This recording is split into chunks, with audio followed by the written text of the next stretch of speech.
Hello everyone and welcome to Meydan for what is going to be a very busy night of racing.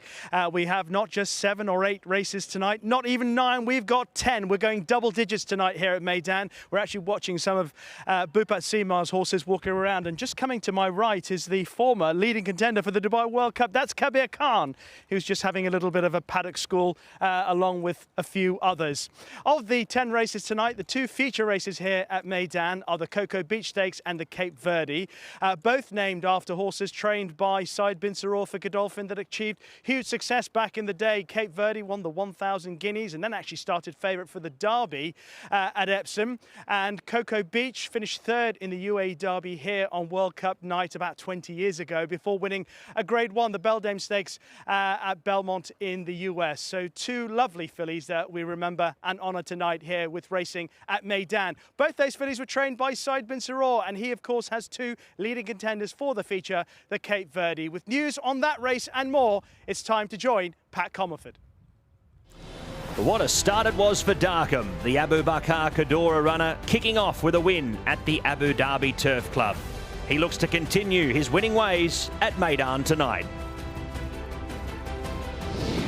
Bhupat Seema saddles up in the Azizi Revi, the 4-year-old filly by Flame Away, who gets the aid of Tiger O'Shea for tonight's race.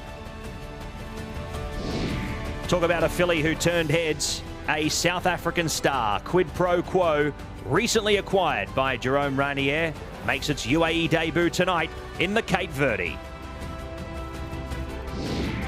In the Cocoa Beach Stakes, Labois set the tone last time out to the races, and she looks to do it once again against very similar rivals. And Silver Sword was amazing first up. A wide draw put a little bit of a blunder in the preparation, but he'll be back on terms tonight in a much more suitable event.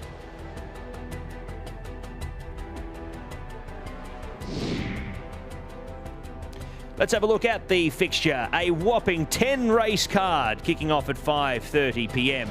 It is a 65 to 85 to kick off the night, the first division of that race. The Azizi Riviera over 1,200 metres on dirt. The Burj Azizi over the mile. That's an 80 to 100. Another race that we will have there early in the program. The Azizi Revi over 1,400 metres out to the 2,200 on dirt. Our max distance for the Azizi Milan. Back into a sprint trip down the straight in the Azizi Venice. Our 2 features for the night, the Cape Verde at Group 2, over 1,600 on turf, back onto the dirt over the mile for the Cocoa Beach Stakes, and then we cap it off with 2 races on the turf to finish the night, the Azizi Mina over a mile, and the second division of the 85 to 105. That'll run later on, that there, over 2,410 metres.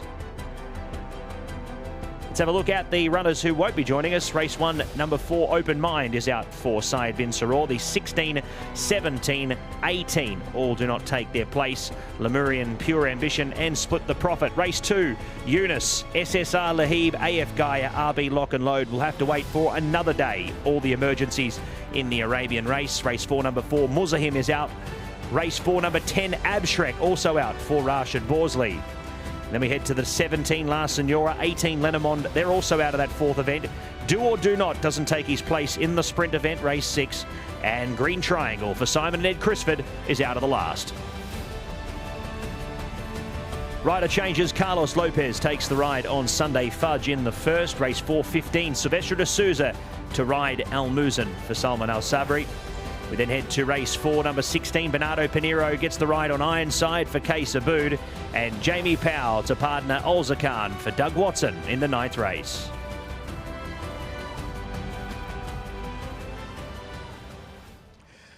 Well, we're looking forward to the 10 races, and I've been joined by Pat Comerford in the pre-parade ring. Pat, this is something new. 10 races here at Meydan. It'll test the stamina, but at least throughout the evening there's lots of interest to keep us perky. Yeah, thank you, Rishi. It is a good meeting with nice sized fields throughout the night. I mean, we did have to reopen the Cape Verde for more entries. It is notoriously a smaller field. It's quite specific when it comes to the conditions of the race. As a result, they did get an opportunity to try and get a few more in, but 6 will be the field, and no withdrawals there at the moment, so 6 it should be. And look, I mean, headlined by a horse who we'll touch on a little bit later on, but a horse who really made an impression in South Africa as a 2-year-old, and you know, has been acquired now and has made its way here to the UAE, and I think is certainly a horse that could be pretty exciting going into her 4-year-old campaign. Was a veteran that I am of so many racing carnivals here in Dubai. It's nice to see a top-class South African horse here in Dubai, ready for a campaign, and I hope, I wish this horse and Connections the very best of luck. We'll talk more about quid pro quo a little bit later on, but let's get stuck into our first race, the first of 10 here tonight at Meydan, and we're racing on the turf. It is the Azizi Creek Views. It's over 1,400 metres, and the field headed by expert choice impressive act Darkham, Jungle Mac Breakdancer, Roadblock, Jumeirah Bay. Don't forget that Open Mind is a non-runner.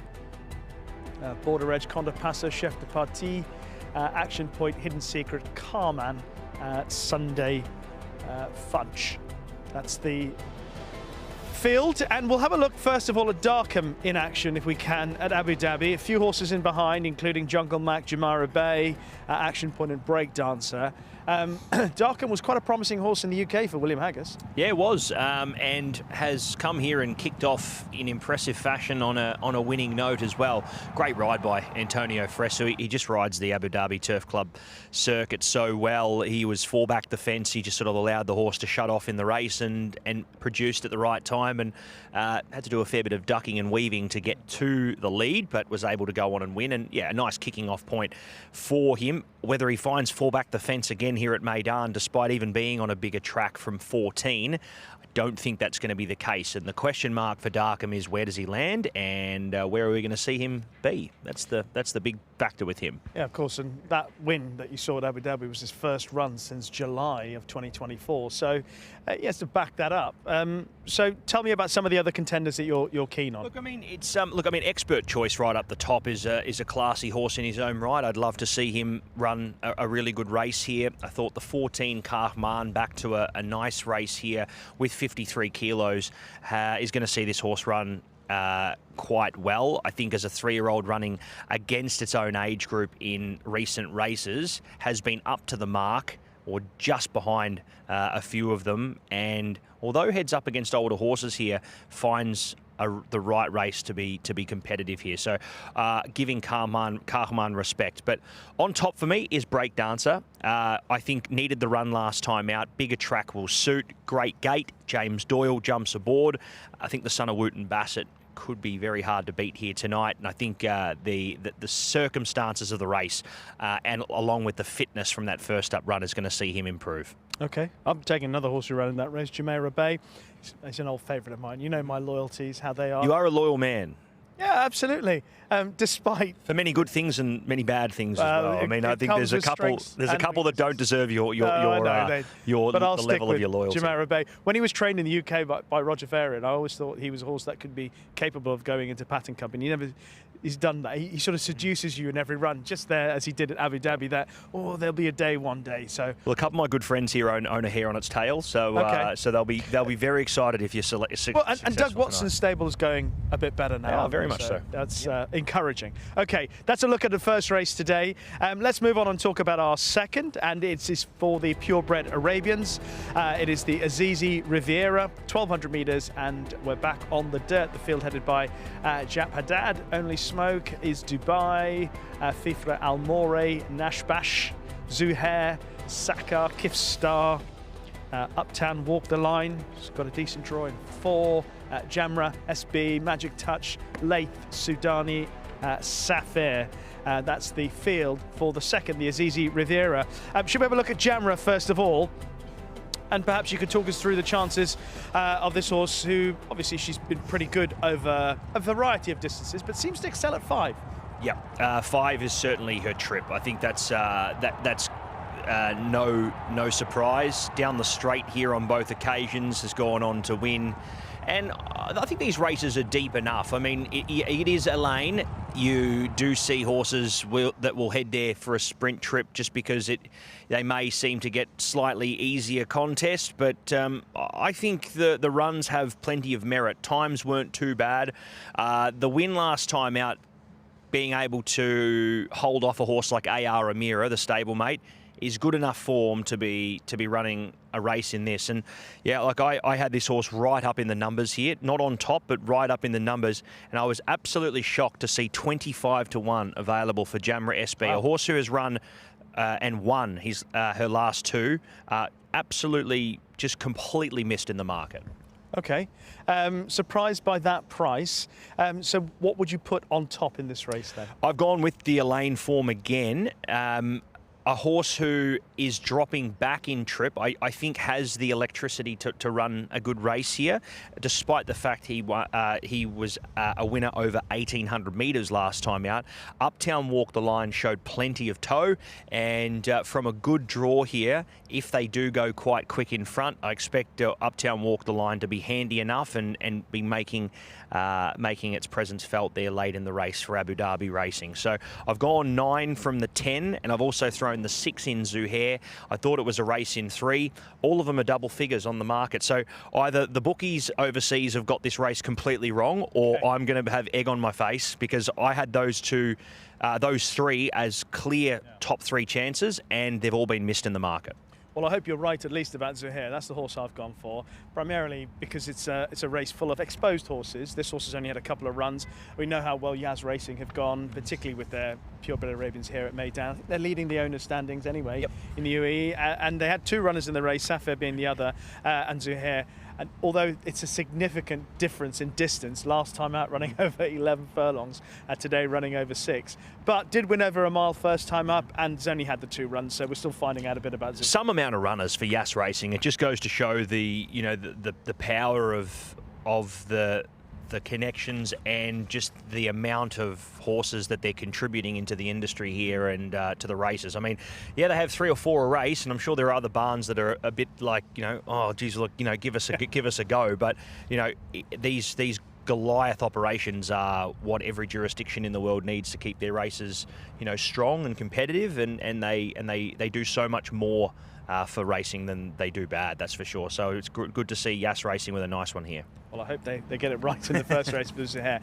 Let's head back to race 3 and talk about the thoroughbreds once again. This is the Burj Azizi. It's over 1,600 metres on the turf, and the field headed by Anno Domini for Godolphin, Charlie Appleby and William Buick. Got an awkward draw though in 13. Bull Ace, Flight Plan, Rajico, English Oak, Hawksbill, Lanakash, First Sight, Great Chieftain, War Sox, Most Stabshare, DeLorean, Vercors and Secret State. That's the field. We'll have a look at Anno Domini running here on Festive Friday when it wasn't beaten that far. Were you encouraged enough by this performance behind stable companion Mysterious Night? For sure. Nothing was beaten far in this race at all. I mean, we were able to see, I think, great performances from a substantial amount of horses here in this event. And I mean, Anno Domini, for a horse having its first run here at the Meydan track, was game enough to stick on in the final stages up the inside and was able to run a really strong event. I'm not shocked to see them go here in this race. I think the horse will appreciate probably a little bit more of a genuine tempo in the race, and probably the extra furlong may aid the horse's chances. I mean, got beaten 7 lengths in a Group 1 at Doncaster 3 starts ago. That's better form than you're seeing for most of these. And look, where the horse lands from 13 is the big question mark. I think that's the chink in the armour for Anno Domini, but clearly the classiest horse in the race, and I want to be with him. I'm on top. I've got him on top. I liked Flight Plan here. I thought there was enough encouragement last time out over a trip that was too far. Back to the mile today, drawn in stall 3. You can go forward again, Sam James, and I'll see the horse involved. There are a couple others that I think are worth a mention. There's a horse here who when he was trained by the Gosdens, Mustabshir, I thought that he was going to be quite smart. He hasn't really turned it on so far for connections out in Dubai, but I'll be keeping an eye. The faster the ground, the better. So he's a horse that I wouldn't just entirely give up. He's obviously related to a lot of smart horses on the dam side, but I'll just be keeping an eye how he goes. But I'll stick with my original plan, that flight plan, gets out, gets a good lead and proves hard to pass. Anything else you want to mention? Not really. I mean, it's not a race that I have tipped a horse on top with plenty of confidence. I think it's a lot more open than just, you know, siding with a Godolphin horse or trying to find a few around them. From a form perspective, a lot of these two races that have been split, I've gone into them with a I guess mild confidence at best. Yeah. I couldn't be. I'm tipping the one, but I couldn't be going with the one with a great deal of confidence. It's one of those races. Okay. Well, the one, of course, in race 3 is a Godolphin, Charlie Appleby, William Buick. When we talk about our next race, race 4, the Azizi Rev, it'll be a case of same again, because the one, Bacali, is Godolphin, Charlie Appleby and William Buick. And we'll be talking about Bacali, I think, because a lot of people think this is the one to beat. Mag Sud, Flama Sunshine, don't forget that Muzahim doesn't go, Million Doro, Mutani, Smart System, Original Outlaw, El Bosnia, Abshrek doesn't run. O'Dai, Grey Tycoon, Kamzin, Tail Gunner Joe, Al Muzzen and Ironside completing the lineup. Let's have a look at Bacali winning just about a year ago, finishing second about a year ago, but on a smart horse called Mulvino, a small field. But the interesting fact about this horse is he's been kept in training, he's still with Charlie Appleby, he's not that highly rated, so they must see something worthy of this horse to be still racing in the Royal Blue. I agree. I think, you know, there's got to be an opinion there for them to be keeping him on the books. This gelding by Lope de Vega. I mean, there was plenty in this race. I mean, he's gone away from the rest of the field, and I think there was a great deal of tenacity by the horse all the way to the line to sort of at least stay in the fight as much as possible. Maybe that's what they've seen, and they think that they can potentially bring this horse on. Maybe the aid of a trip as well is going to see this horse improve. He doesn't strike the strongest field here tonight, and he's drawn close enough to the fence where, being a horse who, going off his races, puts himself into the race, is going to see him in a nice position to strike here. I don't see him getting to the lead, but potentially a horse that can potentially get the suck run or in the 1-1 if they do decide to go hard enough in front and he can't get across to the fence. Interesting to see where he goes, but I'd say that he'll be presenting at the top of the straight with a run, and I don't know if there's anything here that I could be with in a great deal of confidence to say that, you know, this is the horse that's potentially going to be the big threat. So yeah, like, I'm with him here. Yeah, I'm with you. I'm with him. And the market is too. He's very short overseas, as are most Godolphin runners on Friday nights. I mean, and even though he hasn't run in a long time, he is a Godolphin Charlie Appleby, so you don't have too many worries on that score. And as you say, looking through the opposition, Mutani won his last couple of starts, possibly returning back to the turf would be the other alternative. Former Charlie Hills runner, I can see him running well, but other than that, there's nothing to seemingly be too concerned about. I'll just make a little quick note of, I know he's been doing most of his winning on the dirt, and they switch him over to the turf here, but Smart System back off a winning mark, and certainly gets conditions to run a good race. He might give a sight from the front, so yeah, just keep him safe as well. Okay, let's move on and talk about race 5, the Azizi Milan. It's over 2,200 metres on the dirt, and the field headed by Prink Ruse, Shepperton Lodge, Gun Carriage, Go Soldier Go, Hans Andersen, La Reche, Thundering, Warhawk, City of Delight, Arabian Tale, Antrim, Book Review, Valdivia, Acaicus, Azaj and Vino Sauro completing the lineup.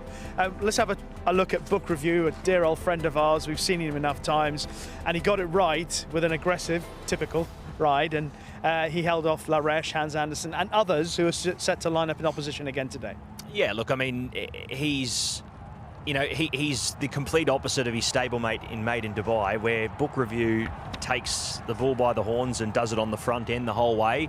He's won so many races in his career here over over with these exact tactics. Meydan Dubai does the opposite, gets right back and rattles home. So they've got horses of different sort of racing styles in the stable. Salim bin Gadaya does, and look, I mean, they ticked him over with a run on the turf last time out. He's back onto the dirt here. I wouldn't be shocked to see him to run a nice race here. Look, at worst case, he sets up a genuine tempo in the event. I'd say he'll be back to his doing what he normally does and rolling forward to the front. So they won't be wanting to let him get too far in front.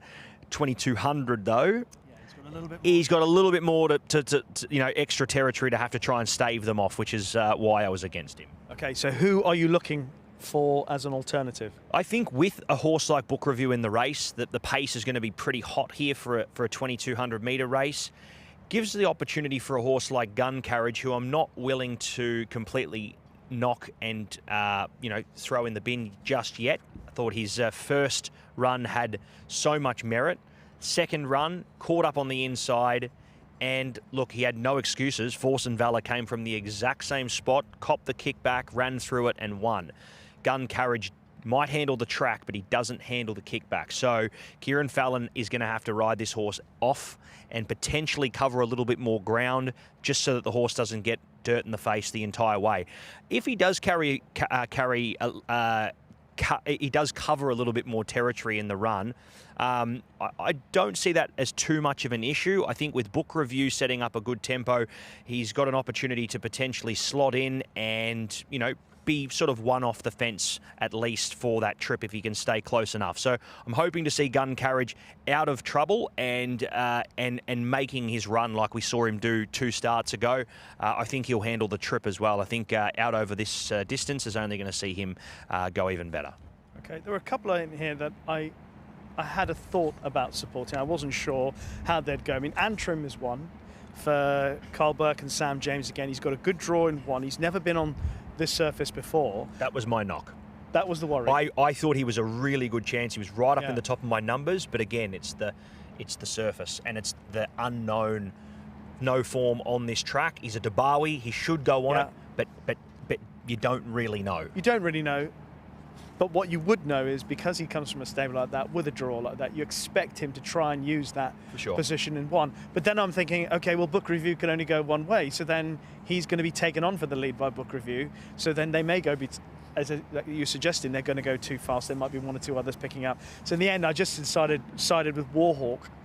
On the basis that James Dawes is going to ride a patient race on this horse, and I'm not sure we've seen the best of him yet. He's had the 2 runs at Jebel Ali so far, and I think there's been enough in it to suggest that I can see him just tracking through and maybe picking up the pieces. Not a great deal of confidence. No, in how, not one of those races you could be. How I've not worked one of those that races one out. you could be diving into for sure. That as a and tipping one as a clear on topper. The next race, though, Pat, I suspect there'll be maybe a more confidence and more veracity behind our claims for this. This is race 6. We're back on the turf, 1,200 metres for the Azizi Venice. First prize here of 150,000 dirhams in the field, headed by Echo Point, Run Boy Run, Yatared, Fatik, Army Ethos, Indian Springs, Bombay Bazaar, Hassim, Desperate Hero, Welcome Dream, Calixo, Dionysus, right here, right now. And don't forget number 14, Do or Do Not, is a non-runner. Indian Springs, arguably unlucky in the run. I think he was slightly detached. I think you were calling it through the race when he ran here a couple of weeks ago. I think he's run well in defeat, considering how it's unfolded. It did. I mean, they on like the way that it looked, they adopted tactics where they wanted to look after him in the race. They weren't going to try and hustle him through. They weren't going to try and get him into a position where he was going to run into interference. This is a horse that they've obviously got a plan in play over a few starts, setting him up for potentially some features at the back end of the season.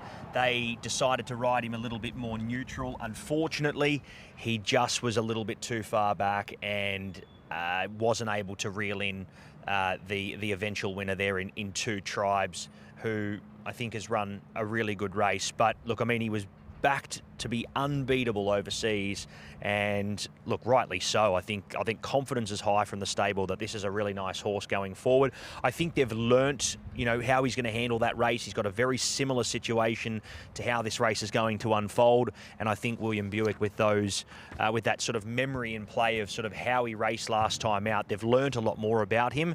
And look, I expect him to be coming on and winning. I'll be honest with you, I didn't tip him on top initially. I had do or do not, just at the weights, considering that he was 53 kilos. He's had a lot of racing. He was going to be fit, but look, he doesn't take his place. I just couldn't justify Indian Springs at the price. But look, he was my second selection. He comes up to first now. He's very, very short. But look, I mean, look, he's my on-top selection now, and I think he should be taking it out. I think that's the thing. He is the horse that I think now is the one to beat. I think he was the horse to beat. But I don't think he represents value in any way, considering... No. There are others. He's a thrill seekers quote. I mean, like we can sit here all day and you look at my selections when we look at them very shortly. You're going to sit there and be like, well, geez, he's tipped Godolphin the whole way through. I've tipped Godolphin on top because I think the horse has a chance to beat. But if you're looking at this from someone overseas who's having a wager on these races, there's just not enough value there to be getting involved. So, Indian Springs, he'll win. I'd say he'll win. But at 1.4 or 1.5, no, thank you. No. I'll wait till you're better off waiting till race 7. That's my opinion. Or England play Australia at cricket. Yeah. Okay, that's a bit below the belt, but anyway. Oh, no, I'm kidding. No, I know. They've already been hurt enough, to be honest. Let's leave them be. I'm going to take another chance because of that, looking for a bit of value on Hassim, who... Honest as the day is long. But last time out in that race that we just saw at Indian Springs, he jumped too well from the gates, and Richie Mullen was forced to sit handy. I don't think it's what he wanted. He probably did too much, and guess what? My eyes lit up in the call. I was like, "What? What's he doing? He's top 4. What's he doing? Like, what's he doing up there? He wouldn't have known what was going on." And he actually hung in till about the furlong pole before he checked out, just half a furlong before the line. But I'm hoping that this time he can just rate in behind. He's drawn in 5. Yatarid's, I think, in 8, is he? Yes. And so I think he can just, if he doesn't break quite as well, but sits in just behind, I think he can fill a spot. To be honest with you, Rishi, this is the thing. Like, you could sit there, and I can honestly say to you now, even though I've got Indian Springs on top, Hassim to run a hole is a much better betting proposition for someone overseas than Indian Springs to win. You're going to get better value, and he is a consistent horse who gets back, and I'd say that he'll be running on. He always does. He's always in the finish, unless he jumps into the top 4 and he's ridden in reverse unintentionally. Well, he won't do his best, but I'd say he'll be out the back and he'll be rattling home. I'm going to find Richie Mullen and say to him, so listen, Richie, today, don't leave. sit tight. Okay. I'm sure you'll love that. One rider to another, one Richie to another. Cape Verde is the next race we'll talk about. This race sponsored by Azizi Developments, and this is the feature race. The winner of this race will pick up 510,000 dirhams, a field of 6. Quid Pro Quo, ex-South African, now trained by Jérôme Renier in France. Dubai Treasure. Of course, this race is called the Cape Verde, and Cape Verde was trained to win the 1,000 guineas at Newmarket by Said bin Saror. And Said's got 2 runners here, Dubai Treasure and Dubai Beach. Miss of Change is also in here for Miroslav Nislanik. And then we've got Capitana Bling, who's actually got decent form, who could run a race here. And the field completed by another French challenger, Ria Bovka. Let's take a look at Dubai Treasure at her best, I'd say.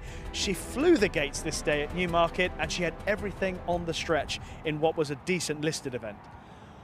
I went back and watched this race, and if you were looking at this, in running, like, how short is Dubai Treasure there? Just travelling so strongly, and everything else is just at full capacity and cannot do no more. Very, very impressive win. And look, I'll be interested to see how Dubai Treasure goes here tonight. I mean, I know we're going to talk about Quid Pro Quo, but you look at an effort like that at listed level and you say, this is the horse that's potentially going to cause an upset here for Quid Pro Quo for its UAE debut, and a worthy contender. But the question is, as you've alluded to, the trip, a mile, that was 6 furlongs there at Newmarket. She was tried here over 5. I don't think she enjoyed that behind cover up on Festive Friday. But if Ray Dawson got the jump from stall 2 and was able to dictate like Oisin Murphy did when she won at Newmarket, then just put her in a comfortable position. And you know, she's got. This is the one thing though that about this race is that what Dubai Treasure has is a much higher cruising speed than a lot of these other horses. So, you know, you wouldn't stop this horse from running a race like she normally does. You'd probably use that to your advantage. Hopefully she's got the stamina in the legs to be able to hold on. But, like, she could very well be quite a ways in front of these, and, you know, that's where she's potentially going to win the race by, you know, making it a tough, grueling test for a few of these to pick up, especially a horse like Quid Pro Quo, who, yes, has had that one run in France, but probably isn't at full fitness. And because they don't need to have her at full fitness. She's got more races on the cards for this campaign, and this is only a starting point for her. So Dubai Treasure, Ray Dawson may try to steal it from the front. Who knows? How good do you think Quid Pro Quo is when you try to compare the form in 2024, where she was unbeaten?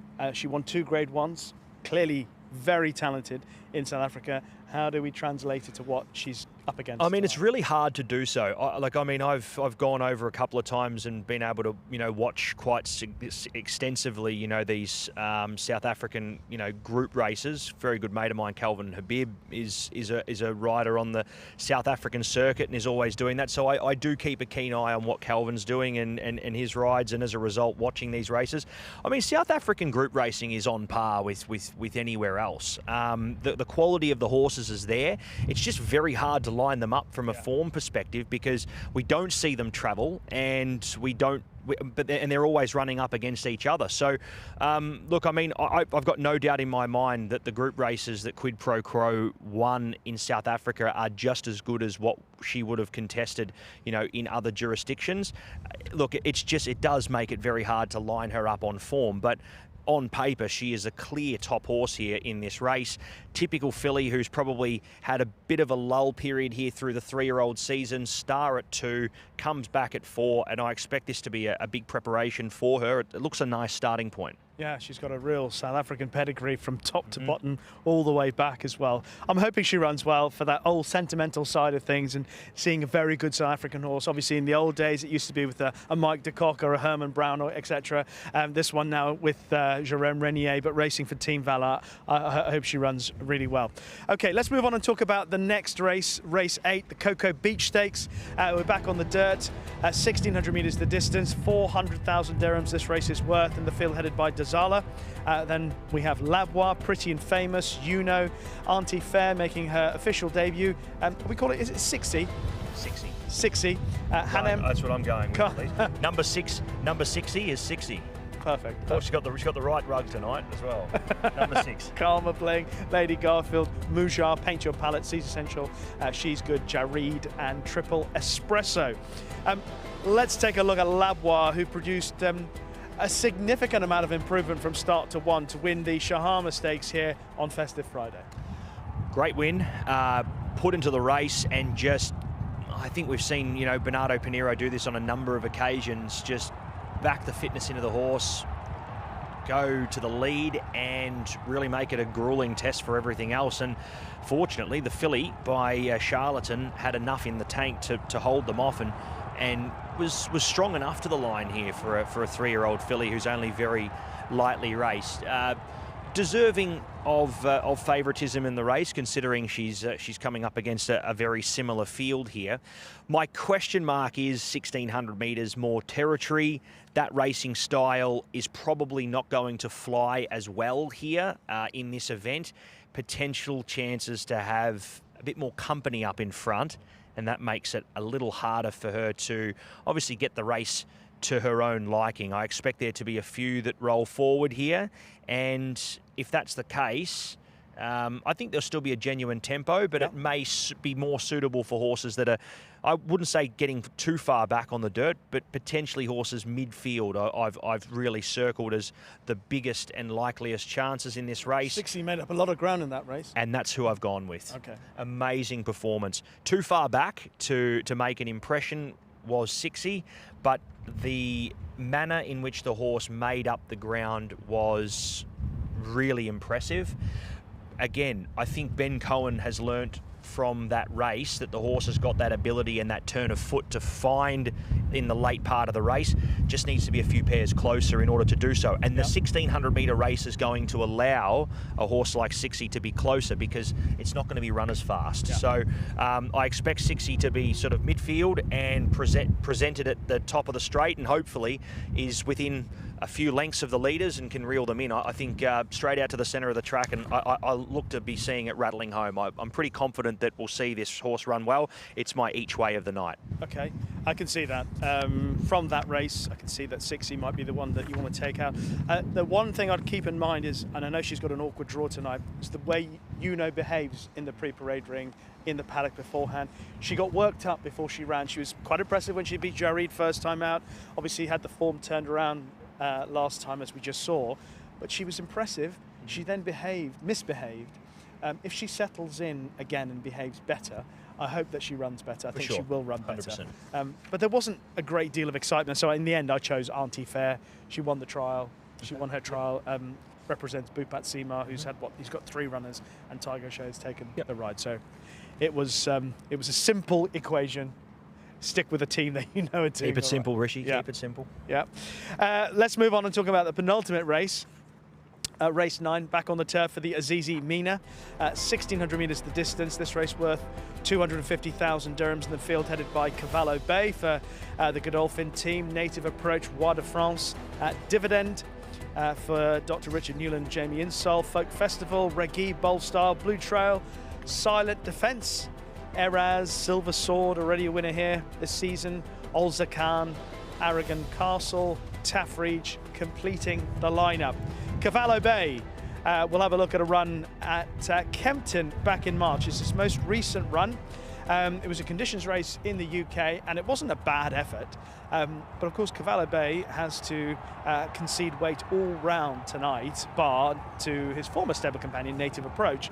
And he's got stall 13 to overcome. Yeah, look, I mean, I think the horse has got plenty of ability, and it's, of the Godolphin runners tonight, probably the horse that's most likely up against it, the most of those. Going to need to be very good. But I think Strike's a nice race. I think we've seen these horses, you know, come in, they just get in under the threshold, and they're able to strike a field, I guess, that they might be slightly underdone, but they've got that opportunity to strike a field that, you know, is a little inferior and do it at the right time. So I'd expect Cavallo Bay to run a good race here. The race was split, so obviously it is one of those races where, you know, the quality is obviously shared across the 2 editions of the race, and as a result, the race doesn't end up being as deep as it normally would be. And I think in that respect, I did go with Cavallo Bay just because I thought that, you know, it's not the strongest of the 80 to 100 races that he would have faced had we gone as one division. So Cavallo Bay for me, I didn't have a big opinion on the race. I thought it was very, very hard. Yeah, I did as well.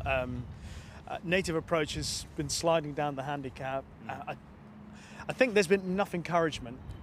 The run behind Dark Trooper wasn't too bad. Last time, a little bit disappointed, but you mentioned not a lot got into they all sort of finished in the heat behind Mysterious Night. The thing I had with this race was, and the reason I selected Cavallo Bay, because I mean, that's the thing, you'd sit there and go, well, it's just, you know, you just go Godolphin and Buick, but like, who else do you pick? Like, it's one of those races where there's nothing really jumping out of the page. I mean, Silent Defence ran a bottler last time out. I'd expect him to be close, but he's drawn wide again. Silver Sword, I tipped him again. He was disappointing, to be honest. It was a bit disappointing last time. I'd like to see him run a good race again, but I've just gone with Cavallo Bay because I just don't think that there's anything else jumping off the page for me, and you know, I'm just hoping that he can overcome the couple of chinks in the armour that he may have with this race, like a wide draw and run a good race, because his best would win it. Well, I went with Native Approach because I think he's coming down in the handicap. He's got a chance off his mark today, and I don't think he's run too badly on his most recent starts here on the turf. The other horse I would give a chance to would be Dividend, who ran a really good race at Royal Ascot last year. He was 4th behind Arabian Story at the Royal Meeting, and he's shown glimpses since then that he can be competitive. So I'd just keep an eye on him, but native approach in the end in a race where didn't have a strong opinion. One more race to go, and it is the Vazirabad handicap. It's over 2,410 metres, and it's of course named after that fantastic performer that raced in the Aga Khan's colours and had wonderful success here at Meydan. And the field headed by Endless Victory, again for the Godolphin team, Charlie Appleby.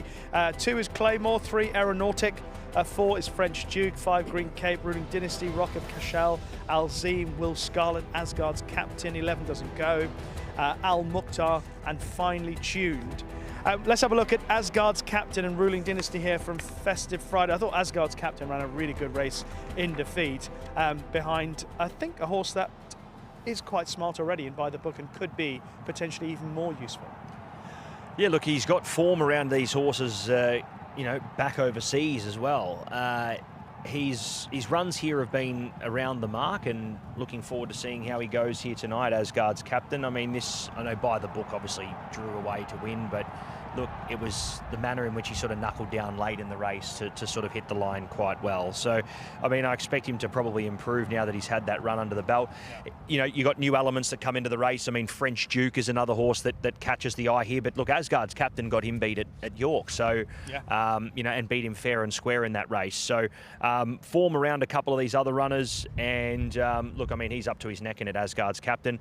I think Aeronautic is an interesting addition to the race. Obviously came in on the plane a couple of weeks ago, and Ben Cohen does the riding here for Joseph O'Brien. He's a horse that brings a whole new element of form in with the Irish runs. Yeah, this is the Irish Cesaro, where he ends up finishing 7th on this occasion. Aeronautic behind Put Your Hands Together. This was a really good effort. In fairness, he's a very consistent performer for Joseph O'Brien, and I can see him being involved if he's sharp enough on his first run here since September. I'd love to see him, add just another element of strength into this race, and I think he will.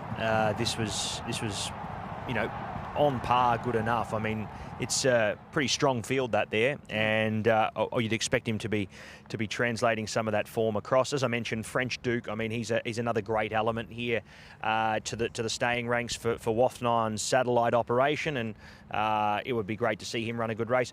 I mean, if you take out the fact that Endless Victory sort of race came to an end at the 300-metre mark last start, sat behind, a nice enough speed brought on by the Night Walker, and just felt was a bit telling coming to the end of that 2,800-metre race, which was run at a pretty decent enough tempo with that Richard Spencer runner up in front leading. So, I mean, if you put that race back to 1,400 metres, Endless Victory was, in a nice position, put himself into the race, was up close enough to the speed, and, with this fitness now, I'd expect him to run out a strong 2,400 once again, which is the distance of the race that he faces here now, dropping back in trip. So, look, I went with Endless Victory on top here, shock horror. I think he'll run a nice race coming into this event, and I think with the run under the belt now here for this season at Meydan, I expect him to be improving and going well here from a good draw to find a nice spot. Okay. Well, I'm taking a chance with Asgard's Captain. Also, that run last time out, you sort of alluded to, Pat, he just had to check in behind horses that were just coming back on him and had to be pulled out for this challenge, and although by the book was the best horse in the race, he would have finished a lot closer to him with a cleaner run. So I'm taking the chance with Asgard's Captain. Shall we combine all the chat now with our selections? Let's do that. I don't think we've got a lot in common here. Well, mine is an absolute sea of blue. Both athletes. As we bring mine up here. Yeah, five Godolphin runners here tonight. 5. I did have 4 Indian Springs as a replacement for Do or Do Not, but nevertheless, Breakdancer in the first. Think he'll run a really good race. Uptown Walk the Line back to a sprint trip in the second for the Arabians. Arno Domini, Bakali. I'll go Gun Carriage again. I'm willing to give him another hope here. Hopefully, out of the kickback, he'll go back to his best. Indian Springs in the sprint. Quid Pro Quo in the Cape Verde. 60 is my each-way value of the night in the Cocoa Beach. Think it'll run a great race. Cavallo Bay, Endless Victory. William Buick better be on song tonight for me to have a good night here in the tips. 5 Godolphin runners, but look, it's a fairly open card here, and look, I mean, if I can pick 3 or 4 winners up tonight, I'd be very, very happy. When you're commentating, do you ever look at some of the names and go, oh, that's a tongue twister? Yeah, there's a couple. I mean, more so the Arabians. The thoroughbreds are a walk in the park. When you wait till you get out to a Sunday at Sharjah and you get some of the triple barrel names. This is a walk in the park. Okay. I'd struggle with quid pro quo in the closing stages if I had to say it quickly. Okay, here's what I have gone for. And there are a few flyers here. Jumeirah Bay in the opener, Zuhair for Yaz Racing in the purebred Arabian race. Flight Plan, Bekali, there's your one for Godolphin, I'm giving. Warhawk for the Crispards. Hassim, Richie Mullen. Just sit tight in behind horses. Quid Pro Quo to win the Cape Verde. Auntie Fair on her official debut for Bhupat Seemar tonight. Native Approach, ex-Appleby, and Asgard's captain. Got 2. 2 out of 10. Bekali and Quid Pro Quo, both at 2s on. Fantastic. Good we found those together. Okay, Pat, thank you very much. Thank you, Richie. and Cheers. Good luck with the 10 races. Yeah, it's going to be a long night, but I'm sure it's going to be an exciting in Oz? night. Would you have done 10 races in Hong Kong? Singapore, we were 12 to 14 races a week. So, yeah, easy. No, it's easy. Not, I wouldn't say easy, but we haven't done it for quite some time. But, yes, no, very well versed in long cards, and at least we got a little bit more of a break between races. Yeah. Singapore, we were 30 minutes, so it was not enough time even for the jockeys to get in there and wipe off with a towel. It was straight up onto the next one. When I was a kid growing up in Trinidad, races were, the race cards were 12 and 13 races. So San Isidro in Argentina, 16 races on a normal week. Yeah, with about 100 horses per race as well. Yeah, and Marinas at Uruguay last week, big meeting there, 20 races. I mean, I'll tell you what, they earn their keep. But worth every penny. Worth every penny. Yes, indeed. Pat, thank you very much. Have a very good evening with the 10 races. And the last of the 10 races, of course, is the Vazirabad Handicap, and it is named after one of the stars to perform on World Cup night here at Meydan. 3-time winner of the Dubai Gold Cup. Let's just remind ourselves of how special this grey stayer was. So Vazirabad and Parvis to come forward, and we'll be right to go. Started Shane Ryan to send them away. The gates are back and they're racing in the Gold Cup. Down the back of the course they go, inside 1,200 metres left to run, and Frontier's Man's made all so far. Out by a length over Red Galileo in second. A gap of 5 or 6 lengths away to Big Orange. Lost Barbados travels okay the fence. Followed then by Gold Star. Dalla Harold over on the rails from Parvis Torsador. Next of all is Sheikh Zayed Road. Elsa Hem for South Africa up on the outside. Then Rare Rhythm. They were followed by Natural Scenery. Vazirabad still a long way off them from Prince of Aaron Jansoon, and back of the tail is Run Time as they come down towards the top of the straight. Frontier's Man shows the way. Red Galileo goes up to its bridle now at the top of the lane. They're still 6 lengths in front of Lost Barbados and Big Orange. Now Gold Star makes us move from Dal Harold. They were followed by Rare Rhythm around the outside with Elsa Hammer. Parvis getting into the clear. Sheikh Zayed Road. Vazirabad's got a stack of ground to make up. Into the straight. Frontier's Man the leader. Red Galileo about a length away. They were followed by Gold Star out of the middle now. Rare Rhythm, Vazirabad begin to chime in. They come with great runs. The leader is Frontier's Man, but Vazirabad looking to be the only horse to win 3 times on World Cup night, and it's going to do it. It's raced away Vazirabad. Rare Rhythm, Sheikh Zayed runs on, but a great performance from Vazirabad, an absolute superstar. Vazirabad wins. Second, Sheikh Zayed Road, followed by Rare Rhythm. Close up over on the inside was Frontier's Man, a great run from Parvis. Gold Star, Prince of Aaron. It's history at Meydan with Vazirabad.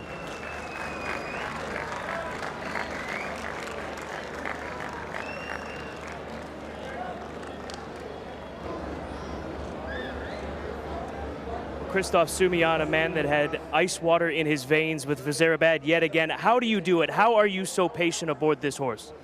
You need a good horse, and you need him in great form to do what he did today again. It's funny because his 2 first starts in Dubai last year, and this year he get beat. But finally on the big day, Alain did a great job again. He knows how to bring him 100% fit, and we can see today he was a different horse. So please put your hands together for the winning connections of the record breaker this evening. The winner of the Dubai Gold Cup, sponsored by Altair Motors. Your hands together please for Vazirabad.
Well, quite often at this time, I get the chance to chat to a trainer or a jockey, but I thought we'd take the opportunity to chat to the head of international operations for the Dubai Racing Club, Owen Sharpie.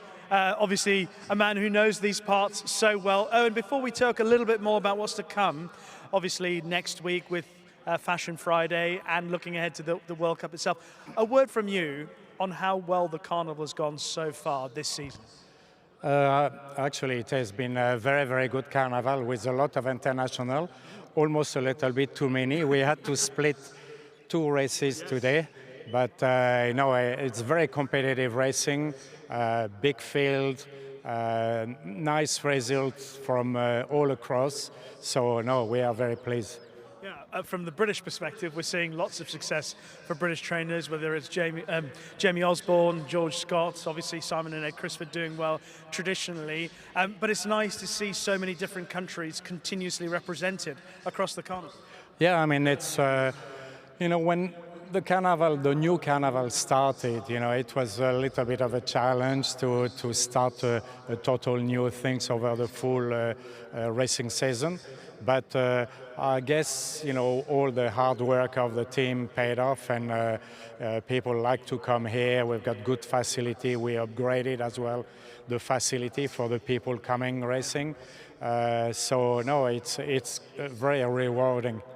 And the crowds that have been here, I remember the very first meeting of this new season, it felt so packed. Lots of atmosphere, lots of good atmosphere, people enjoying themselves. It feels like it's becoming more popular with the race goers. Yeah, I mean, hospitality as well, I mean, not only we have lots of new, big number of international horses coming, but the crowd has been very big. I mean, we are probably 50% up meeting and by meetings, it's very exciting. Sounds all very positive, but of course the thing that keeps people coming back more and more, and as you know, are the horses on the track. We've got a good card today, as you say, 10 races, but next week, just looking ahead to Fashion Friday, what can we expect? Any ideas of some of the stars we may see? Yeah, I mean, we, you always guess because we don't have entry yet, but we've got witness stand, we just came. Hopefully, obviously, Charlie Appleby will have a few nice ones, and we hope Opera Bajo will run there. Epic Poet will be running again there. The word is around that Laurel River is going to have his comeback. So, no, we have quite a few good lineup. Will that be exciting if Laurel River, the Dubai World Cup winner, runs? Opera Ballet, everyone's thinking he might be a star. And looking ahead further down the field to Super Saturday and World Cup night, any plans that you can tell us about? Any ideas of how exciting those meetings are going to be? Yeah, I mean, we just closed the free entry for the Dubai World Cup day. We had like over 1,400 nominations for the full card. Very, very exciting numbers and very exciting horses. We've got, I think, quite a few of the latest Breeders' Cup winner who are entered and possible runner confirmed. We have the Japan Cup winner with should be coming. We have hopefully Willie Mullins coming to Dubai. Diamond for the Shiva Classic. Yes, Shiva Classic. No, might be just prepping for something over hurdles, though. You never know. Yeah, no, I mean.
Well, ladies and gentlemen, we're about to get underway here with the first of 10 races as we kick off our next meeting here for Meydan for the 25-26 season. As we know, 2 races tonight split, and we have 6 running in our Group 2 feature, the Cape Verde. Runners are making their way to the parade here for the opening event. This one is one of our split races, the Division 1, about to get underway here. The runners now heading to the parade, and we'll be underway shortly. Take note, the 4 Open Mind is a scratching here in the first event. Makes way for Sunday Fudge. Carlos Lopez to do the riding here for Veronica Jandova. 16, 17 and 18 are out. We're left with a field of 14 runners here for this first event. It is the Azizi Creek Views. Runners are into the parade. Let's head to our first horse. And that first horse is number 1, Expert Choice, 62 kilos and off the rating of 85 for Sky Racing. Is this 5-year-old son of Expert High. Antonio Sintra and Julio Olajuara combine with this 3-time winner. And he steps out for his first race for the season here at Meydan. Second up for the campaign after running 16th last time out at Abu Dhabi.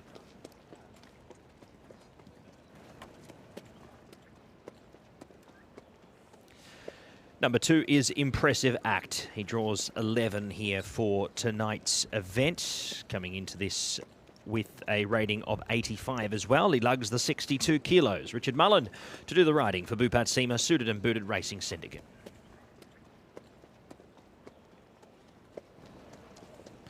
Number 3 is Darkham, the last start winner, who was able to break through in impressive fashion at Abu Dhabi over 1,400 metres. Stays at the trip and heads into a very similar style of field, but makes his way to Meydan for the first time in his career, off the rating of 83. Once again, the 4 Open Mind is out. 5 is Jungle Mac. Andrew Slattery to ride for Opulence Thoroughbreds and Bhupat Seema. The 5-year-old gelding by Bungle in the Jungle is off the rating of 82, running second in that race behind Darkham last start at Abu Dhabi. Breakdancer comes out of the same race. He was down the track, running 10th on that occasion, beaten only 4 lengths in a blanket finish. 4-year-old gelding by Wooten Bassett should appreciate a bigger track. Steps out here, James Doyle to ride for Simon and Ed Crisford and Raba Racing.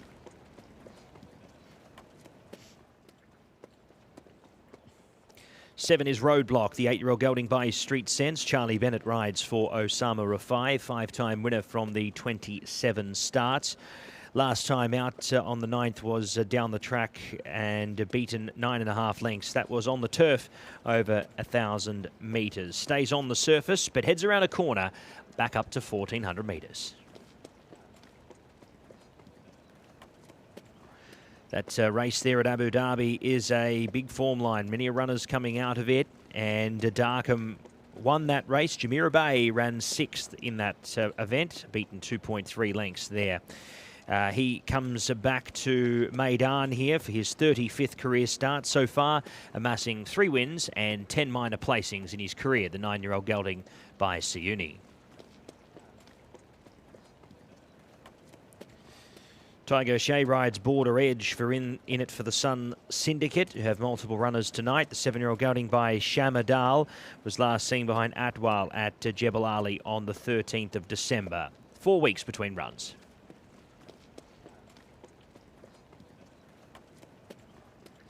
10 is Condor Passer. Ismail Mohammed trains and owns Silvestre de Souza to do the riding. Dropping back from the 1,600 metres last time out, down the track behind Narato, would need to improve.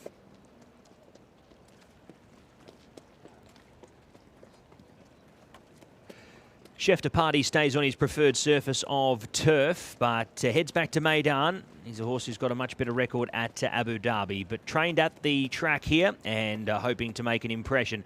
Another Siuni progeny in the race. Ardra de Vries and Mohammed Mardood combine.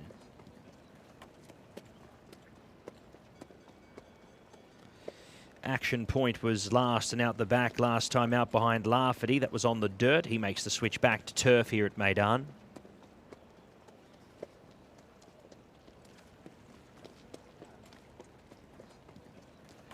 Hidden Secret ran second in maiden company behind Sirocco Wins last start at Jebel Ali, beaten 4.5 lengths. Has seen Meydan plenty of times, only the dirt track though of recent. He makes a switch back here to the turf for this run, the 4-year-old gelding by Dubawi. Carnival should find this easier, racing against 3-year-old company his last couple of events. We don't really know how he'll go here on the turf. It's a bit of an unknown for us here in this first race, but the form has been solid enough. Should give a bold showing. Rashid Borsley and Victor Salgado combined. 15 is Sunday Fudge, off the rating here of 74, the mare here by Reliable Man.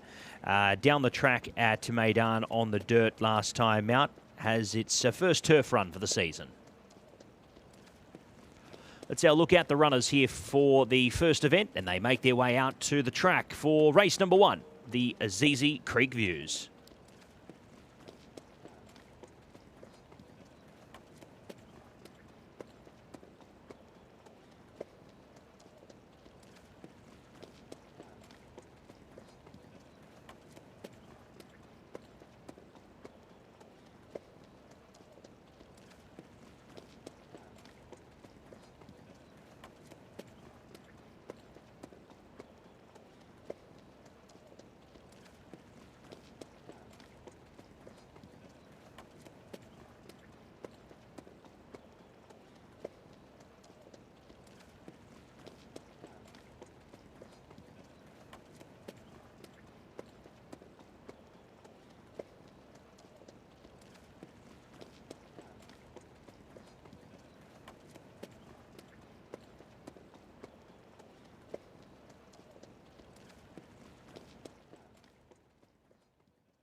Ladies and gentlemen, it's time for our first PHI Advertising Best Turned Out Horse Award of the evening. And in race 1 is gone to horse number 14, Carnival.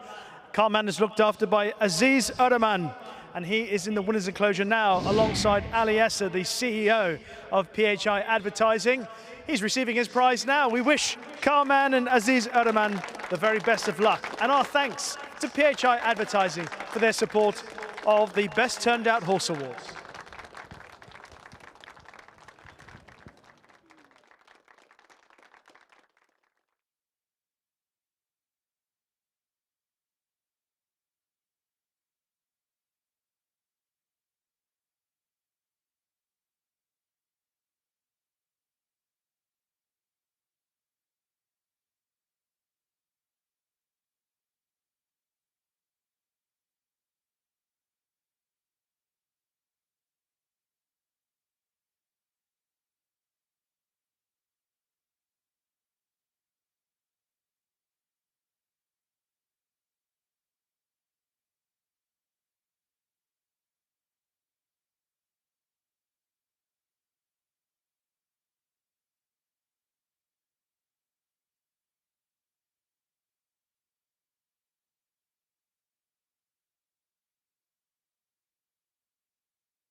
Well, let's take a closer look at some of the leading contenders for this, our first race. The Azizi Creek Views.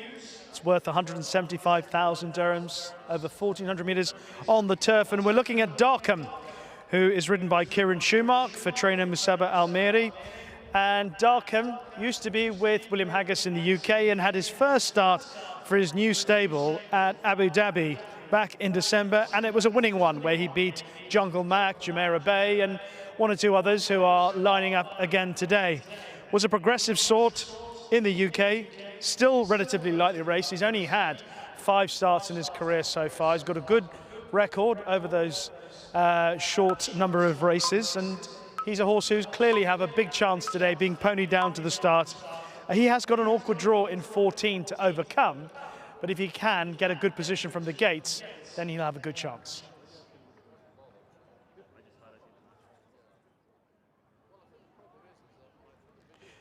Horse number 5 is indeed Jungle Mac, who was second to Darkham in that race at Abu Dhabi. Has also been second in the previous start prior to the second to Darkham last time out. He's had the 3 runs. He's got better with every start. And clearly, if he can just build on that run last time out, he's also a huge player in a wide open race to start tonight's 10 race card.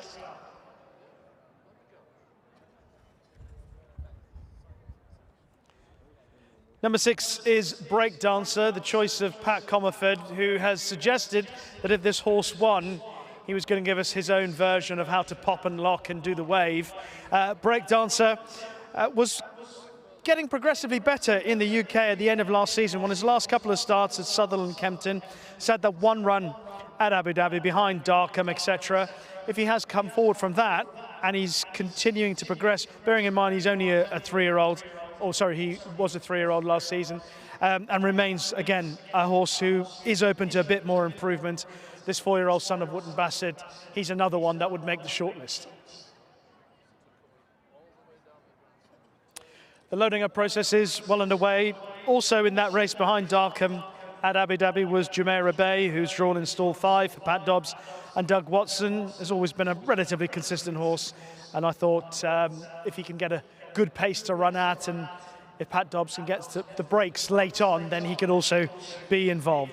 Lots of horses with chances in this, our opening race of this 10 race card, sponsored by Azizi. Let's head up to the commentary box with just about half the field loaded up and join Pat for the call. Thank you, Rishi. It's good to be with you tonight, and welcome everyone to Meydan for this massive 10 race program. First race kicking off now, last set to go at 11:15. And we will have good action, I'd say, from start to finish. Looks to be some nice fields through the night for people here to view, and for those of you tuning in overseas as well to get involved in. Some great propositions throughout the night. Godolphin certainly with a nice hand once again. Sudden Ambush coming forward. Up comes Action Point. Here's Condor Passer. Joins the line. Nice big field to kick us off. One of the first of our races we've split here for the program. Shane Ryan's got the button. Ready to go and away. Setting off and racing here as well. The inside runners getting it really well early. Kahman, Condor Passer work up in the early stages. Half a length back on settling to border edge. Going to get the 1-1 here, I'd say. Breakdancer, out wider. Action Point also working up. Hidden Secret was next. Followed by Roadblock, who's wide without cover. Expert Choice and Jumeirah Bay mid-pack.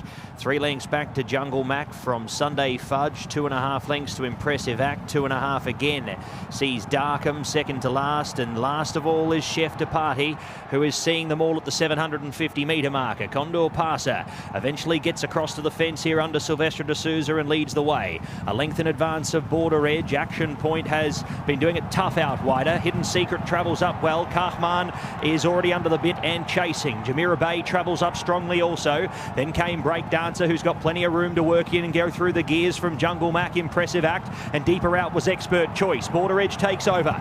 Border Edge and Condor Passer going down to battle. Hidden Secret there next, followed by Jamira Bay. Breakdancer, Impressive Act the rail. Condor Passer still giving plenty the inside. Condor Passer and Border Edge. Border Edge not done with yet. Border Edge takes the lead. Impressive Act flying up the rail. Impressive Act. Impressive Act will win it. Breakdancer got going to run into second. Hidden Secret third. Sunday Fudge fourth maybe from Jungle Mac. Then came Border Edge. He may have missed the top four here. Next over was Expert Choice. They were coming from everywhere. Jamira Bay. Next over Darkham. Condor Passer. Chef de Party. Roadblock Kahman. And Action Point, one of the last ones home. Impressive Act. Richard Mullen right up the rail. Scraping paint up the inside. He's been able to get the win. Breakdancer took a while to get going, but he was winding up the final 100 metres. He's run second. Hidden Secret, a good run. Third. Fourth, maybe Sunday Fudge. You'd favour the outside. Border Edge. Looked like he was going to win the race with 50 to go. He's run fifth. Unbelievable. Good finish. Nice competitive race to kick off the card. The Azizi Creek Views to your winner, 122.9.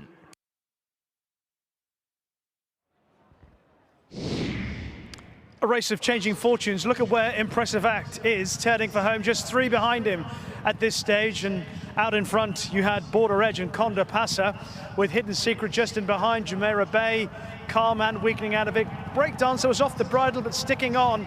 And Richie Mullen going down towards the rail on Impressive Act. You thought here maybe he might get a share of things, but eventually, once he gets clear sailing, he actually picks up very strongly and wins well.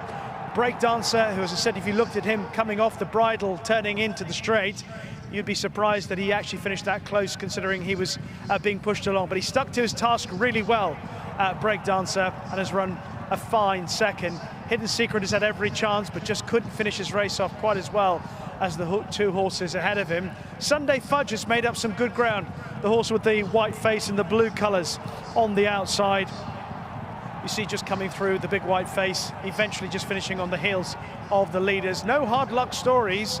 I thought in the early part of the race, well, Impressive Act just drifting away from the rail once crossing the line. But Impressive Act in the end, you see he's pricking his ears as he wins. Breakdancer, that was a better effort from him. Having, as I said, just come off the bridle, turning for home, wasn't going as well as 1 or 2 others around him. And Hidden Secret is stuck on okay. But as they turn for home here, he still had a fair bit of ground to make up, Richie Mullen, on Impressive Act, but he managed to find a passage through. And this horse has shown a fine turn of foot in the circumstances, this son of Dubawi. He's got a lovely pedigree. His dad was quite a smart horse back in the UK, Dabya. Now for Bhupat Seema. Great start to the evening for him. He's got a fair few more chances to go, and so has the winning rider, Richie Mullen. Unofficial numbers in the Azizi Creek Views, 2, 6, 13, 15. 2, 6, 13, 15. Impressive Act, your winner, 122.9. Margins 3/4 by a neck. Unofficial time, 122.9. 2, 6, 13, 15. Race 1.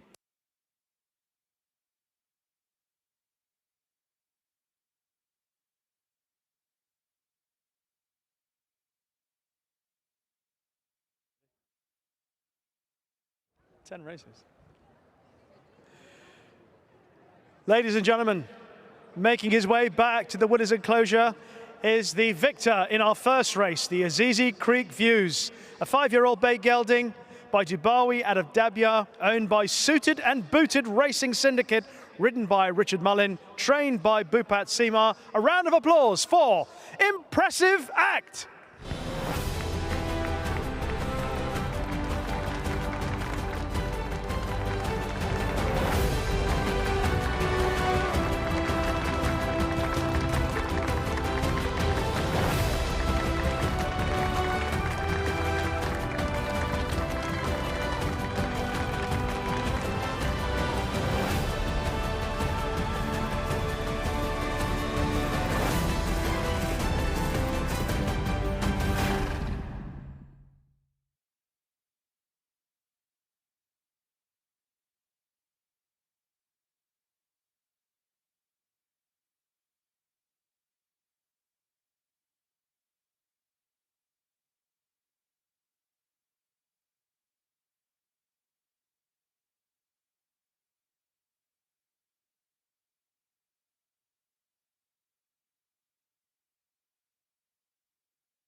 The weight is all right for Richard Mullen, who rides Impressive Act to success.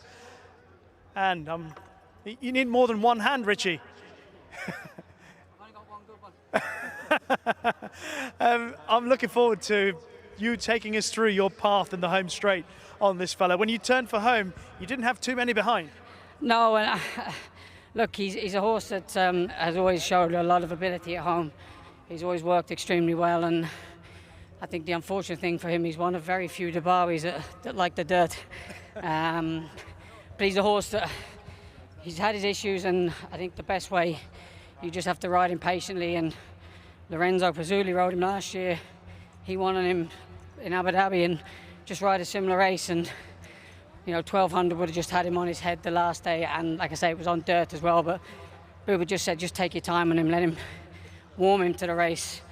And I was fortunate when I looked up. I always had Andrew Slattery on Jungle Cat just in front of me, who's a smart horse, and he was one of the favoured ones in it. So I was always, adamant just to tack onto the back of him and hope it opened up. And when the rail's out, they do tend to come off that rail, and you don't want to be going around them because it's a long way. I mean, the rail's probably out about 5 meters tonight. So the shortest way is the best way. It's not always the right way though, and you don't always get a run, but there's plenty of horse. I wasn't sure about whether the pace was strong enough for horses to come from behind, or whether your horse has actually just shown a really smart turn of foot in the circumstances. No, I think it's probably, he is a smart horse. He's always showed a very good level of ability at home, and probably been frustrating for owners that he hasn't really shown it on the track. And like I say, I think, like Bubba said tonight, just take your time, just let him warm into it, and when he's ready to go, let him take you rather than you asking him a question. Like I say, I didn't really have to lay a hand on him, really. He picked up, and even at the 2, he was rolling. I thought, he's quickening up now. If the gaps come right, he's gonna hit the line well. And he'd plenty in hand because he ducked out. He nearly fell off him at the line. So he's probably still got a bit in hand. So yeah, like I say, if things fall right for him and he's able to show that, he's got a nice level ability. Well, I hope this is not the last time we're speaking to you after a race. Richard, good luck. I hope so too. Well done. And correct weight is given in the Azizi Creek views. 2-6-13-15. 2-6-13-15. Impressive Act, your winner. 122.9. Margins 3/4 by a neck. Right to pay. Race 1.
Ladies and gentlemen, we come to the presentation for our first race of the evening here at Meydan, the Azizi Creek Views, and it is our genuine pleasure, and we are grateful to have Azizi Developments supporting tonight's 10-race card here at Meydan. And to make the presentation for our first race, we welcome to the stage Mr. Humayun Azizi, the General Manager of the Azizi Group, accompanied by the most important person on the stage, Marina Azizi.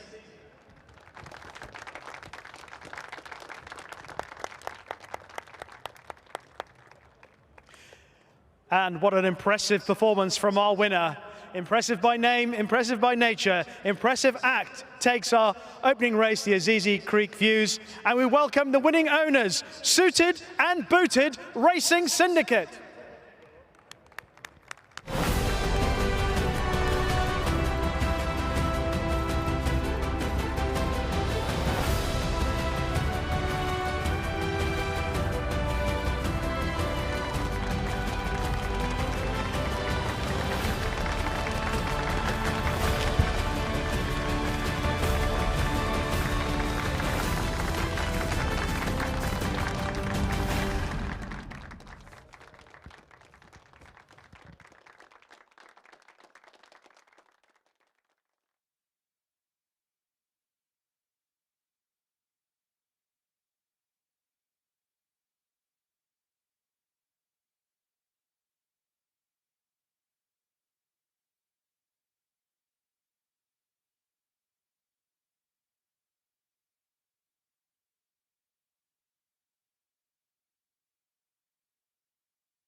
Ladies and gentlemen, it is time for our first edition tonight of Faces at the Races.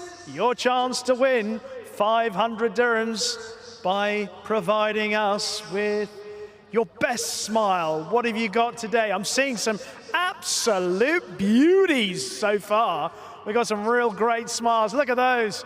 They are in contention. They are hugely in contention to win. Of course, if you do win, you've got to make your way to the reward center. Today, situated at Concourse 2, the nomadic reward center making a move. Wow, a real huge effort here from this young lady to get that prize of 500 dirhams.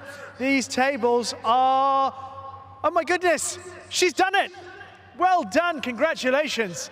Our first winner with that lovely smile of Faces at the Races. There are still 3 more editions to go tonight, and all this young lady has to do, cheers, is to make your way to the reward center, Concourse 2, to pick up your prize and enjoy the rest of your evening here at Meydan.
Well, ladies and gentlemen, welcome back to the parade. We get set here for the Azizi Riviera Purebred Arabian Handicap, our PA's race for the night, and the runners make their way into the parade for the second.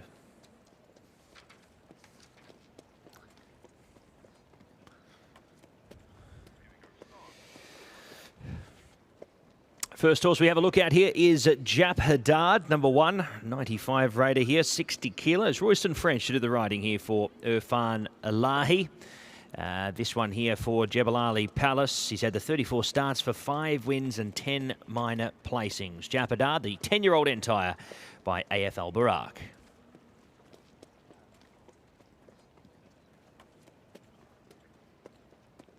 Followed up by number 2 here. He's drawn wide. Only Smoke, the 9-year-old entire by Valiant Boy, Saif Al-Balushi and Abdullah Al-Hamadi. 4 wins and 7 minor placings from the 35 starts. Also a 95 raider in this event. Coming out of a 2,400 metre event at Abu Dhabi last time out, he drops back to half the distance for tonight's race.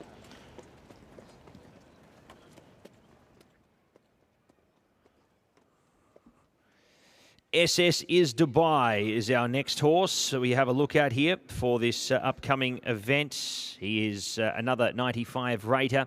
Ibrahim Al-Hadrami and Abdulaziz Al-Balushi combined here. Draws the ace, running over listed company, in listed company over 1,800 last time out at Elaine. He was 7th on that occasion down the track behind Tariq. Drops back to a sprint trip.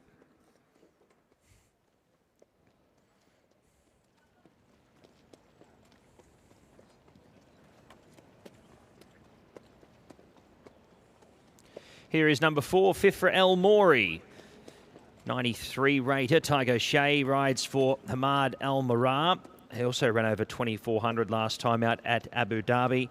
Running 3rd on that occasion behind RB Yasser. He drops back sharply in trip, looking for his 4th career win.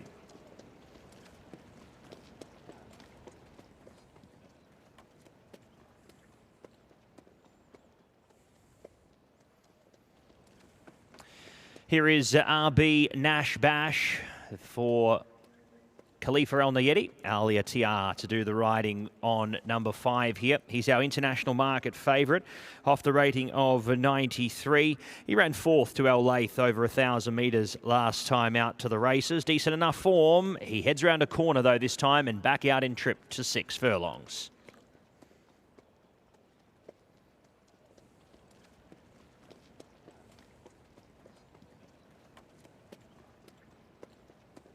Here is number 6, Zuhair. He makes his first career run on dirt. Debut winner at Abu Dhabi last season in impressive fashion under Jim Crowley. Contested listed company first up on the 6th of December. Went down there, beaten a long way on the grass, but will be fitter for the run.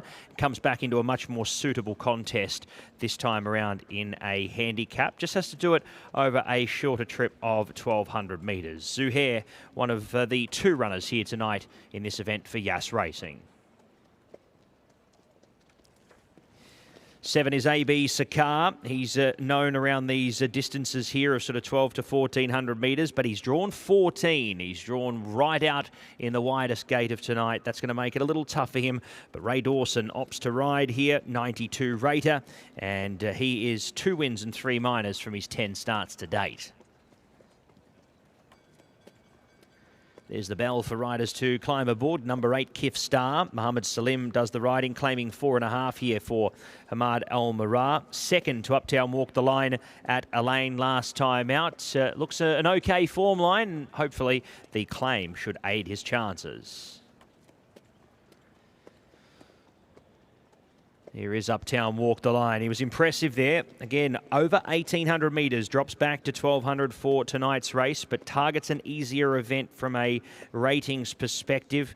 He was good in that occasion there behind Sandro Paiva. Should be fitter, and provided he can keep up with those who will go hard early and make ground late, he should be in the finish.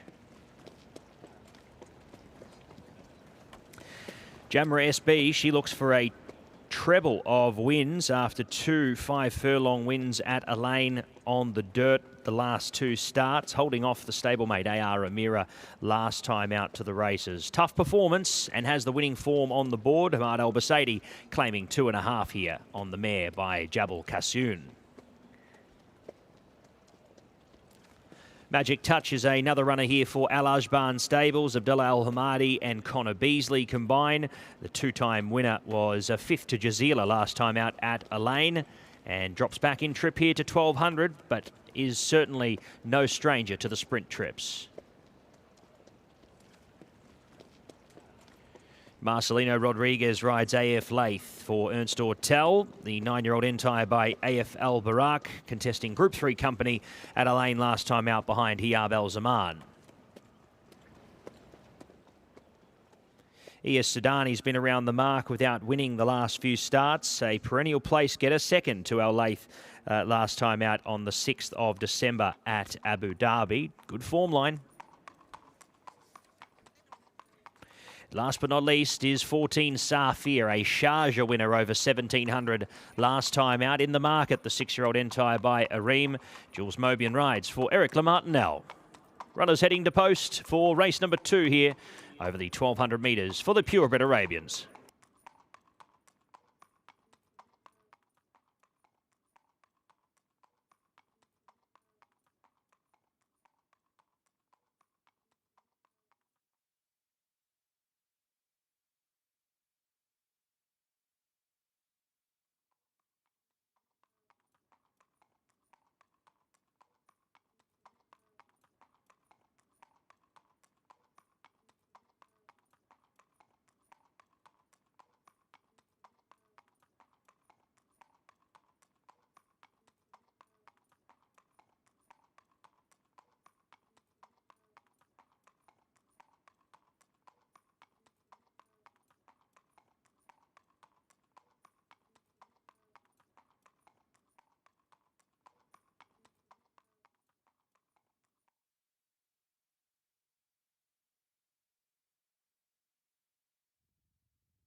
We're going to take a closer look at some of the main contenders for our second race, the Azizi Riviera. This race is for purebred Arabians, a handicap over 1,200 meters on the dirt, and we're looking at horse number 5, RB Nashbash, who was behind Al Laith last time. That was at Al Ain. That was over 1,000 meters. It wasn't a bad run, wasn't beaten that far. It's got a good draw in stall 2. If RB Nashbash can get forward, then is a horse that generally pretty consistent, hardly runs a bad race, and so you can count on RB Nashbash to be involved.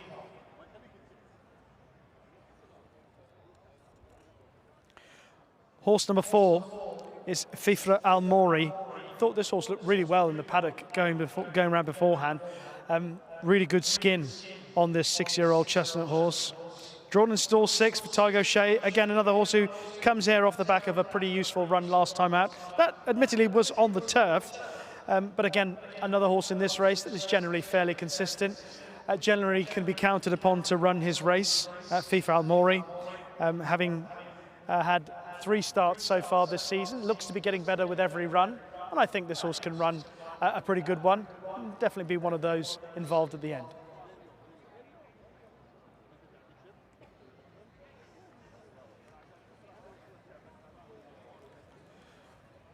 Horse number 14 is Safir for Eric Lamartinel, one of 2 in the race for Yaz Racing. This horse has got a fair enough draw in 9. We'll probably have to use up a little bit of juice. Won over 1,700 meters last time out at Sharjah. That was back in November. And a repeat of that, but back over the shorter distance, will give a very decent chance.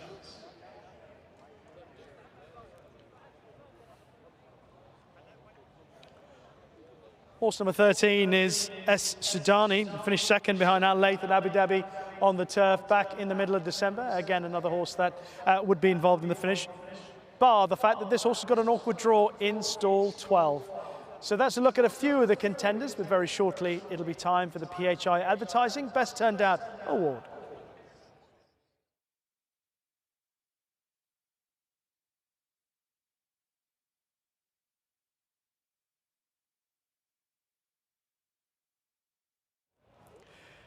So it's time for our second PHI Advertising Best Turned Out Horse Award of the evening. It's gone to number 13, S. Sudani, who's looked after by Shuaib Al-Gaidi. He is in the winner's enclosure now with a big smile on his face because he's receiving his prize from Ali Essa, the CEO of PHI Advertising, because he looks after the best turned out horse in race 2. That is S. Sudani.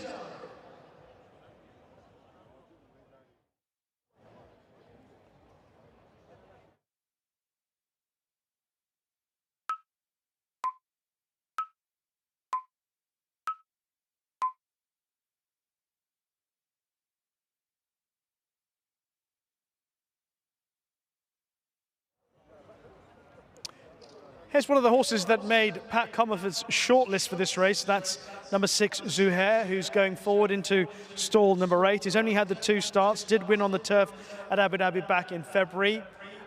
Who knows just how good this horse might be and how he'll go on the turf. But he represents a very strong team who do very well in this type of racing. And you have to consider, because of connections, that's enough to warrant some respect. Let's head up to join Pat Comerford for a bit more. It's an interesting race, Rishi. Thank you very much. A lot of these horses dropping sharply back in trip. Fifra Al Mori, Safir back from a Sharjah 1,700 metres. Probably not the strongest of races, but a market giving it plenty of respect. I mean, the market's starting to close up ranks now. I thought it was this between the 6, the 9 and the 10 here. Zuhair, if he handles the dirt, which I'm sure he will. Uptown walked the line, the last start winner, dropping back in trip, and the sprinter in Jamra SB, who's been pretty hard to stop over 1,000 metres. All of them have only just crept under double-figure odds on the international market. AB Sakar loading forward into the outside alley. And Jap Haddad will be the last one to come forward for Royston French. And we'll be set here for the Azizi Riviera for the purebred Arabians.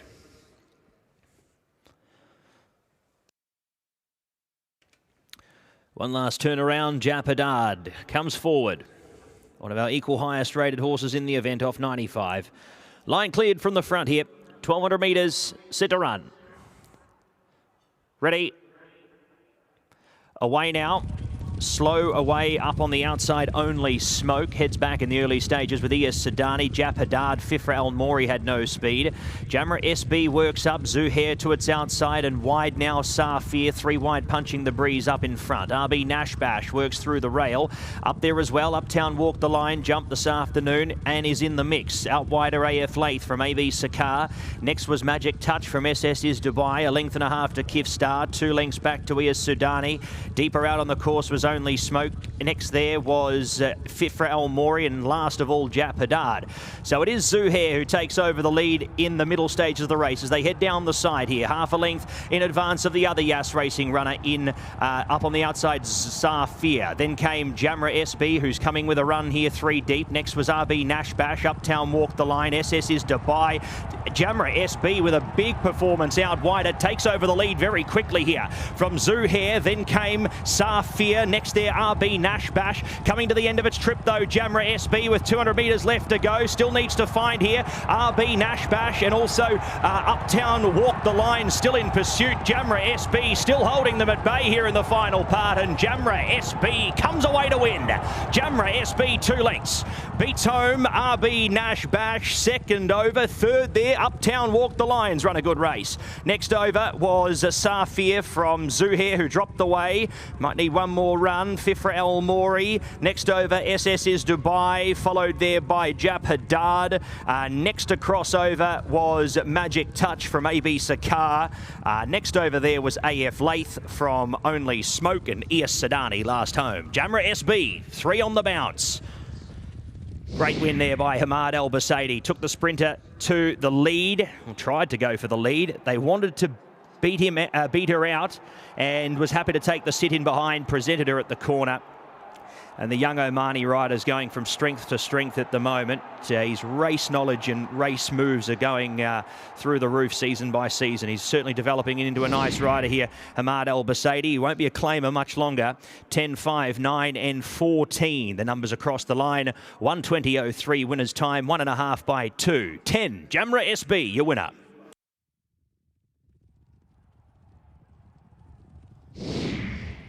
What a smart performance from Jamra SB under Hamad El Basaidi. A hat-trick of victories this season for this 6-year-old grey mare. We talked about this earlier on, the fact that she's been showing really smart form over 5 furlongs, but just off the lead today, which was set by Zuhair and Safir, and in the end, she swept past them all and had a little bit in hand to hold off the late rally from RB Nashbash. That was a really smart effort from Uptown Walk the Line, who also ran on to finish 3rd. But Jamra SB is in the form of her life so far. That is 4 wins in her career, and 3 of those have come this season. Won twice at Alain, over 1,000 metres, and now today here at Meydan, over 1,200. And a really smart ride. There was a bit of a contested lead early on for Jamra SB, and Hamad El Basaidi decided just to take back a fraction and allowed Silvestre de Souza to go forward on Zuhair. And that probably was just as important as the ability today, the tactics deployed by Hamad El Basaidi in just letting her have a little bit of time to find her stride, while the front 2 went on at perhaps a stride or two too fast. Turning into the straight, gave those 2 plenty of room down on the inside, swept past them and had enough in hand, probably a little glance over at the big screen, running past the furlong pole. And between horse and rider, this is excellent deployment of tactics. A very smart performance from a 6-year-old grey mare who is bang in form. 3 in a row. Unofficial numbers in the Azizi Riviera, 10, 5, 9, 14. 10, 5, 9, 14. Jamra SB, your winner, 1:20.03. Winner's time, 1.5 by 1 3/4. 10, 5, 9, 14. Race 2.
Ladies and gentlemen, it is time to welcome back our second winner of the evening after the running of the Azizi Riviera. She's a 6-year-old grey mare by Jabal Kasyoun out of Lamyat Al Asail, owned by Abdullah Amur Masood Al Mashaiki, ridden by Hamad Al Busaidi, and trained by Ibrahim Al Hadrami.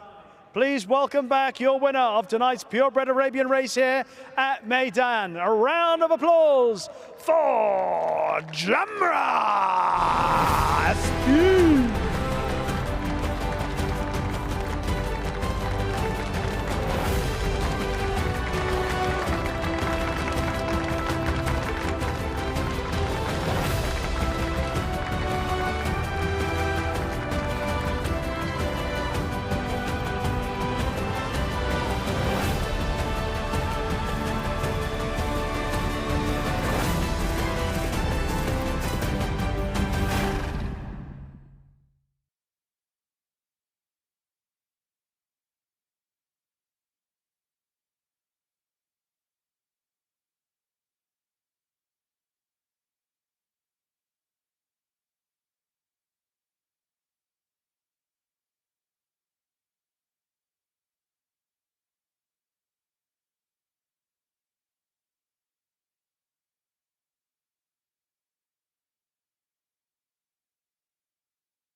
Hamad Al Busaidi, the winner of our second race. I believe this is our second win here at Meydan Racecourse. Congratulations, very well done. Tell me about your tactics in the race when Silvestre de Souza went on Zuhair, and how patient you had to be today. Thank you very much, but first of all I will tell you about my feeling. It's very nice when you have a win in very nice race course, and Meydan is the best race course in the world, and I'm very happy to have a win in this season, first win in Meydan.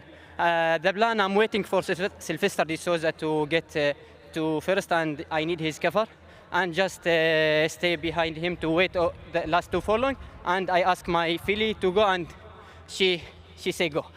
She was very courageous in the run to the line. Yes, I told you, just I need Silvestre de Souza, his cover also, only, yes. And just tell me again about the feeling when you crossed the line. As I told you, it's very nice feeling when you win in this race course. It's a best race course in the world. Many congratulations. Very well done to you. Thank you, thank you. And correct weight is given in the Azizi Riviera 10.59 and 14. 10.59 14, right to pay. Jamra SP, your winner. 120.03, 1.5 by 1 3/4 the margins. Correct weight, race 2.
Ladies and gentlemen, it is time for the presentation for our second race tonight on this 10-race card here at Meydan, supported by Azizi Developments. Our second race was the Azizi Riviera, and we welcome to the stage to make the trophy presentation Mr. Javed Luddin, the Chief Executive Officer for Azizi Energy.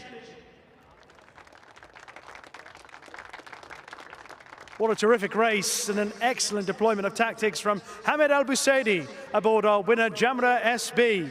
And please welcome to the stage to receive the prize on behalf of the winning team owner Abdullah Amur Masood Al Mashaki and Abdulaziz Amur Masood Al Mashaki.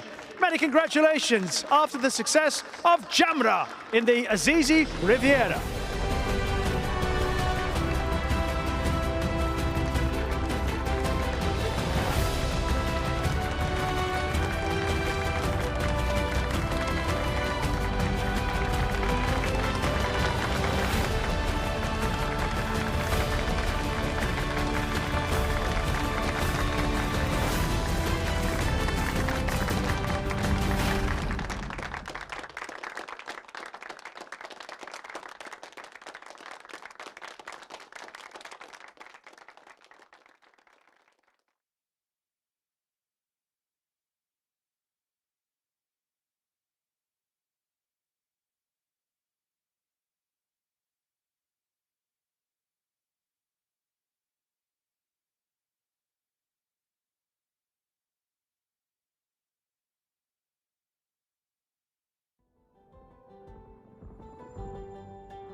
Welcome back to the parade, ladies and gentlemen, as we head back to the parade for race number 3 on the card.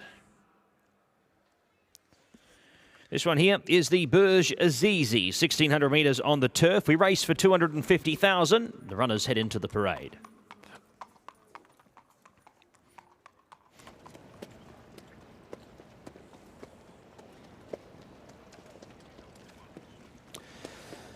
There is our first horse making his way in, and that is Arnaud Domini.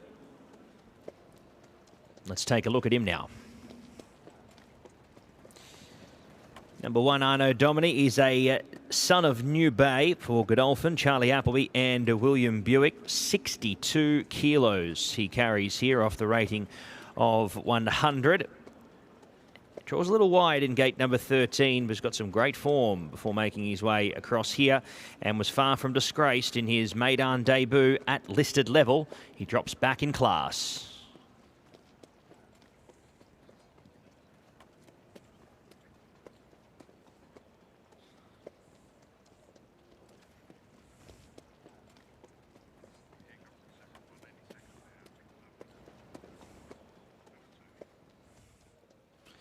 Number 2 is Bull Ace. Andre de Vries rides for Mohammed Mahdood, Sheikh Khalifa bin Harsha Al Maktoum. 41 starts, 8 wins, along with 11 minor placings. Last seen at Longchamp on the 4th of October, running 5th in a handicap there, beaten 1 3/4 lengths. Comes here with good French form, the 8-year-old gelding by Toronado. He makes his Meydan and UAE debut.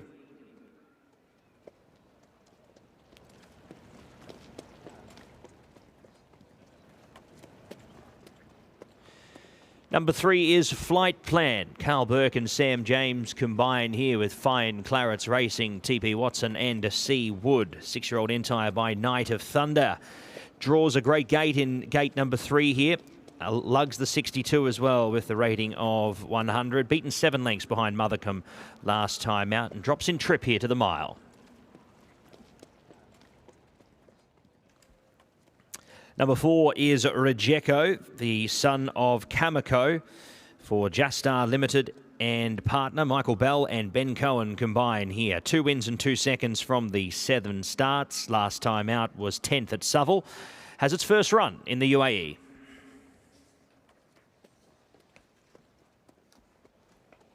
Five is English Oak. James Doyle and Hamad Al-Jahani combined here with Wathnan Racing, the 6-year-old gelding by Wooten Bassett. He has his first run in the country as well. Last seen on the 29th of July at Goodwood. He's on a 171-day break, and he returns first up here tonight.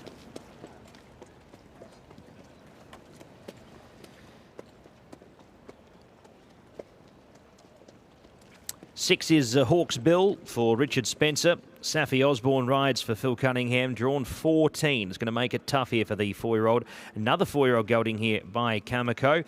They've got the 1 win and the 5 seconds from the 12 starts. First up for 125 days.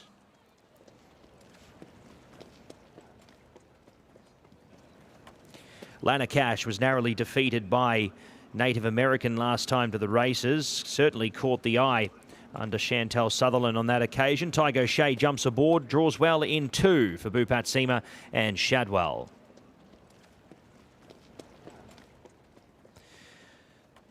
Well, we welcome back a horse we haven't seen to the races here at Meydan for quite some time. It's First Sight, the now 6-year-old gelding by Dabawi for Mohammed Khalil Ahmed. Bupat Seema trains Andrew Slattery to ride First Sight. On his 700-day break, he returns here to the races tonight.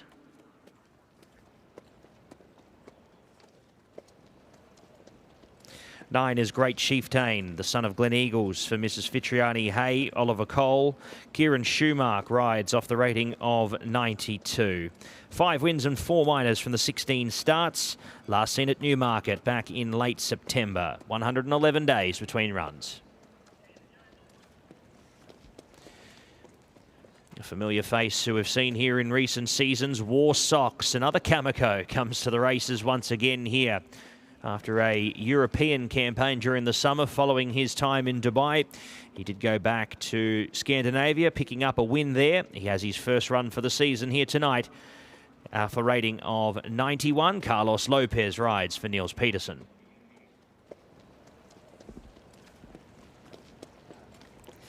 Number 11 is Mustabshir, 6-year-old gelding by Dark Angel, Ali Al-Badwawi, Mirzabek Kapushev to do the riding. Two-time winner from 16 starts. He has had no runs so far this campaign, the last run coming in mid-March of last year at Jebel Ali. 306 days between runs. He returns to the races tonight.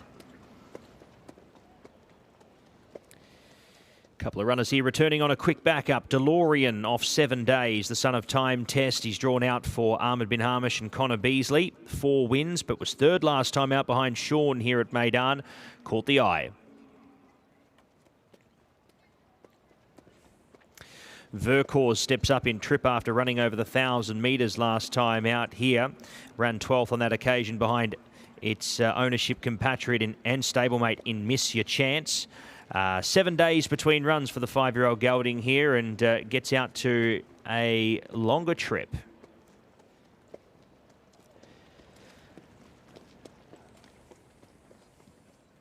And finally, Secret State is off even shorter of a break. 6 days between runs.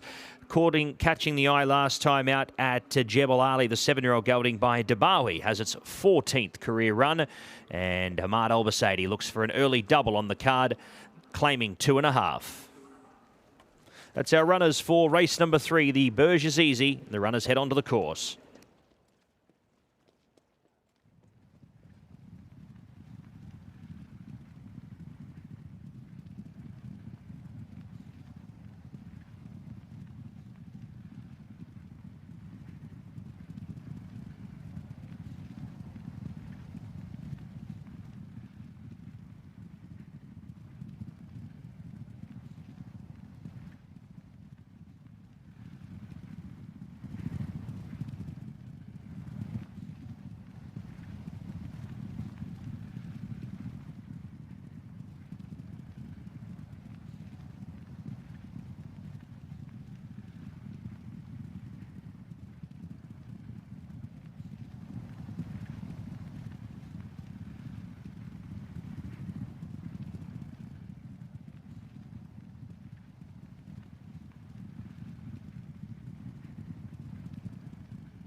Well, ladies and gentlemen, it is time for our third PHI Advertising Best Turned Out Horse Award of the evening. And in race 3, it has gone to horse number 10, the flashy chestnut Horseracing. He's looked after by Mohammed Rafiq, who's alongside the CEO of PHI Advertising, Aliessa, in the winner's enclosure now, about to receive his prize in this huge envelope. Aliessa is working out in the gym, and he's able to lift that envelope and hand it over to Mohammed Rafiq, who will put that in his large trouser pocket and take it home with him and hope that Horseracing also runs a big race. But Horseracing, Mohammed Rafiq, the PHI Advertising Best Turned Out Award winner in race 3.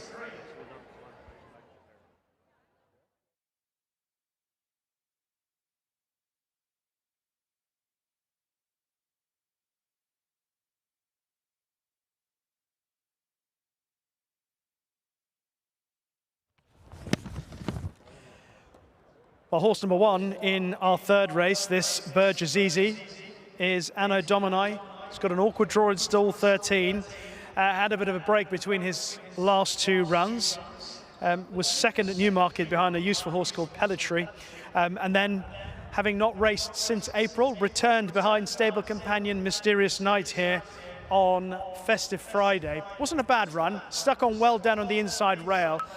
And there wasn't actually that much between all the runners as they crossed the line in that listed event back in December. That was a promising enough first effort, but it's going to be tough for William Buick from stall 13, and all his skills will be put to the test. Horse number 7 with a better draw is Lanakash for Bhupat Seema, already on the score sheet here tonight with the winner of our first race. This horse actually ran really well behind Native American back on the 12th of December. Looked a bit more like his old self, Lanakash, and a repeat of that, or maybe a little bit of an improvement, might see him go close.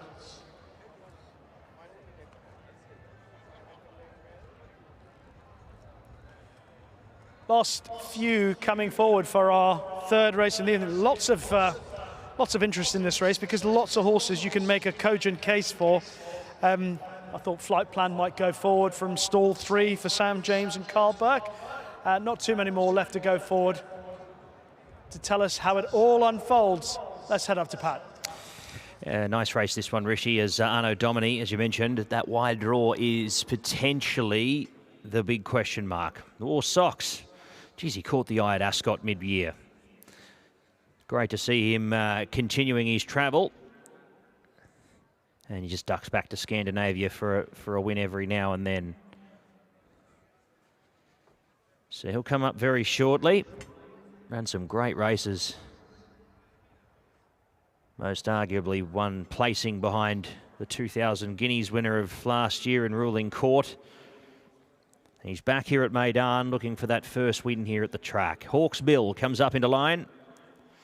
Loads away for Safi Osborne. Set to go here at the mile. Ready. Away now in the Burjazizi, and Secret State, Horseracing and Vercors were the best out, but are wider. Kicking through now, Flight Plan, also there Lanakash. Deeper out, DeLorean on a move wider. English Oak tucks in behind them in about 7th or 8th position, half a length back to first sight off a 700-day break. And out wider was Mustabshir. A gap there back to Rejeko from Anno Domini, who's 4th to last, the favourite. Then came Great Chieftain. Second to last in running as they continue on was Bull Ace. And out to last position was Hawks Bill from the wide draw, has had to take its medicine.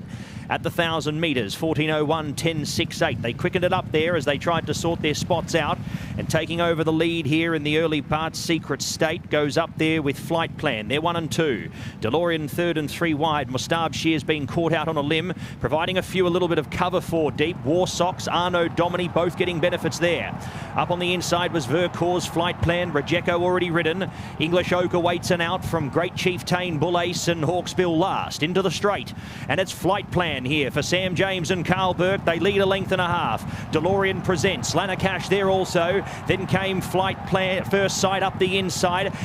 Beaten now is a Flight Plan. Lanakash comes past. Horseracing is starting to loom up large, and English Oak finally out. It's Lanakash, and up on the inside, first sight, giving a big big side here. First sight, Lanarkash, English Oak diving in the late stages. Good finish, English Oak.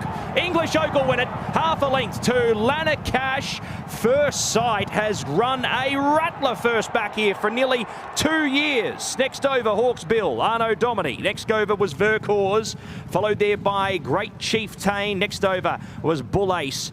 Getting Tired was Flight Plan, DeLorean, and the last couple to drop away, Mostabshire, 4 deep. He'll sleep well tonight. And Secret State crossed over at the back with him, along with Rejeko. Wathnan Racing take it. English Oak, one of 4 rides tonight for James Doyle. And he goes on to win here by a half length. Lanarkash has run a bottler as well. He is certainly back in a big way. Another second for him. And first sight of 700 days. Congratulations to Bhupat Seema. That is a return and a half here from the son of Dabawi. Off 700 days, he's gone down a length here. He's in for a big campaign. 5, 7, 8, your numbers. 5, 7, 8. We await the number for 4. I think it'll be War Socks. I'd say it'll be 5, 7, 8, and 10.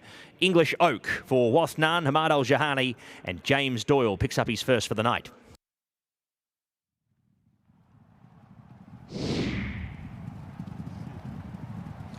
He's always a horse that had plenty of ability. Hasn't always been able to show it, but tonight covered up under James Doyle. You see, he was going really well there, just waiting for a little bit of a gap. Down on the inside rail, first sight about to make his challenge. Lanarkash has had a lovely run through under Tiger Shea, had a lovely toe through the race behind Flight Plan. But at this point, first sight put his head in front. Lanarkash trying really hard, eventually gets past him, but both are swamped by English Oak on the outside in the colours of Wathnan Racing for James Doyle. This horse travelled very kindly in the red cap, looked for a little bit of room and had to just wait for clean running. And once he did, he picked up very smartly. And this is, at his best, he's always been a pretty useful horse, English Oak. And I think he just lost his way a little bit at times after his 4-year-old season, but he still showed a fair level of ability. And here at Meydan this evening, he's shown us what he's truly capable of. War Socks has run really well behind the front 3. He also moved into the race quite menacingly, but he had to race relatively wide in comparison to those nearer the front. And Anno Domini from that stall position was always compromised how the race was run. Mostabshire was also a bit too wide through the race.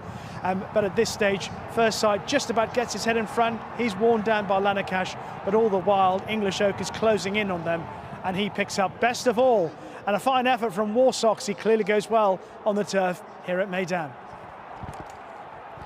Unofficial numbers in the Burj Azizi, 5, 7, 8, and 10 confirmed. 5, 7, 8, and 10. English Oak, your winner, 135.51. Margins a half by a half. 5, 7, 8, 10. Race 3.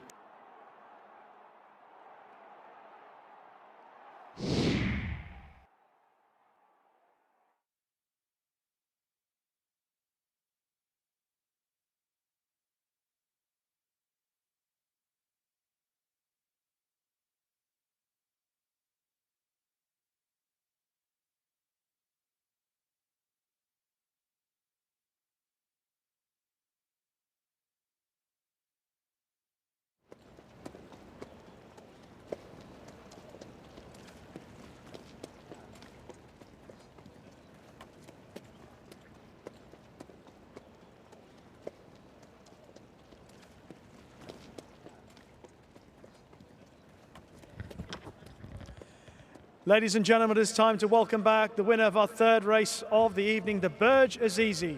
A 6-year-old bay gelding by Wootton Bassett at a Forest Crown, ridden by James Doyle, owned by Wathnan Racing, and trained by Hamad Al-Jahani. He is back in the winner's enclosure.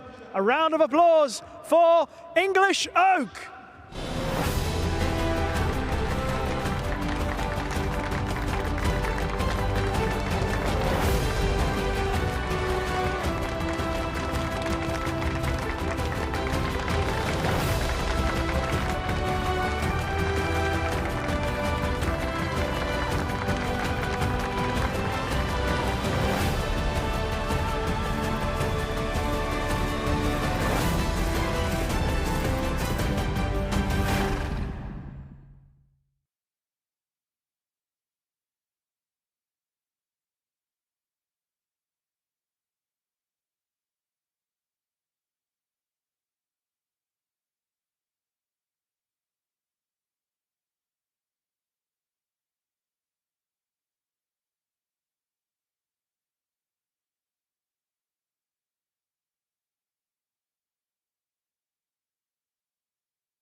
James Doyle weighing in after the success of English Oak.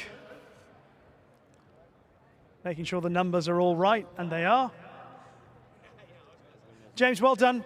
I was saying about this horse when he was coming back in that he's always had a lot of talent. Remember him winning at Royal Ascot. I think tried in higher grade, didn't quite work out. He's run well on occasions, but the race just sort of fell perfectly today for you. Yeah, he's obviously we're a long way from his Buckingham Palace win. That was his first run for us, and we got very excited after he won that day. We thought he could be a potential group horse, but things just haven't quite gone his way. But we've kind of brought him out here. He seems to have relished being out here in the sun and training on the turn, and his last bit of work was quite nice. You're still wanting to see him back it up on the track, and he certainly did that. The race couldn't have panned out much better. We had actually planned to be a little bit further forward from a decent draw, and he didn't jump all that well, so we just rode him to sort of come home and just enjoy himself. And God, he didn't have travel well turning in. The runs did open up turning in, but it's quite a long straight, as we know, and I just waited with him a little bit longer just so we weren't kind of out in daylight too long, and it seemed to suit him, and hopefully we got plenty of enjoyment out of it, so I hope he did. And if he could maybe be quite a smartly handicapped horse if he can back it up. Yeah, I quite enjoy watching, as many people do, when a jockey's travelling really well on a horse that's going well. You're thinking, well, it's quite nice to watch. But there was one moment where you just had to wait for a significant gap. But once he got it, it was relentless the way he picked it up. Yeah, it was, yeah. And he's a horse that we have questioned what trip he potentially is. When he won the Buckingham Palace, I thought, is he a sprinter? I don't know, he felt very quick that day. So maybe we've kind of got it wrong with him, and I think we found his right trip for sure now. And yeah, delighted for Hamed, Tommy and all the guys at Wathnan. It's their second win here at the Carnival, and hopefully there could be a few more to come, we hope. Onwards and upwards. Well done. Thank you. And correct weight is given in the Berger's Easy, 5, 7, 8 and 10. 5, 7, 8, 10. Correct weight, English Oak, your winner, 135.51. Margins are half by a half. Correct weight.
Ladies and gentlemen, we come to our third presentation of the evening following the running of the Berger's Easy on a night of racing here at Meydan, sponsored by Azizi Developments. Please welcome to the stage to make the presentation Mr. Ahmed Massoud, the first Deputy CEO.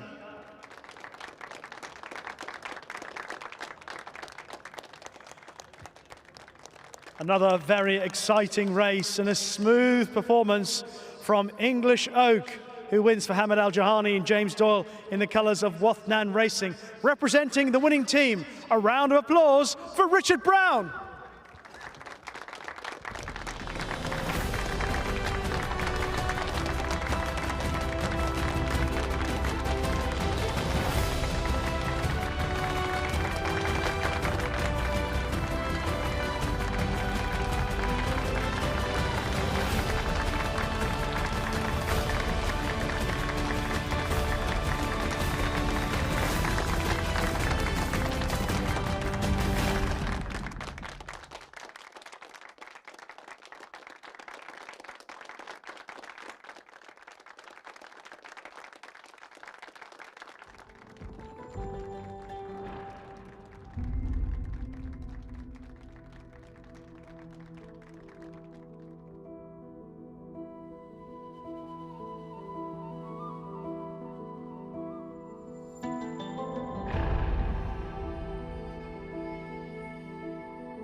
Ladies and gentlemen, I can see the excitement on your faces because you know what's coming up.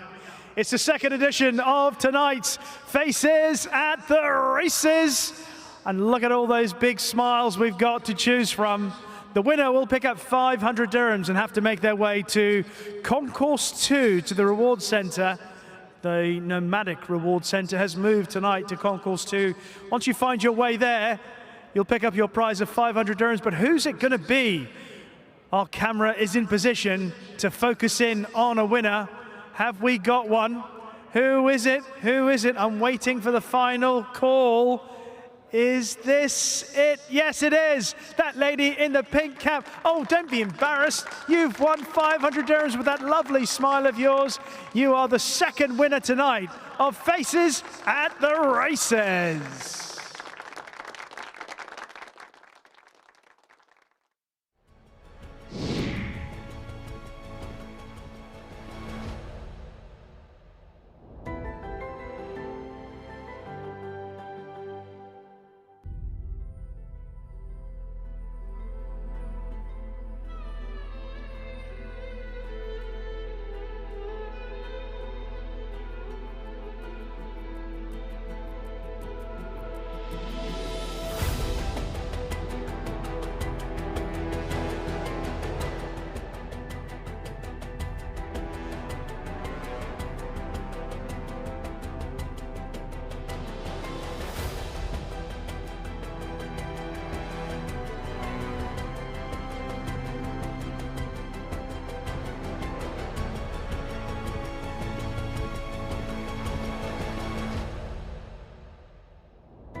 Welcome back to the parade, ladies and gentlemen, as the runners head out onto the parade here for race number 4. It is the Azizi Revi for 175,000. Take out the 4 Muzahim. Take out the 10 Ab Shrek, along with the 17 La Senora, the 18 Lenormand. Ironside is the only emergency who comes in. Al Muzan was already in with the earlier scratching. Bernardo Pinheiro to do the riding here on Ironside. Let's head to our first horse. That is the Godolphin runner here, Bakali.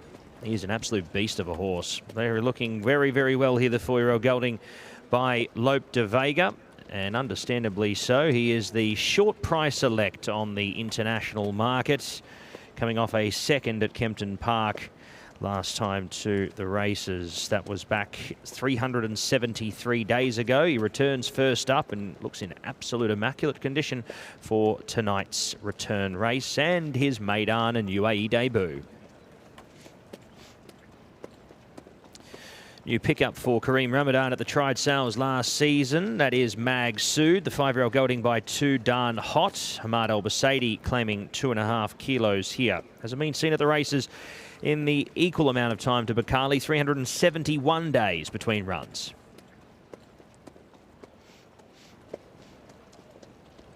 Here is the filly Flammer Sunshine, 4-year-old filly by Flame Away for In It for the Sun Syndicate. Bupat Seema and Tiago Shea combine off the rating of 82. Last seen at Jebel Ali behind Atwal. Returns back to Meydan. Caught the eye behind Heart of Honour 2 starts ago. Should appreciate the return here to Meydan, albeit on the turf.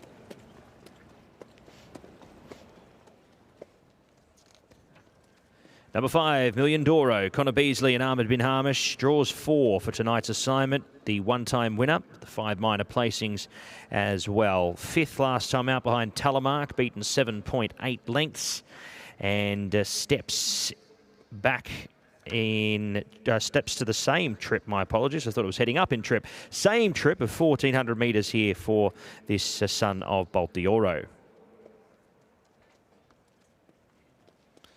Mutani's had his last 2 runs on the dirt. Back onto the turf he goes. Ben Cohen rides for John Hyde, a winner of his last 2 starts. We'll see if he can do it on the turf.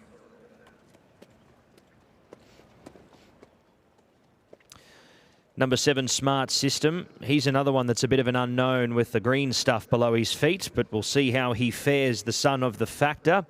After a couple of runs, he's a horse that usually fires off this mark and at this grade of race, albeit on the dirt. We'll see if he can do the job here on the turf, the 6-year-old gelding by the Factor.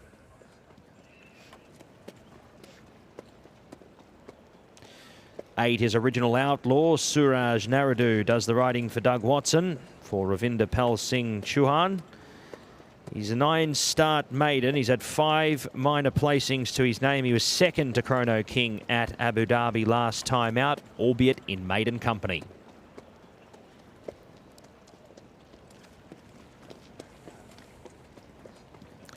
Al Bosnia returns to the races here, the 4-time winner from 19 starts.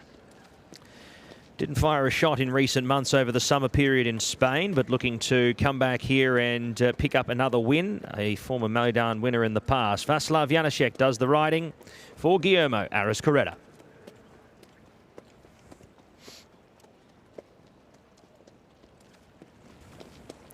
Eleven is Odai, Michael Sheehy for Osama Rafai and Ammar Eshab. 12 starts, 1 win and a third. Down the track at Jebel Ali on the 10th of January. Back to Meydan here, hasn't been to the track in a while.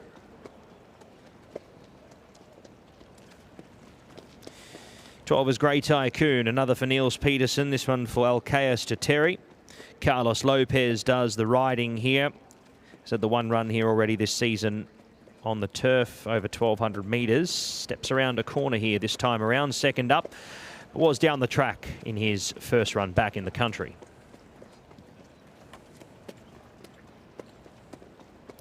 Ray Dawson rides Kamzan for Salman Al Sabri. Beaten a length, 1.2 lengths by Darkham at Abu Dhabi. We saw that form on show in the first race. This is the other division of the event. Draws well in 3, the son of Flatter, but he is outrated on a few of these and would need to put in a good performance to be figuring.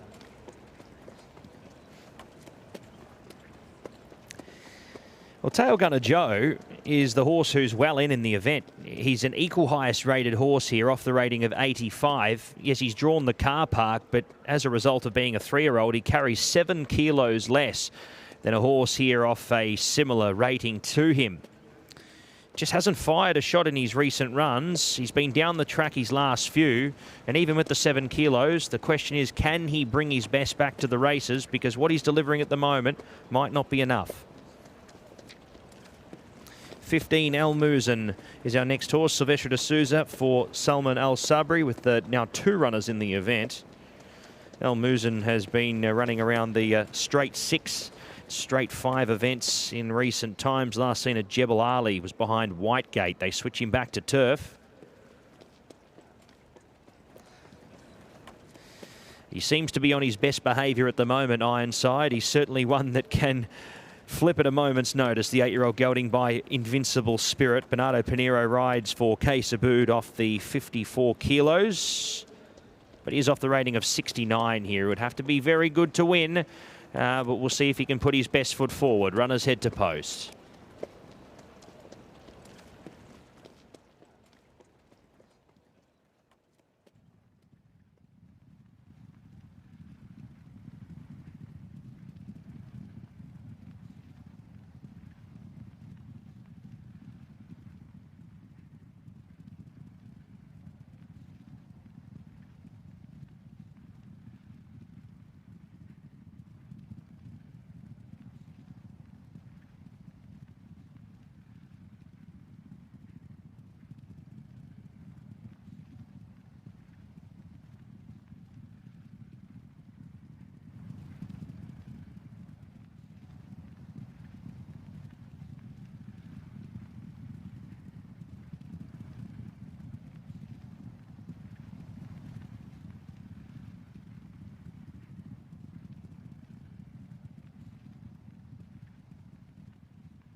It is time for our 4th PHI Advertising Best Turned Out Horse Award of the evening, and in race 4, it has gone to horse number 9, El Bosnia, who's looked after by Mohamed Giakarul Haq, and he is in the winner's enclosure now alongside Ali Essa, the CEO of PHI Advertising, doing a sterling job making the presentations tonight in the winner's enclosure. Best of luck to Mohamed Giakarul Haq and El Bosnia in race 4.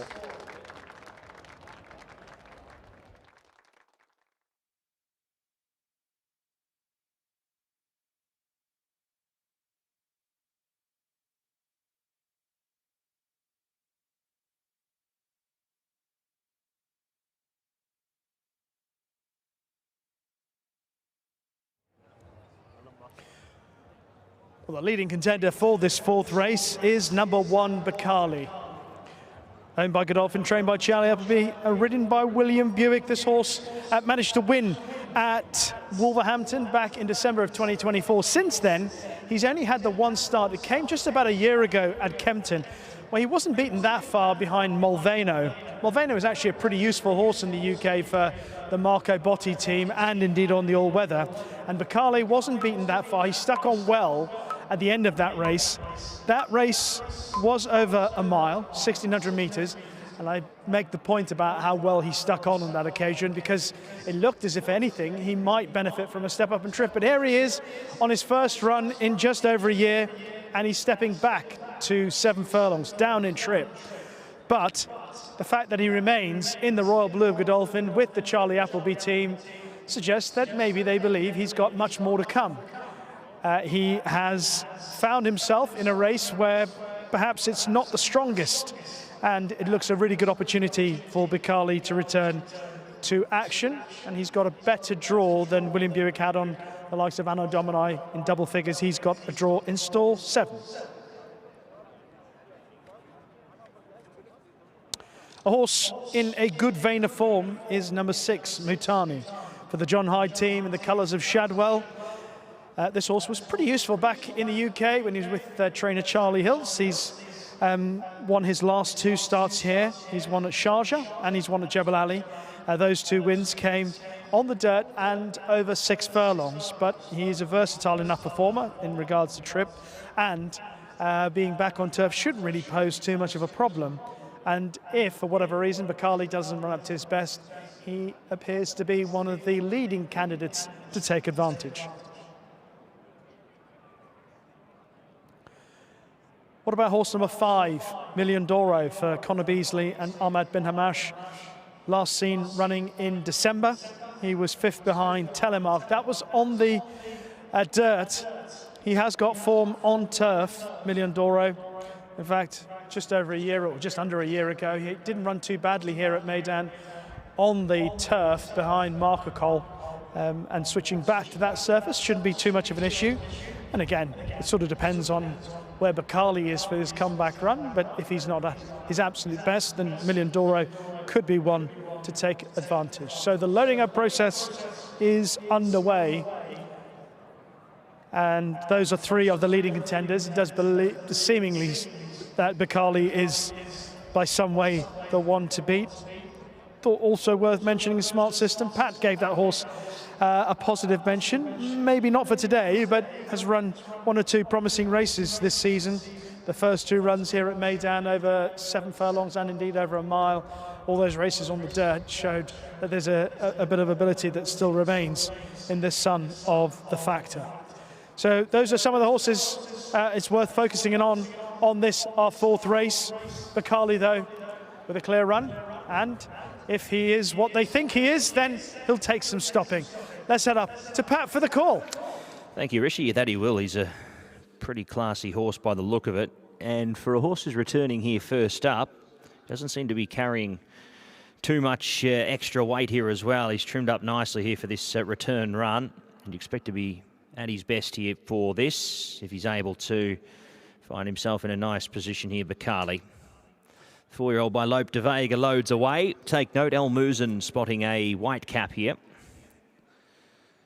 Last horse to join the line here and come forward will be Tail Gunner Joe. As we mentioned, he's off the same rating here as Bakali, 85. As a 3-year-old, he's got 7 kilos less, but as you can see, he has got his mind on everything else here at the moment than racing. And he's got the wide draw to contest with as well. Second division here, the Azizi Reeve, 1400, ready to go. And they are sent on their way. Camden away fast. The Smart System was away into a nice position early. Million Doro utilising the gate as well. Deeper out on the course, Mag Sood works forward. And Bakali's going to have to settle down for 4th here, but has got a nice spot with cover. Half a length back to Camden. It was a length and a half to 2 lengths to Original Outlaw from El Muzen Grey Tycoon. 3 lengths back on the inside of runners here as they continue along was Flammer Sunshine. The filly is just worse than midfield. 3/4 of a length to Odai, a length and a half to Mutaney on the hunt for 3 on the bounce. Tail Gunner Joe back to 3rd to last from El Bosnia Ironside. It is Smart System who's going to take over the lead here under Kapushev and leads the way by a length and a half here to Mag Sood and Million Doro, who hasn't had to do too much work there and is going to let the leader go. Bakali in 4th position, a nice stalking roll and heads out to present for Buick. Camden next from Original Outlaw, Grey Tycoon, El Muzen. That looks your race. It's Smart System, though, who's got a lead now of a length and a half, but Bakali starting to get on terms out wider. Bakali picks up Smart System in a matter of strides. Smart System now fighting for minor placings from a fast-finishing Original Outlaw, Grey Tycoon, and from the back, Tail Gunner Joe, but Bakali is off and gone with the prize. Bakali coming away to win by 3.5. Make it 4 lengths, potentially. Original Outlaw second across from Smart System, who's held on for the final spot in the frame. Next over was Tail Gunner Joe, Grey Tycoon, Odai, Mag Sood. Next over was Ironside from El Muzen, El Bosnia. Next over Camden from Mutaney, not today. Million Doro dropped away after finding a good spot early. And Flammer Sunshine the last in. Bakali, 4-year-old gelding by Lope de Vega, honours the short quote and is able to go on and win well. Original Outlaw has run a really good race there for Doug Watson and Suraj Naradu. And even on the grass, Smart System is able to put in a nice run. He's at a dangerous mark and he finds himself a spot in the top 3. 187.12 numbers, 187 and 12. Bakali, that was pretty comfortable watch there. Very, very textbook by Buick. 122.91 winner's time, 4 1/4 by a half length. Won your winner.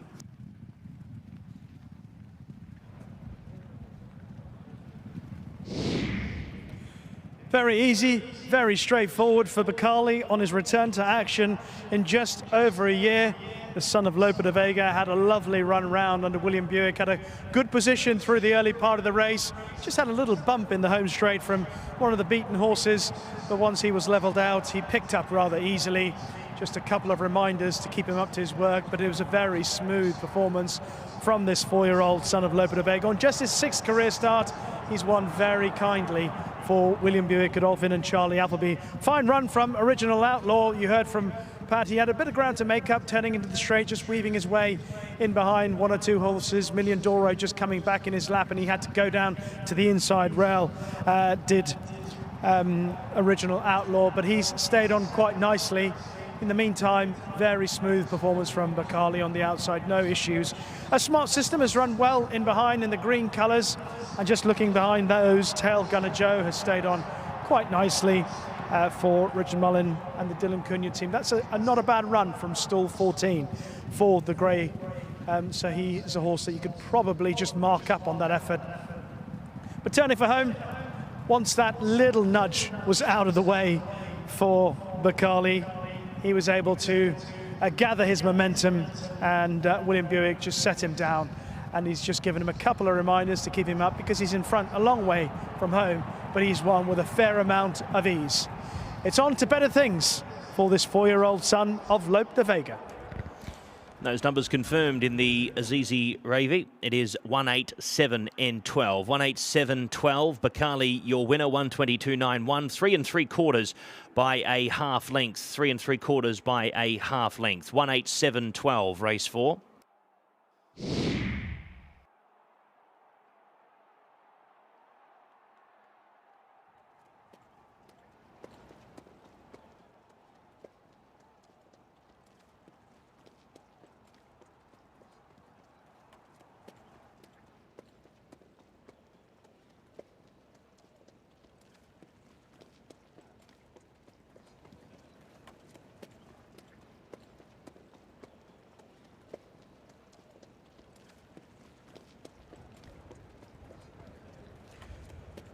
Ladies and gentlemen, it is time to welcome back our fourth winner of the evening following the running of the Azizi Rev.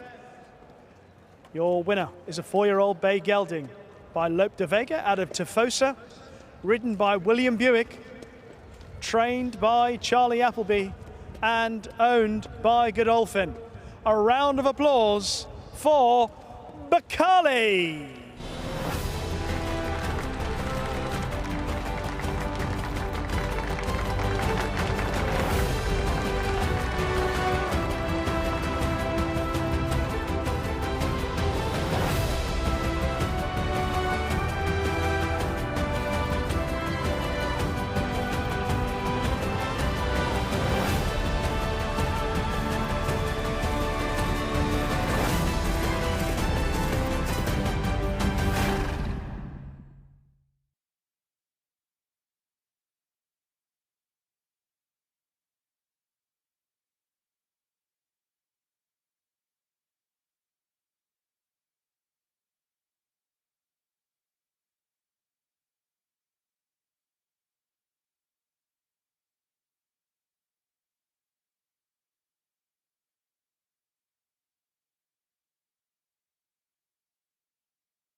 William Buick, a smooth performance from Bakali.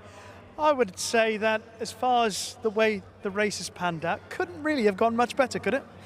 No, he did very well, and he's had a long time off. You know, he was prepared very well for this evening, and you know, he always worried that he's going to be fully tuned in, but he broke well, and you know, he took me along the whole way. So it's a little bit hard to judge when the rail is so far out like it is this evening. Look, a single figure stall definitely helps, and he could make use of it. So very straightforward performance, and I think there's more to come from him. He looked good today. You know as well as I do, we all look at the race beforehand and we go, oh, Godolphin, Charlie Appleby, keeping a horse like this in training, keeping him with the Godolphin team, you must believe that there's something in that tank that we haven't seen yet.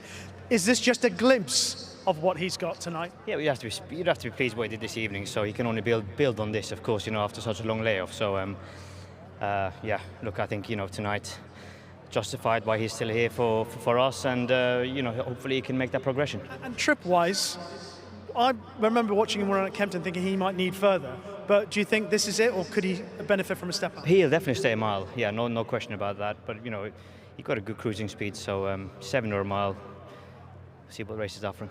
Well done. Thank you, Rishi. Cheers, Will. And correct weight given in the Azizi Revi, it is 187.12 correct weight. Bakali the winner, 122.91, 3 3/4 by a half length. Correct weight, race 4.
Ladies and gentlemen, we come to our fourth presentation of the evening following the running of the Azizi Rev on a 10 race card tonight here, supported by one of our pillar partners at Meydan Racecourse, Azizi Developments. We're delighted to have them back here as part of the Dubai Racing Carnival.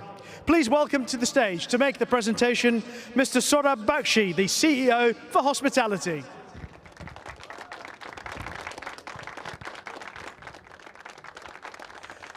And what a smooth performance on his return to action after just over a year. The 4-year-old Bakali wins for Godolphin, Charlie Appleby and William Buick. And stepping forward to receive on behalf of the winning team, congratulations to Sophie Chrétien.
And welcome back to the parade. Here is the Azizi Milan for 190,000. We head out to the max distance on dirt, 2,200 metres. Field of 16. Let's get into the parade.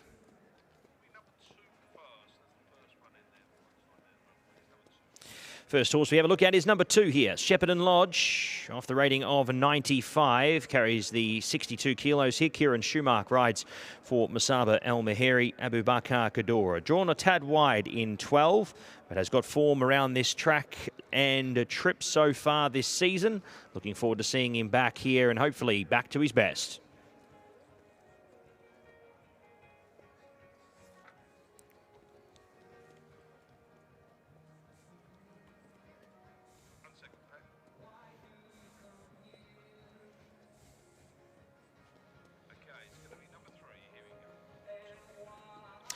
Here is number 3 in the Gun Carriage, who returns here to the races again. He was 11th last time out and was beaten by a considerable amount of lengths, 11.4 lengths last time to the races. They've stepped him up in trip again here to the 2,200 metre mark, and he's drawn a little wide, but hopefully we see him back to his best after a really impressive first up run on the dirt at Meydan back in mid-December.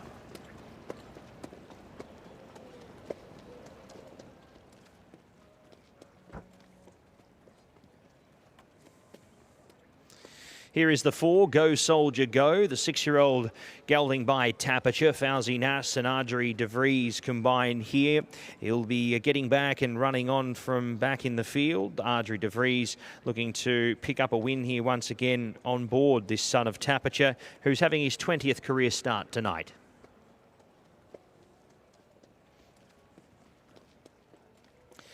Number 5 is next, Hans Anderson. Francisco Leandro Goncalves rides for Veronica Jandova. 5th last time out to the races behind Book Review. Stepping up in trip from the 2,000 here for tonight in a similar sort of field.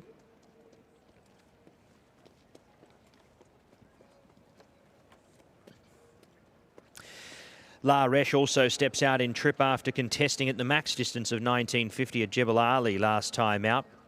That was back in the 13th of December, has had a month off between runs.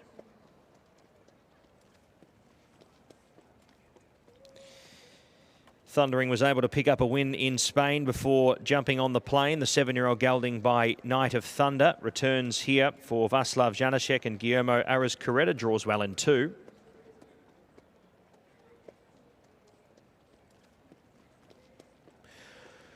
Warhawk would have taken plenty of fitness out of those 2 lead-up runs at Jebel Ali as he steps out here 3rd up for his UAE campaign on the dirt tonight, looking to improve on his last couple of runs where he's been far from disgraced, a 2nd and a 4th so far.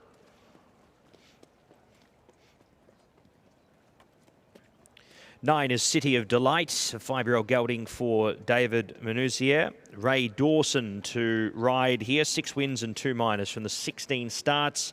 Last seen at Chepstow on the 7th of August. He's had 162 days between runs.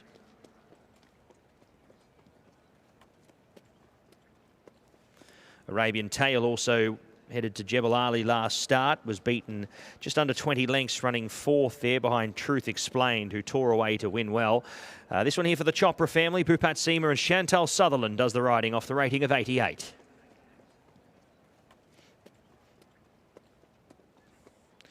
Carl Burke and Sam James combine with the runner in the colours of Al-Laith Racing. Antrim, the 4-year-old gelding by Dabawi.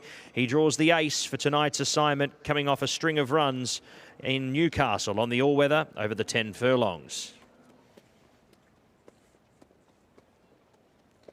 12 is Book Review. Looks the likely leader in the field. He'll be looking to do exactly what he did 2 starts ago on the dirt over 2,000 and lead all the way. Bernardo Pinheiro partners once again for Salam bin Gudaya.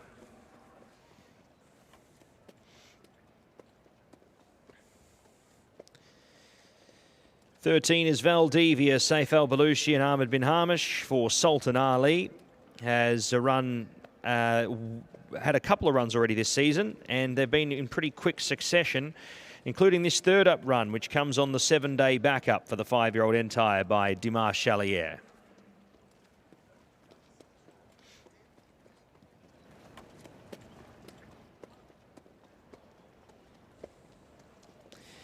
14 is Akakis. Draws well in 4. Connor Beasley rides for Ahmed Bin Hamish. Has had the 6 starts for a win and a second. Also backs up following that run behind Force and Valor. Steps right up in trip here, though, to 2200.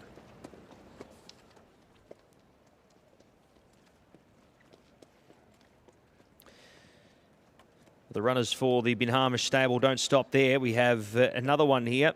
Ezage. Sam Hitchcott rides off the 54.5 kilos, off the rating of 80. The son of None never draws the widest gate in 16.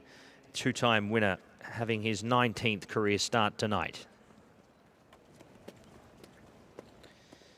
Vino Saro, our final horse here. Safi Osborne rides for Jamie Osborne, looking to improve on recent runs. Has had a 12th and a 13th in the last 2 starts.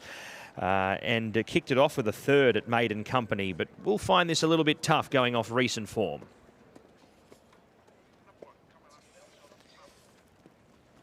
Our early arrival to the gates and onto the course is Prince Ruse, the 7-year-old gelding by Cherny Prince.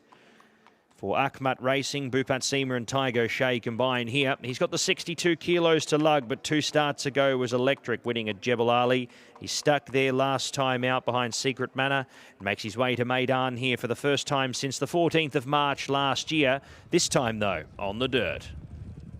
That's our look at our runners. They head to the tunnel for race number 5, the Azizi Milan.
Let's take a closer look at some of the main contenders for this, our 5th race, the Azizi Milan. And we're having a look at horse number 8, Warhawk, who is racing for Simon and Ed Crisford. James Doyle taking the ride. This horse has had 2 runs in the UAE so far this season. The first was when finishing 2nd at Jebel Ali back in November, and then ran 4th behind Secret Manor, also at Jebel Ali. The first run was over 9 furlongs, and the second start was just shy of 10 furlongs. It's a horse who clearly is pretty consistent. Watching how this race might unfold this evening, I expect there to be a fair bit of pace. I would presume Antrim will go forward from stall 1. Book Review will do what he does from stall 10.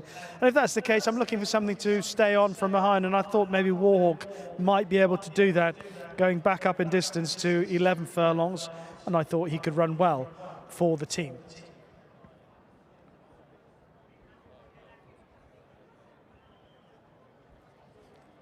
Horse number 3 is Gun Carriage for Dylan Cunha. Tel Gunnar Joe ran well early. In fact, he had a horse run well over fences in the UK at Market Raisin earlier today, Marne's Glory. Well, Gun Carriage is a horse who produced a really good first effort here in December, won 2nd to Zandvoort. Not so good last time out, but on the basis of the first run, you can give him a bit of a chance. Also has to prove himself over this distance, but is still lightly raced. This is only the 6th career start for Gun Carriage, and I think he would have a good chance.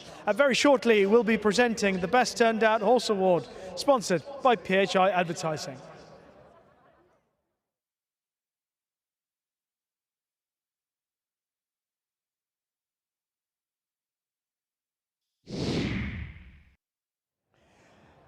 And the PHI Advertising Best Turned Out Horse Award in our 5th race has gone to horse number 11. That is Antrim.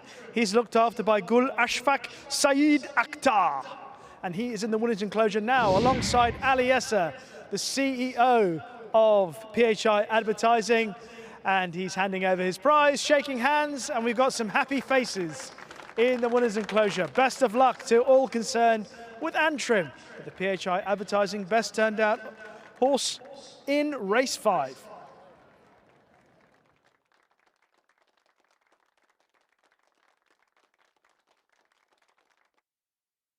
Loading up, well underway. Spoken about some of the principles. Book Review I mentioned, likely to go forward. I think he'll be on the speed, but because of that, I think it'll set up for a closer. Maybe Go Soldier Go might be another one to do that. But it's a really intriguing race. Lots of horses here you can make a case for. But it all depends what happens in the early part of the race when Book Review goes forward and who goes with him. Pat, it's all yours. Thank you very much, Rishi. Runners are about to finish coming forward here for the 5th race on the card. This will bring up the halfway point of our marathon meeting tonight here at Meydan. Vino Sauro, Prince Ruse join the line. The max distance here on dirt, 2,200 metres. Couple still to load forward. City of Delight. He's a new element to the dirt racing ranks here. Izage to join the line for Sam Hitchcott in 16. Right and ready. Full field. 2,200. Ready and away. Go Soldier Go. Stood there and missed it. He's cost himself 5 lengths early. Good speed from Arabian Tail. Book Review showing good pace. Akakis, and also off the inside there, Antrim's going to work up into the 1st division. Prince Ruse works across into the running line, or at least trying to. Arabian Tail, the stablemate's not going to let him get there. Next up there on the outside was La Resh, City of Delight. Gun Carriages sooled up out wider here. Kieran Fallon's got a plan in play here, and he's up into the first 2. He has to try and get across here. They're birding up. Next was Vino Sauro, Izage, Valdivia the Rail, followed by Shepparton Lodge. Then came Warhawk, Hans Anderson. Thundering next, and Go Soldier Go is detached at the end. Book Review's going to find the top here. He's done some work though. Bit more than 2 starts ago. They're not letting him have it easy. 1.5 lengths to Gun Carriage, who's hot on his tail in 2nd. 14.44, 11.27, 11.21. Pace is steady. Next on the inside was Antrim. He's 3rd up on the rail, followed there by deeper out La Resh. City of Delight getting no favours 3 deep. Then came Prince Ruse, Akakis. 1.5 lengths to Arabian Tail from Valdivia. Izage 3 wide without cover. Next was Hans Anderson, Warhawk from Vino Sauro, thundering. Shepparton Lodge is already under a ride. He's dropped the bit lead in the mid stages of the race as they get to the midway, and Go Soldier Go tacks on from the back looking for an inside trail. Book Review's pulled up sharply. He's almost out of the contest, may have broken down here. He's out of the contest at the 800, and Gun Carriage takes over the role as leader as they head off onto the side. La Resh goes to his outside in second. Next was Antrim, followed there by City of Delight. Then came Akakis, Prince Ruse, Valdivia improving the middle. Next there was Warhawk as they come down the side. 550 to go, approaching the top of the straight. Hans Anderson thundering, best of the rest. Go Soldier Go, still with 10 to pick up as they swing the bend here in the Azizi Milan. Gun Carriage, he's on vapors now. La Resh and also Antrim peels out to the outside and looks very ominous here. At the 300, Valdivia starting to challenge. It's Antrim from Valdivia. Warhawk, Gun Carriage trying to stick on, finding again as Antrim hits the lead. Coming away now from Valdivia. 2.5 lengths. Antrim coming away in the old Lath Racing colours. And Carl Burke and Sam James picked themselves up a dirt winner for the season. Antrim coming away for a stylish win. 2.5 to Valdivia. Second over. Third was Warhawk, and Go Soldier Goes just missed the frame in fourth. Next over there was La Resh, Prince Ruse thundering. City of Delight, Gun Carriage got tired late. Did some work there through the middle. Next over Shepherd and Lodge didn't make an impression with Hans Anderson. A gap there back to Akakis from Vino Sauro. Izage, Arabian Tail last. Antrim a good winner. That's what you want to see them do when they're on the surface for the first time. And in colours who have acquired horses very, very well this last 12 months. Al Lath Racing. They are finding plenty, both here in the UAE and overseas, to continue building their arsenal. And the 4-year-old gelding by Dabawi looks a nice inclusion.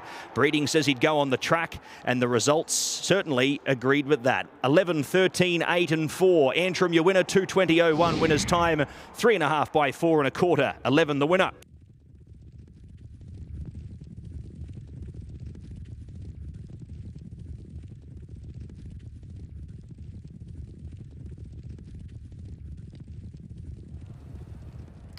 Well, our thoughts with connections of Book Review, who sadly broke down during the running of this, our 5th race.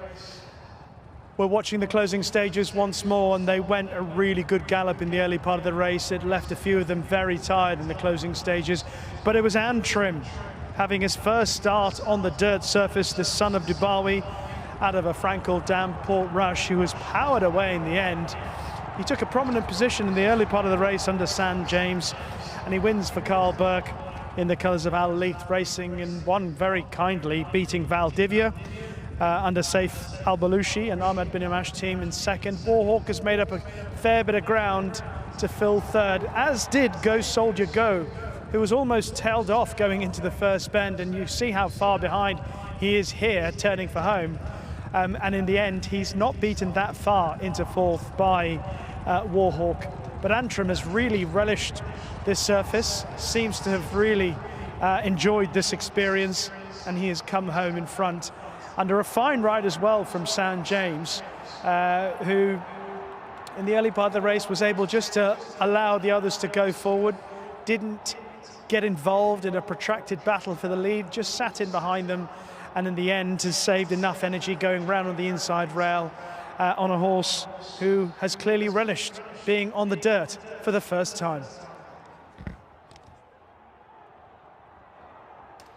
Our thoughts are with connections of Book Review, unfortunately being attended to by vets at the 400-metre marker. 11, 13, 8 and 4.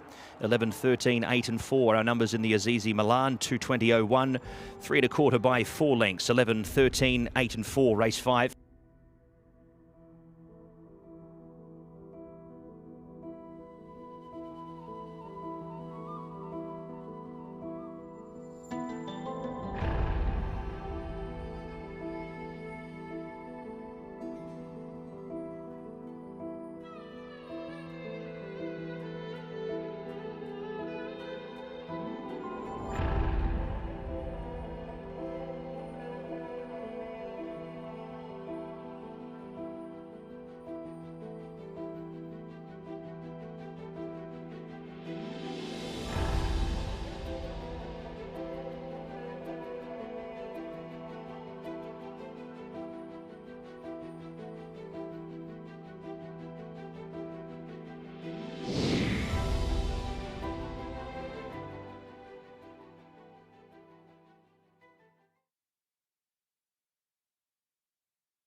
Ladies and gentlemen, it is time to welcome back our 5th winner of the evening following the running of the Azizi Milan. It's a 4-year-old bay gelding by Dubawi out of Portrush, owned by Al Leith Racing, trained by Carl Berg, and ridden by Sam James. Welcome back to the winner's enclosure. A round of applause for Antrim.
D'Souza partners the 4.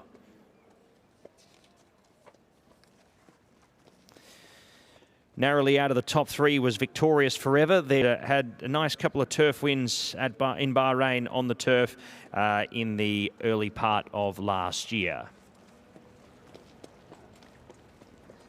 Market thinks this is the horse to beat. Indian Springs, narrowly beaten by 2 Tribes last start after getting back and running on. The 4-year-old gelding by Too Darn Hot will take fitness from that run, and he looks the horse to beat. Looks an absolute pitcher in the parade. Bombay Bazaar is the 7 for Andrew Slattery. Bhupat Seema, 9th last time out behind Cover Up at listed level over 5, stepping out in trip here and down in class. Number 8 is Ha Sim. He was ridden forward last time out, was unsuccessful. I'd say they'll revert back to the original plan, getting back and running on as he likes to do. He's a very honest galloper, and his best would see him flashing home into the minors late in the race. Number 9 is Desperate Hero for Bernardo Pinheiro and Salam Bin Gadaya, 6-time winner from 32 starts. He steps out in trip as well to the 1200 metres.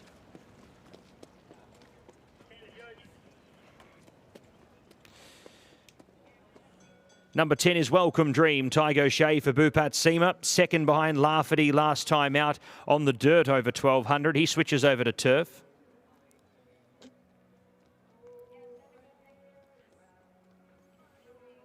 Here is the Jane Chapel-Hyam runner in Calixo. Sam James looking for a race-to-race double. Last seen at Chelmsford City on the all-weather, running 2nd there on the 18th of December. Returns to the races here for its first run in the UAE of 29 days.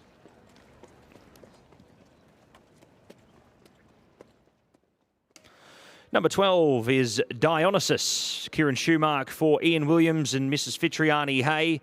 Ran 6th at Southwell last time out in a blanket finish over this trip, and we'll be looking to kick off with a nice performance here. Draws 10 for this race here.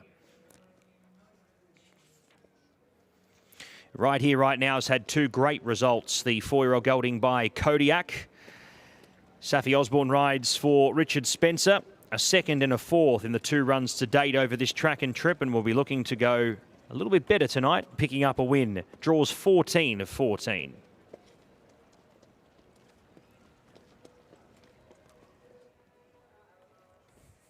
Take note right here, right now, spotting a pink cap for this upcoming race.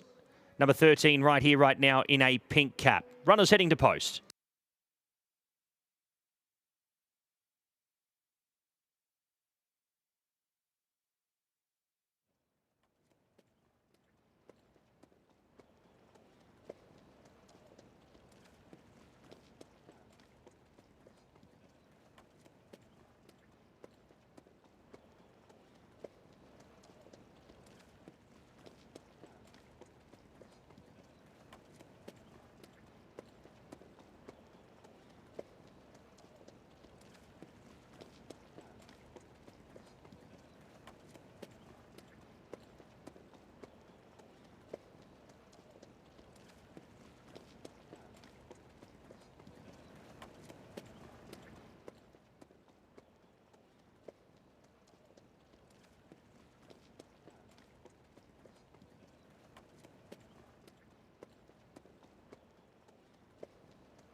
We are skipping our way through the racing here tonight at Meydan, and it's time for the 6th PHI Advertising Best Turned Out Horse Award.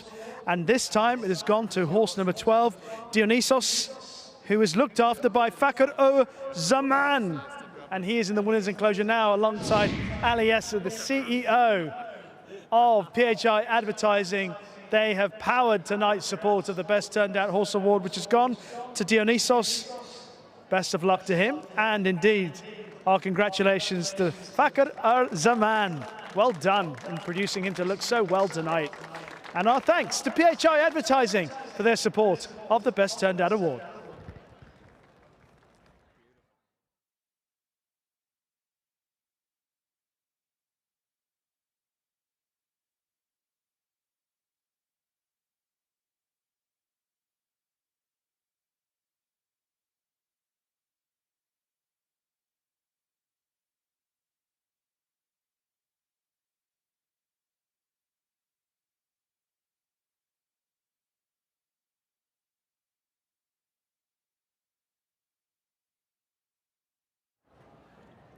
Runners behind the stalls for this Azizi Venice Race 6. Over 1,200 meters on the turf. It's worth 250,000 dirhams, and it's attracted a really competitive field. It's made up for one of the most intriguing races of the night. A lot of people believe that Indian Springs is the one to beat for Charlie Appleby, Godolphin and William Buick. Looked a little unlucky when he was second to Two Tribes here 2 weeks ago, where arguably he was just caught in the wrong position as the race unfolded. The majority of the action happened middle to far side, and he was stuck towards the near side, and unfortunately just didn't quite get there. But he was beaten by a very good horse in Two Tribes, a horse that had a very good record in the UK and set a high standard, and Indian Springs ran very well in defeat. Obviously, he's also lightly raced. He's only had 5 starts, Indian Springs, so the likelihood is there is more to come from him on this, his second start in the UAE, his second start since September 2025. So Indian Springs with a big chance here. A few horses were in behind him in that run 2 weeks ago, including Yatarid, Right Here, Right Now. Right Here, Right Now was 4th on that occasion, having previously been second to Yatarid. And I think both those two must enter calculations. Right Here, Right Now is caught a bit wide in this race. He's in 14. But if Safi Osborne can get him tucked in behind and try and get him settled, and he'll finish this race off quite nicely. There are horses all over the race that you can make a positive case for. Run Boy Run, who is the stable companion of Right Here, Right Now. He also ran behind Two Tribes on that occasion. That wasn't his best effort, but again, his form from the UK last year, including his win at Ayr at the back end of last season, puts him bang in contention today. So if he steps forward for that first run 2 weeks ago, then he is a player.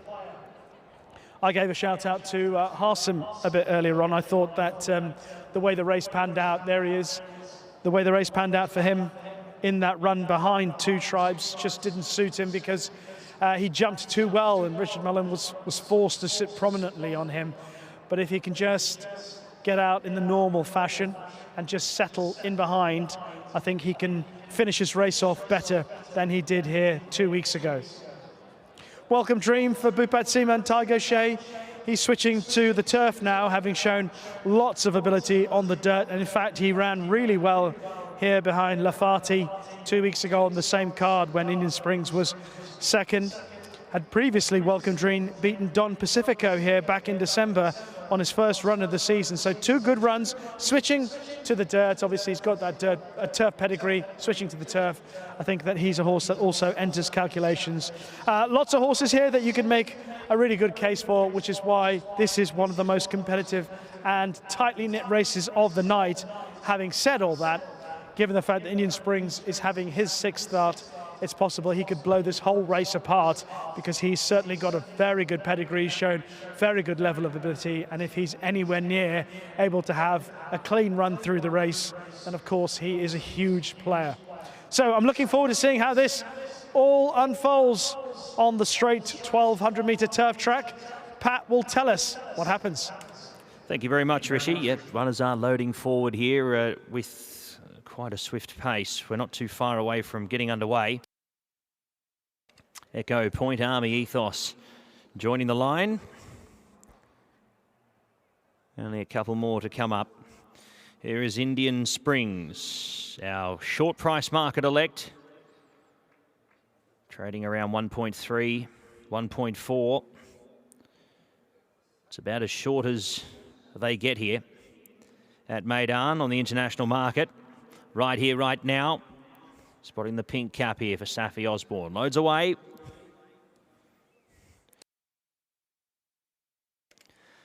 Here's Bombay Bazaar.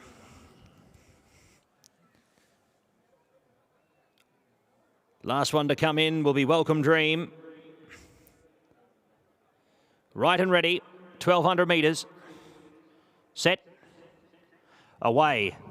They all broke cleanly. Everything got their fair start. Welcome Dream, Run Boy Run, and Indian Springs also jumps a lot closer. He's settled down in third position with Bombay Bazaar, Desperate Hero. Coming down the centre of the course was Dionysos. Over onto the near side, leading up that group there was Echo Point as they split. Farteek joins them there over on the near side with Right Here, Right Now, Army Ethos, and also Yatarid. Over on the far side, taking over the lead now is Desperate Hero from Dionysos. Then came Welcome Dream. Next him running there was up on the centre of the course, the favourite in Indian Springs, Run Boy Run, Bombay Bazaar. Harsim still with a fair bit to do. Calypso is last. Into the 500, they come back and pack ranks here. Desperate Hero the leader. Dionysos second, third Welcome Dream, and fourth Indian Springs. Still having to get mobile here, still with a few to pick up. Down the outside, Echo Point coming through with Right Here, Right Now. Good finish coming up here. Desperate Hero, he's all out in front. Burning through the centre is Yatarid. Yatarid picks them up with ease. Yatarid from Echo Point, Right Here, Right Now. Welcome Dream, Desperate Hero. Yatarid coming away. Yatarid will go back to back and get another winner here down the straight at Meydan. Echo Point's Runner Bottler in second. Third across was Welcome Dream, followed there next over by Run Boy Run. Harsim, he was too far back. Desperate Hero got tired. Army Ethos next. Dionysos, Calypso. Farteek was next over, followed by Indian Springs. A little bit disappointing on face value. Had his chance, and Bombay Bazaar was the last one home. Yatarid. That's a second win here this season for Yatarid. He's done this one a little bit more convincing from a margins perspective. The 6-year-old by Shamadal goes on to win here off the rating of 99, and you'll say you'll be triple figures off that win there. Echo Point, a good run from him. Welcome Dream has certainly caught the eye, and Harsim rattling home there with Right Here, Right Now. But it is 3 Yatarid, your winner, 109.40, 1 1/4 by 1 3/4, 3, 1, 10, 13. Number 3, Yatarid, gets the win for Michael Costa and Ray Dawson.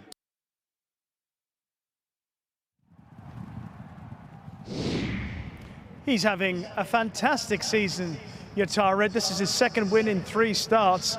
At this point, it looked as if it was going to be hard to pick them up from there. He had a bit of ground to make up.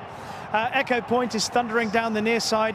Indian Springs didn't pick up, I presume, as William Buick and Connections felt. But look at the way Yatarid finishes off the race. A really smart sprint in the closing stages, and he goes past Echo Point. Welcome Dream on the turf has run well back in third. Right Here, Right Now. Harsim was running on quite nicely, and just in behind those was Run Boy Run. Yatarid had a fair bit of ground, just probably lent a little bit on his stable companion Farteek in the closing stages. Farteek just backed out of it under Silvestre de Souza.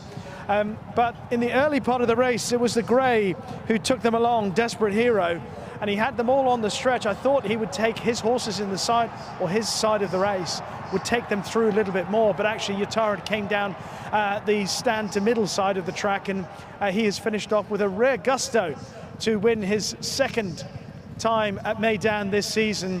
Dionysos has had every chance. There was a moment here with about 1.5 furlongs to go. It looked as if he was going to play a part, but he didn't quite pick up either. And he backed out of it, as did Indian Springs. Welcome Dream, as I said, staying on the far side. But Yatarid has finished off very strongly here, the son of Shamadal. He is a 6-year-old, but bear in mind, this was only his 8th career start, and this is the 5th time he's winning. He is a sprinter, fast improving.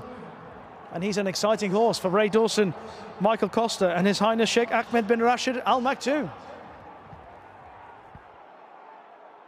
And those numbers are confirmed in the Azizi Venice. 3-1-10-13, 3-1-10-13. Yatara the winner.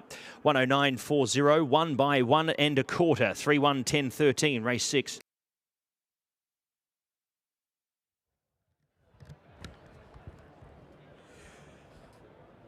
Ladies and gentlemen, it is time to welcome back our 6th winner of the evening following the running of the Azizi Venice.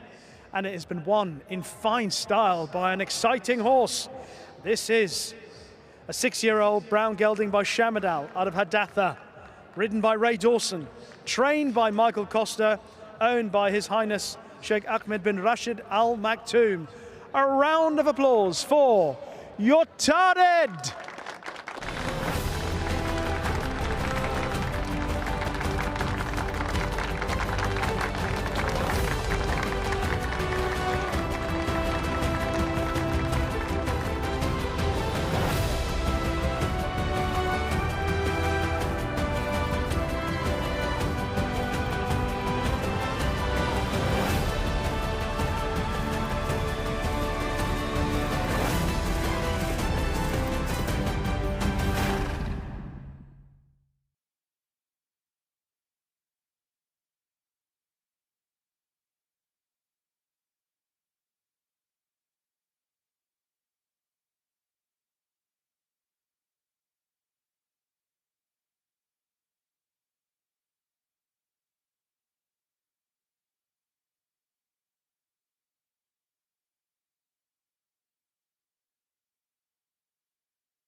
I'm very intrigued to hear what Ray Dawson has to say. Well done, Ray. About a horse who I think has produced a career best. Looks really exciting, judged on that tonight. Yeah, I mean, he was very exciting when he won here a couple of starts back. I don't really know what happened his last run. It was probably a bit my fault. He pinged the lids and he wanted to go forward, and I was eager to kind of get a lead, and he just didn't finish his race off for whatever reason. But Dave, thank you. Dave, Michael put the visors on, and I think that's really kind of helped him inside that last couple of furlongs.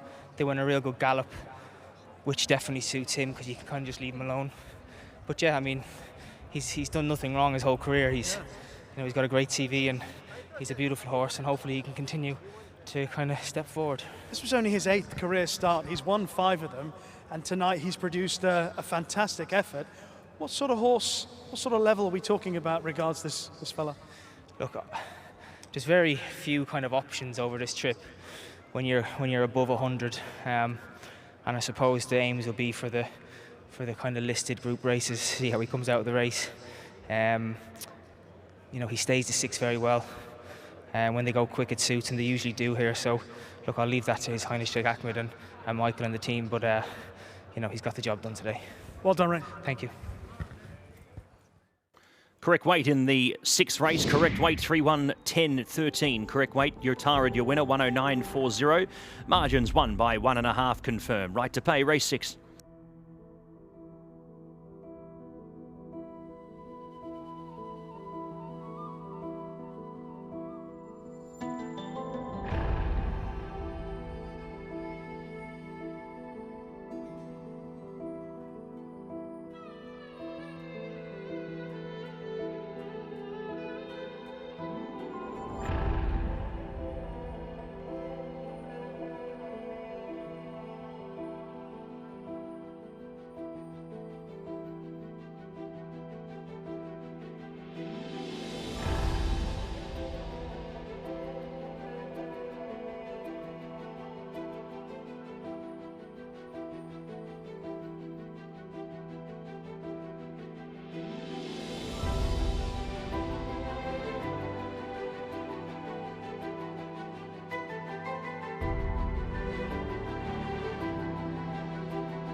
Ladies and gentlemen, we come to our presentation for race number 6 tonight, the Azizi Venice. And once again, we send our thanks to Azizi Developments for their support of tonight's 10 race card here at Meydan. And we welcome to the stage to make the presentation Mr. Mohammed Al-Karut, General Manager of Gardenia Building and Contracting. What a terrific race we've had for the Azizi Venice. And what an exciting winner in Utarid. That's the second time that he has won at Meydan this season. He's owned by His Highness Sheikh Ahmed bin Rashid Al Maktoum. We welcome to the stage to receive, on behalf of the winning team, trainer Michael Costa.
Right and ready.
Well, ladies and gentlemen, we're coming to our feature race of the night, race 7, the Cape Verde. It's sponsored by Azizi Developments. And in the pre-parade ring, actually best turned out Cedric. He's got, look at his coat. He's so cold. He can't handle the cold here. It's just a little bit breezy, Cedric. Let's have a look at horse number 2, first of all. This is Dubai Treasure. She's a really strongly made daughter of Exceeding Excel. She's a 5-year-old now. She's one of 2 in the race for Saeed bin Saror, trained Cape Verde to win the 1,000 guineas for Godolphin back in the late 90s. Dubai Treasure was very good when she won at Newmarket 2 starts back. That was over 6 furlongs. She can get forward from stall 2. I'm not entirely certain that a mile is her best trip, but if she can get out fast from stall 2, get to the lead under Ray Dawson, and Ray can just race she'll have to prove that she stays this mile, and if she's taken on for the lead, that might be something of a challenge for her. Let's have a look at some of the horses that are being saddled up, shall we? Just over here is horse number 1. This race, Quid Pro Quo. This is the ex-South African runner, now trained in France by Jérôme Renier, racing in the colours of Team Valor. Adra de Vries will be riding this horse, who won twice at Grade 1 level in South Africa. She's obviously done the journey over to France. She's had one run at Deauville. Her last run in South Africa came in February of 2025. And then, of course, she had to take the journey to head over to France, where she raced once at Deauville. And that came back in December. She was beaten, what 4 and a bit lengths.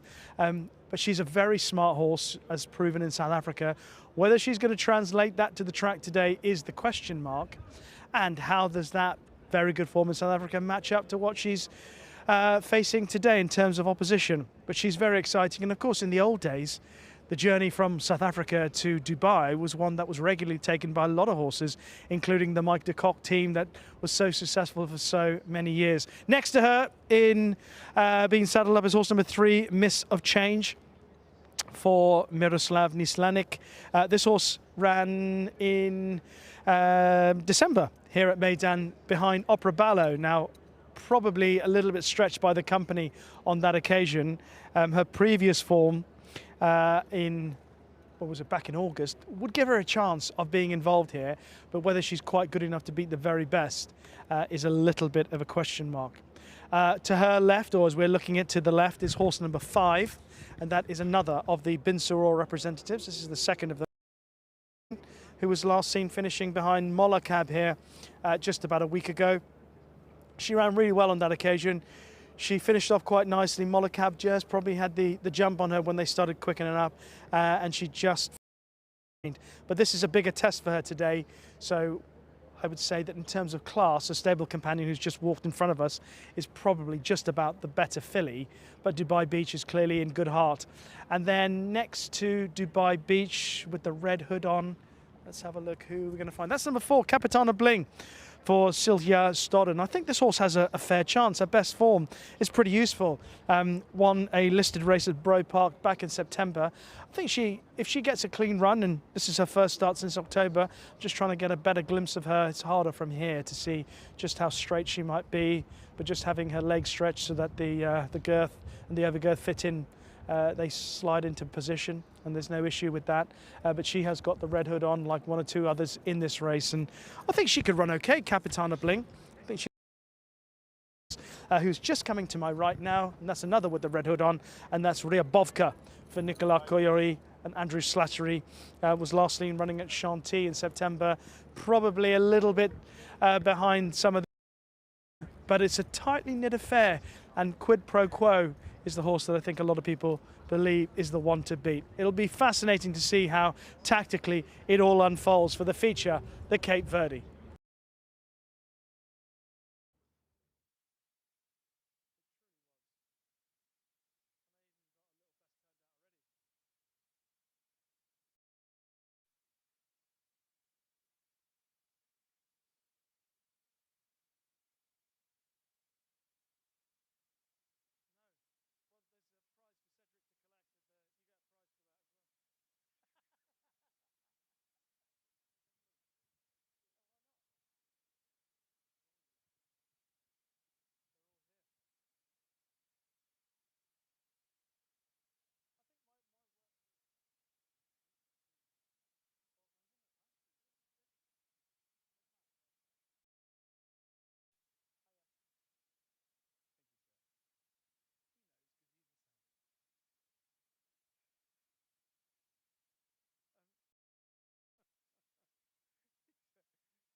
Here it is the Cape Verde, our Group 2 feature for the evening. This one for 850,000. Let's head to the parade.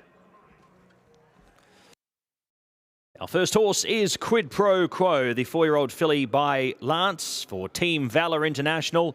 Jerome Rainier and Audrey De Vries combine here. Off the rating of 109, coming off a 10th in Deauville last time out to the races with that one run in France. She makes her way here to the UAE to continue on her career and looking for that 7th win tonight at career start, number 11.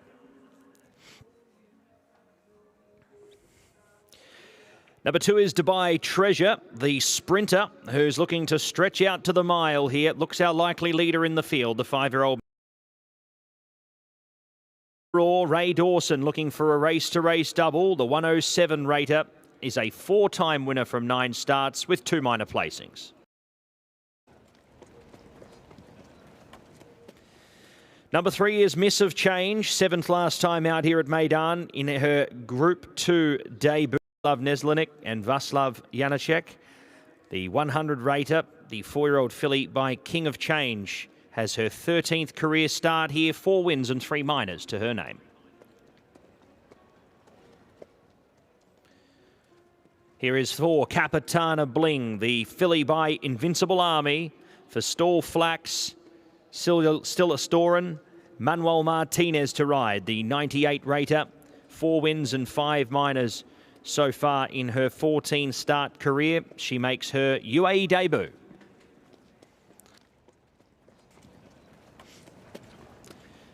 Number 5, Dubai Beach, the 5-year-old mare by Blue Point, Said bin Saror with 2 runners. Kieran Schumark to ride this daughter of Blue Point. 10 starts, 3 wins and 3 seconds. A narrow second to Mollicab last time out to the races, stepping up in trip to the mile.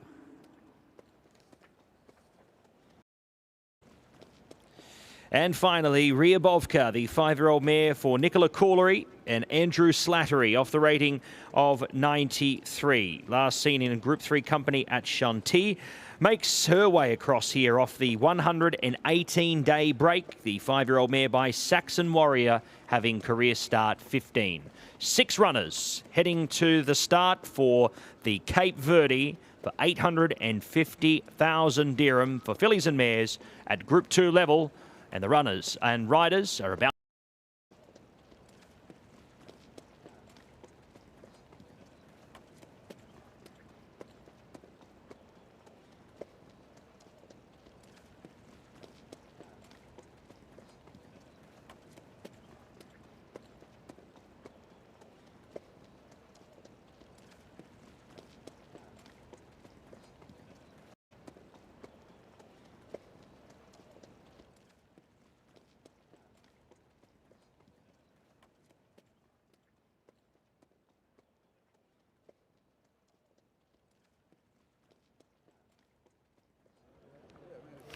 Well, we can just see Said bin Saror giving instructions to his riders.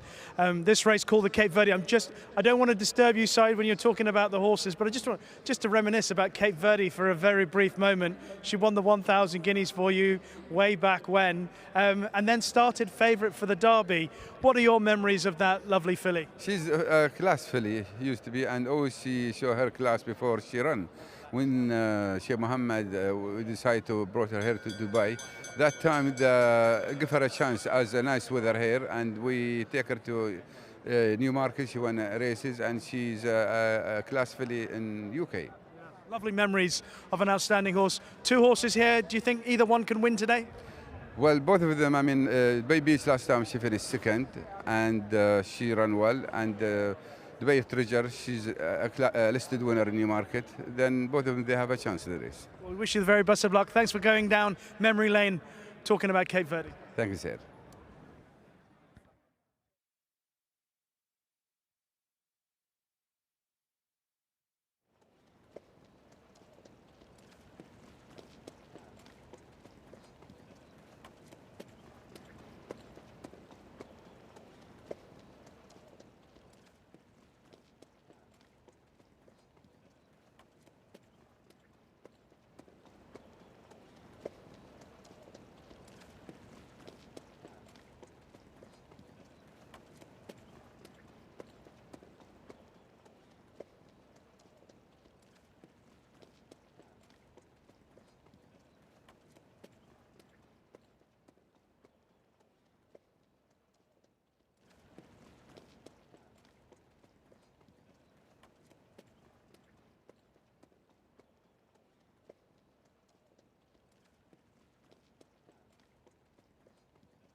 Ladies and gentlemen, it is time for our 7th PHI Advertising Best Turned Out Horse Award, and in the Cape Verde, it has gone to horse number 6, Ryabovka. She's looked after by Saeed Habib, and he is in the winner's enclosure now, along with Ali Esser, the CEO of PHI Advertising, who have supported the award here at Meydan this evening. Our congratulations to Saeed Habib. Best of luck to Ryabovka, taking part in the feature race of the night, the Cape Verde, sponsored by Azizi Developments. And our thanks once again to Ali Esser and his team at PHI Advertising.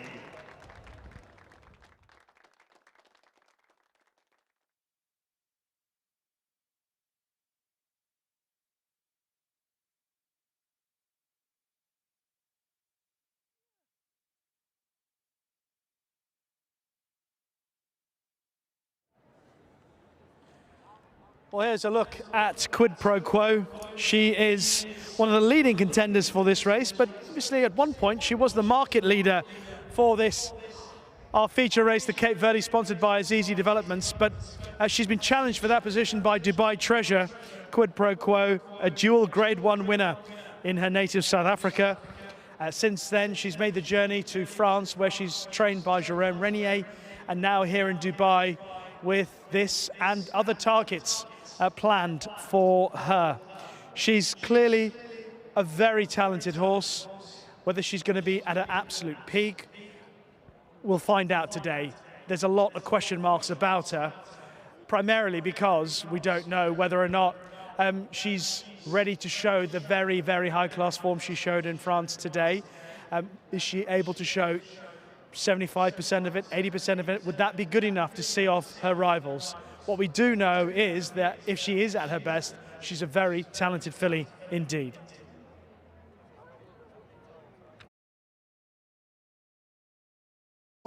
Ran really well here last week. Got a little bit caught back, ran on really strongly to the line and was not beaten far. But of course that was in handicap company, and she's into a deeper race today. As we heard from Saeed, Dubai Treasure give her the edge. So those are just a few of the leading contenders. I mentioned that of the others, Ryabovka, Capitana Bling and Miss of Change can all have a case made for them. So this is quite an intriguing feature race of the night. The Cape Verde, sponsored by Azizi Developments. Pat, it's all yours. Thank you, Rishi. And it's a interesting market, just having a look at the final fluctuations overseas, and Dubai Beach is now into favourite. So market support coming for Dubai Beach, and Quid Pro Quo out to better than 2-1. Ready to go in the Cape Verde. Group 2 racing from Meydan. Set and away. And Dubai Treasure was quickly into stride. She outpaced her rivals in the early stages and shoots a length clear. Capitano Bling now getting up on level terms in second position. Quid Pro Quo's going to find the spot in behind the leader in third. Miss of Change wants the 1-1. Is having to work to slot in though. Was 3 wide there for at least 150 metres. Back to Ryabovka in second to last, and Dubai Beach is the tail ender, and she's racing very keenly as they make their way along the back here. 14-1-6, 11-4-5 in the Cape Verde at Group 2 level. And Dubai Treasure is now slipped a little bit more leather and goes clear by a length and a half. Capitana Bling is in second position. Quid Pro Quo is third. Fourth to Miss of Change, Ryabovka, Dubai Beach. The order unchanged. It's Dubai Treasure. The margin now 3/4 of a length to Capitana Bling, who still hasn't lost any ground yet. Quid Pro Quo's had the run of the race in third position. Fourth, Miss of Change, Ryabovka travels.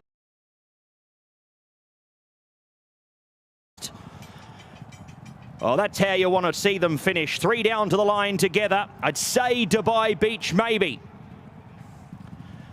Oh, Quid Pro Quo's put a good lunge in and grinded all the way to the line. And the 5 will get it. Dubai Beach, your winner. A special win for Saeed bin Sarour in the race named after the Great Cape Verde for the stable. They have been able to take it out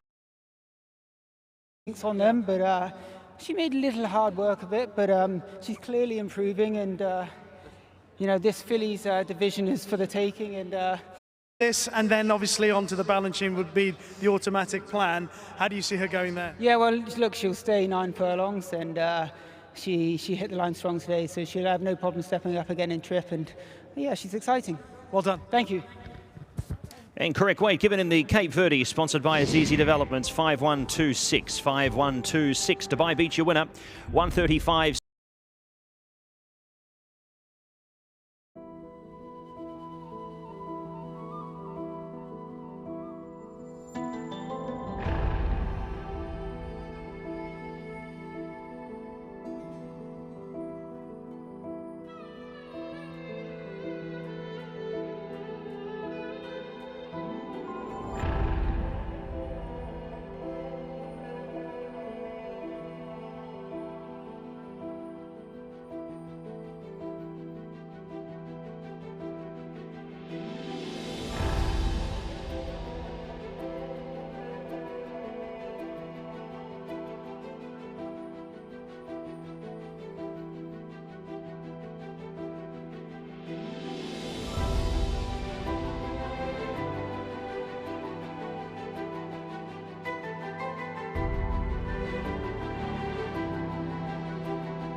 Ladies and gentlemen, we come to the presentation for our feature race of the evening, the Cape Verde, this Group 2 race sponsored by Azizi Developments, and we thank Azizi for their support of tonight's 10 race card. They are a pillar partner here at Meydan, and it is our pleasure to have them here this evening. And what a fabulous race we have had tonight, a wonderful finish. We'll talk more about the winner in just a moment, but now it's time to welcome to the stage, to make the presentation.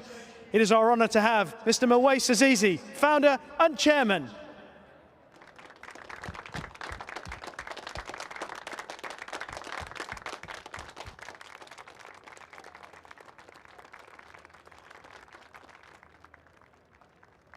A brilliant finish between 3 outstanding fillies, and it went the way of Dubai Beach. In the colors of Godolphin, representing the winning team, the winning owners, put your hands together for Guru Sukavanam.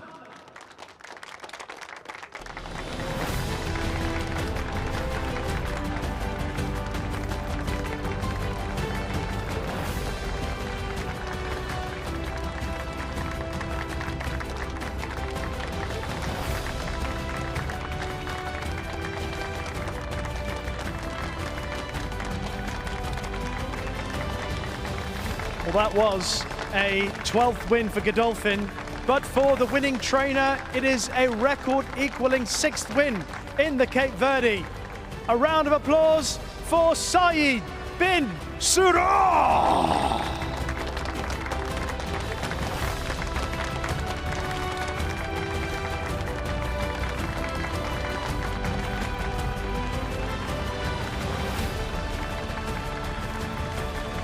And last but by no means least, a fabulous ride from the man on board. Welcome to the stage, Kieran Schumacher.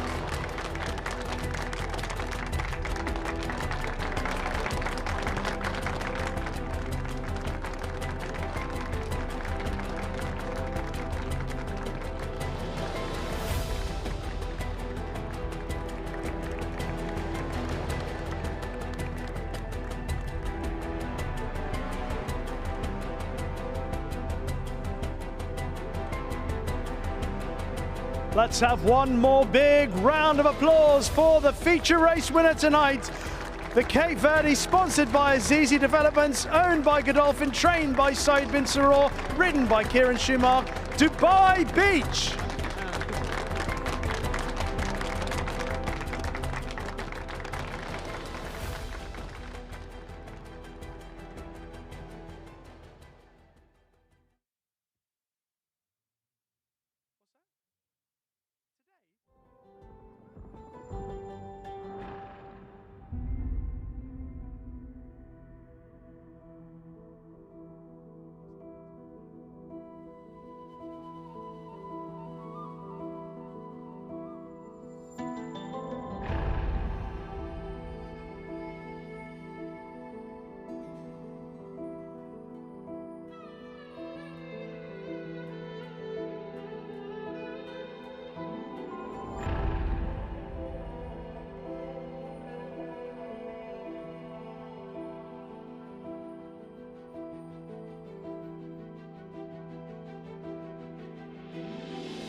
Welcome back to the parade, ladies and gentlemen. It is Cocoa Beach time. 400,000 up for grabs in this conditions event with a field of 15. Let's head into the parade.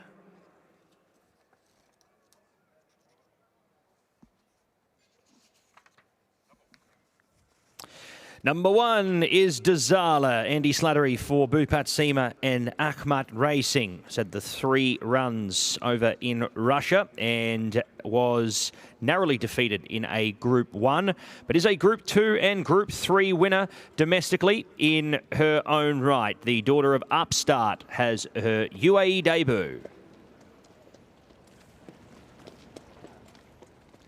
Labois was victorious, taking out the last conditions event here with many of these runners in the field, over 1,400 metres, going on to score there over Star Mirage. The 3-year-old filly by Charlatan is partnered once again by Bernardo Pinheiro for career start number 3.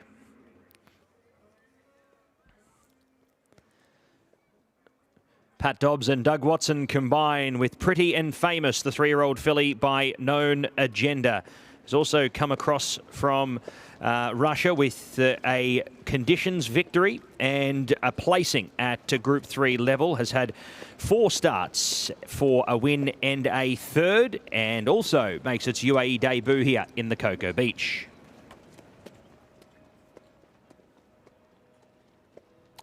Uno was spectacular in maiden company on debut to go on and win.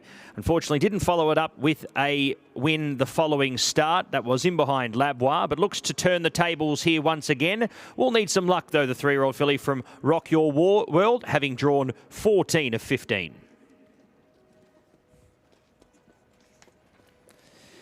Another debutante here for the race. Tygo Shea and Bhupat Seema combine with Auntie Fair, a Meydan trial winner, the 3-year-old filly by Uncle Chuck.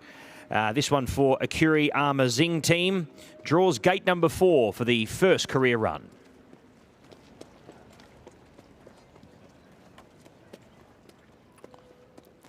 Number 7 is Hannum, who was out at Meydan in its first run.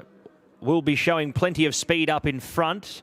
Whether the horse will be able to stay the entire 1,600 metres remains to be seen, but drawn 1 again and should be giving plenty of sight from the front.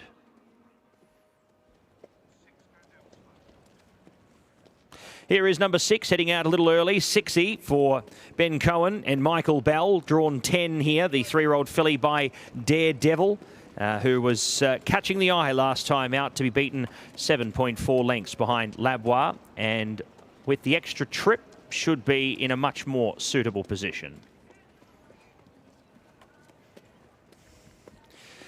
Number 8 is Karma Bling, has drawn the widest of all the runners. The 3-year-old filly by Memis was 10th on its UAE first start in the UAE and was beaten 17 lengths. Would need to improve off what we've seen so far to be entertaining this. Bling Enterprise, Niels Peterson and Carlos Lopez combined. Lady Garfield ran 5th behind Labois, beaten 11 lengths that day. Extra distance should suit this 3-year-old filly by James Garfield. Miroslav Neslenik and Vaslav Janaszek combine here with the 3-year-old filly. Muja was very competitive on speed as well. The 3-year-old filly by Maximum Security last time out under Richard Mullen to go down to stablemate Raja. Looks to be a nice race that should hold up. Silvestre de Souza will do the riding here at career start number 2. 11 is Paint Your Palette. Safi Osborne and Jamie Osborne combine with Jim and Claire Limited. Gate number 12 here for this opening race. Down the track, beaten 34 lengths last time out to the races. Would need to show more.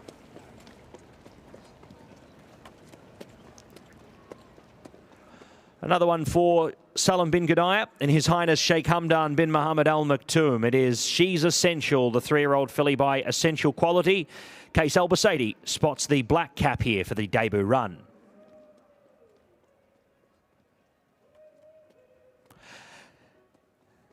Another runner for Mohammed Ahmed Ali Al Sabusi and Ahmed bin Hamish. Sam Hitchcock to ride She's Good, the 3-year-old filly by McLean's Music, spotting the black cap also. Last time out in maiden company, ran 8th, beaten 9.8 lengths.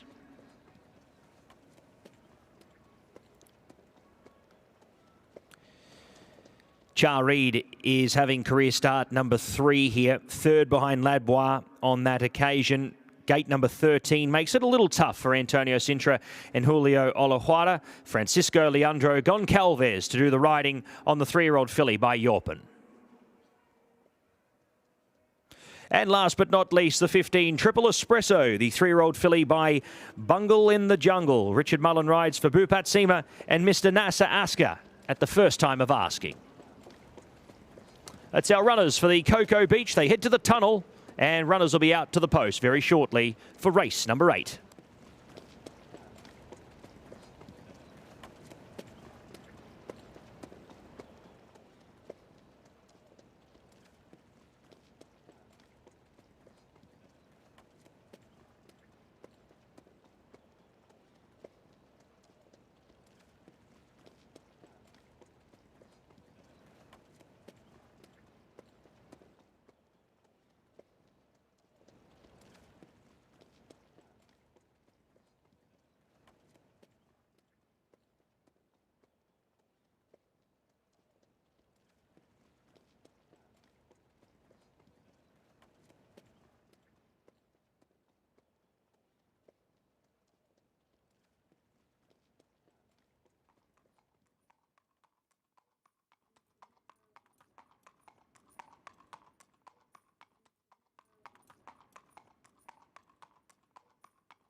In race 8, the PHI Advertising Best Turned Out Horse Award goes to number 5, Auntie Fair, who's looked after by Muhammad Liaquat. And he is in the winner's enclosure now, alongside Ali Essa, the CEO of PHI Advertising. PHI Advertising have been brilliant in supporting the Best Turned Out Horse Award. We wish Auntie Fair on her debut and Muhammad Liaquat the best of luck in the Cocoa Beach Stakes.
Well, I'm looking forward to this, the Cocoa Beach Stakes, sponsored by Azizi Developments. And first up, we'll take a closer look at Labwa for Salim bin Gadaya. Bernardo Pinheiro back on board, this daughter of Charlatan, as she stepped up significantly from her first run here at Meydan, which came in November when she was behind Yuno. And of course, Yuno was behind Labwa when Labwa overturned that form in some style, finishing ahead of Star Mirage. That was on Festive Friday. She put in a really strong effort on that occasion, stepped forward significantly from her debut, and she stayed on quite nicely. I don't think the extra 200 meters is going to be too much of an issue for her. She looks pretty professional, judged by the way she went through her last race. She looks to have improved mentally as much as anything else from starts 1 to 2, and she's definitely going to be a big player in this race from a decent enough draw in stall 6. Is the best turned out in this race, Auntie Fair. She won her trial ahead of this race, but of course it was over a much shorter distance. She's stepping up to this trip tonight. It's interesting that this is what she starts off at for whatever reason. It may have been time, or indeed this is the trip that Connections believe that she wants.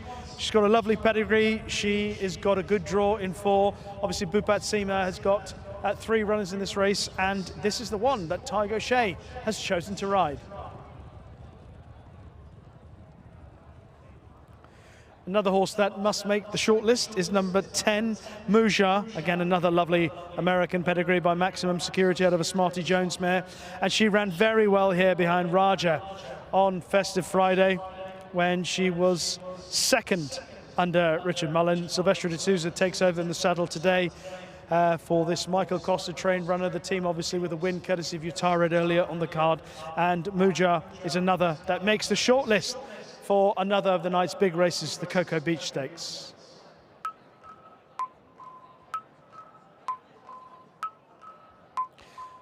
Horse number 4, Yuno, won really impressively here on her debut when she beat Jarid and Labwa, etc. on her first start back in November. And then following up that effort, she was down the field behind Labwa on Festive Friday.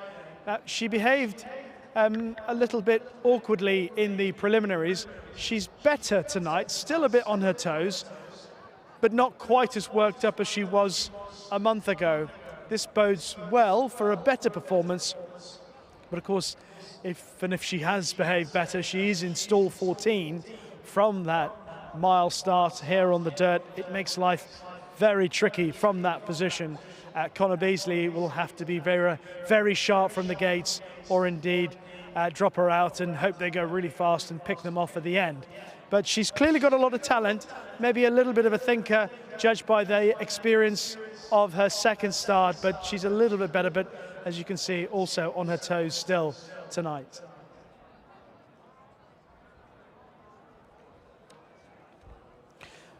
And a horse that ties in with both Labwa and Yuno is Jarid.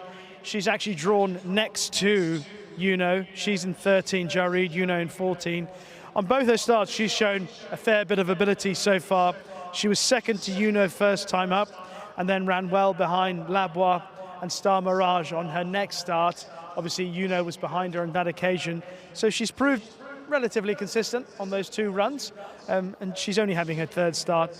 Like a lot in this race, we have no idea just how good they are already. We've got an idea of how good they've been in very short careers so far, and it's possible that this filly might have improved, and in time that she will continue. Also worth mentioning, a horse also drawn out in 10. That's 60 for Michael Bell. She made up a fair bit of ground when she was 4th behind Lavoie. Her first start on dirt, first start here at Meydan, and the extra 200 metres is certainly in her favour for Michael Bell and Ben Cohen. So just a few of the leading contenders for the Cocoa Beach Stakes. I was saying earlier, we remembered Cape Verde and what a smart filly she was, and of course Cocoa Beach was pretty smart as well for Saeed bin Suroor back in the day. Let's head up to Pat for the call for race 8. Thank you, Rishi. Yes, a big competitive field here for the Cocoa Beach, as it has been the last couple of seasons.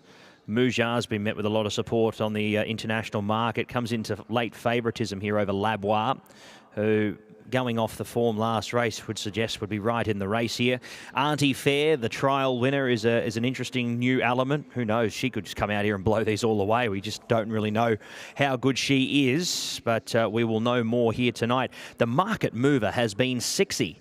It has been absolutely piled on overseas. This is the one that they want, number 660 for Michael Bell. And, well, it's going to touch potentially 4-1 here by the jump. So we're very excited to see how the Cocoa Beach field will go here. It looks to be a cracking race as Karma Bling comes up into line. And the last one to join the field will be Uno to the wide outside. Cracking edition of the Cocoa Beach. We're ready to go. 1600 ahead of the fillies. Ready.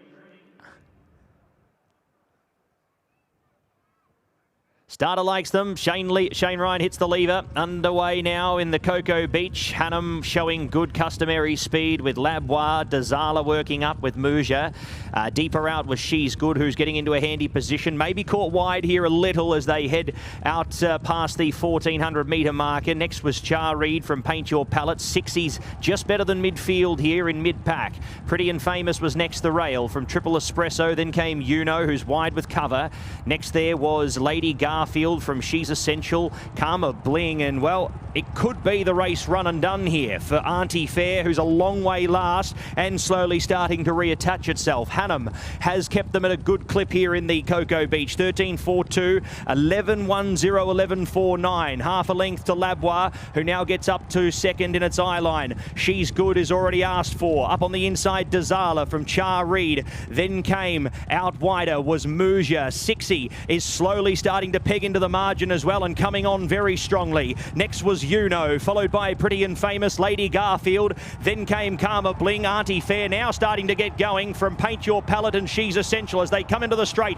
And it's Lavoie in the Cocoa Beach who's the one to chase. Char Reed is out after it. 60 up to third position, followed by Dazala. Then came She's Good, and also there Uno. It's Char Reed who takes over the lead from Lavoie in second. 60 and Dazala fighting it out for third and fourth. Char Reed though from the wide draw still doing enough. Lavoie coming back here. It's going to be a nice finish down to the line. Char Reed, Lavoie right over the top, dives back and wins. Lavoie, good win, headed and come right back. She's a nice filly. Second over Char Reed, Dazala third, fourth across was Uno, who's run a good race and return from Pretty and Famous. 60 dropped away. Auntie Fair, race was run and done early. Lady Garfield next from Karma Bling, She's Good. Then came She's Essential. Moujar dropped away. Paint Your Palette. And the last few to cross over, Triple Espresso with Hannum, who was the last one to greet the judge. Lavoie.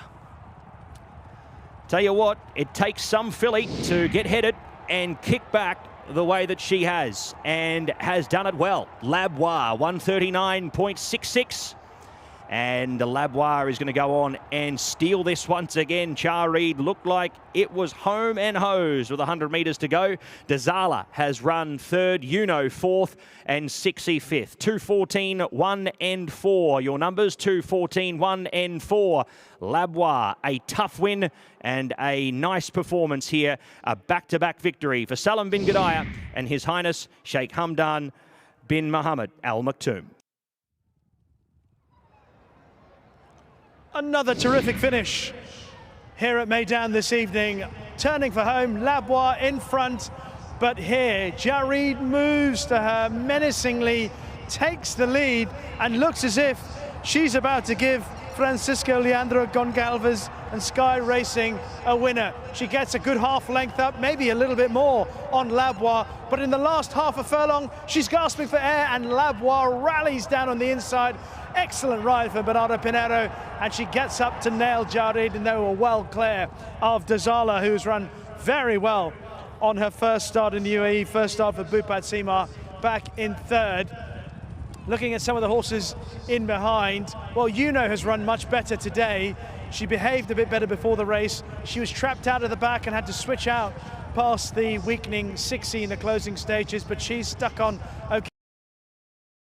As you heard from Pat in the call, well, she struggled in the early part of the race, didn't seem to enjoy the kickback, but actually ran on okay. Ended up finishing. What a race of changing fortunes in the closing stages. Bernardo Pinheiro got a good position on Labois in the early part of the race. And to be fair to the runner-up, Jared, she's had to work really hard. She's had to go wide. I think she was about 3 wide, turning the bend, coming for home. And ultimately, she's run very well in defeat. I think Connections will be encouraged by that. And with a better, cleaner run, she might well reverse the form with the winner on this occasion.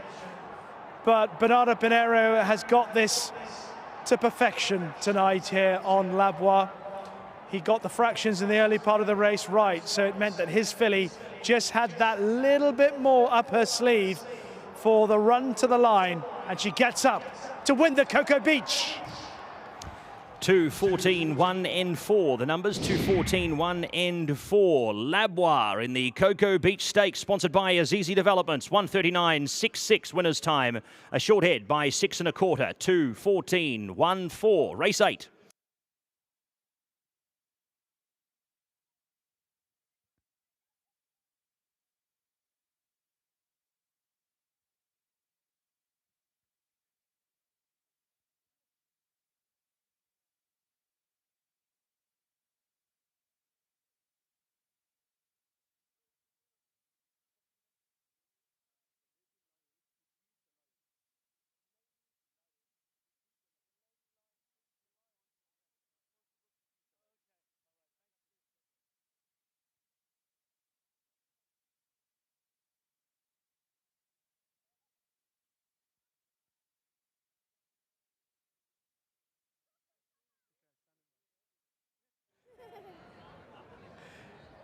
Ladies and gentlemen, it is time to welcome back the winner of the Cocoa Beach Stakes, sponsored by Azizi Developments.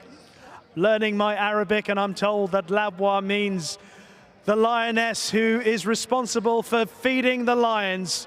Well, she has delivered a performance of outstanding quality tonight with a really courageous victory. The 3-year-old Dark Bay of Brown filly by Charlatan at a War Tigress, ridden by Bernardo Pinheiro, trained by Salim bin Gadaya, owned by His Highness Sheikh Hamdan bin Mohammed Al Maktoum. Your winner, Labois!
Lovely to see the big smile on your face, Bernardo, and people applauding you and applauding the filly. Now, when Jared swept past you in the home straight, did you think she would get back up? To be honest, yes, because if you go back through the replay, you can see when she passed me, I still didn't put the whip on. So I know she has a big potential, she has a big heart. You know, she's just a perfect 3 years old filly, you know, she's very relaxed, she don't get nervous, she looks around, she's fresh from the gate, she travel well, whatever you ask, she answer. So, of course, I was confident, but he passed me and he took me on. I thought she could come back and fight, but in the middle of the straight, to be honest, you know, the fight got, I got a bit worried, but, you know, that's what I mean, you never give up, you know, I never give up, and she didn't also, so it's just amazing the way she came back and beat the other one. And just tell me, as a rider, as a professional, what sort of joy and satisfaction do you get? How much did you enjoy that moment? She comes back, gets back up and hits the front at the line. I think this is the top special moments, you know, for a feeling of a jockey, you know, especially in a big field, in a big races here in Meydan, it just makes more special, you know, but whatever you ride a winners is amazing, but when you ride a winner tight and fighting back, it's just so special, you know, it's a explode of emotions inside, and I think I cannot describe it with words. It's lovely to hear. Many congratulations. Enjoy every moment of it. Thank you very much. And correct weight is given in the Cocoa Beach Stakes, 214, 1 and 4. 214, 1 and 4. 139.66. Short head by 6 1/4. Correct weight, race number 8.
Ladies and gentlemen, what a thrilling night of racing we are having here at Meydan. A fabulous renewal of the Cocoa Beach Stakes, sponsored by Azizi Developments. And now it's time for the presentation. And we are delighted to welcome to the stage Mr. Sumit Srinivasan Nair, the CEO of Azizi Developments.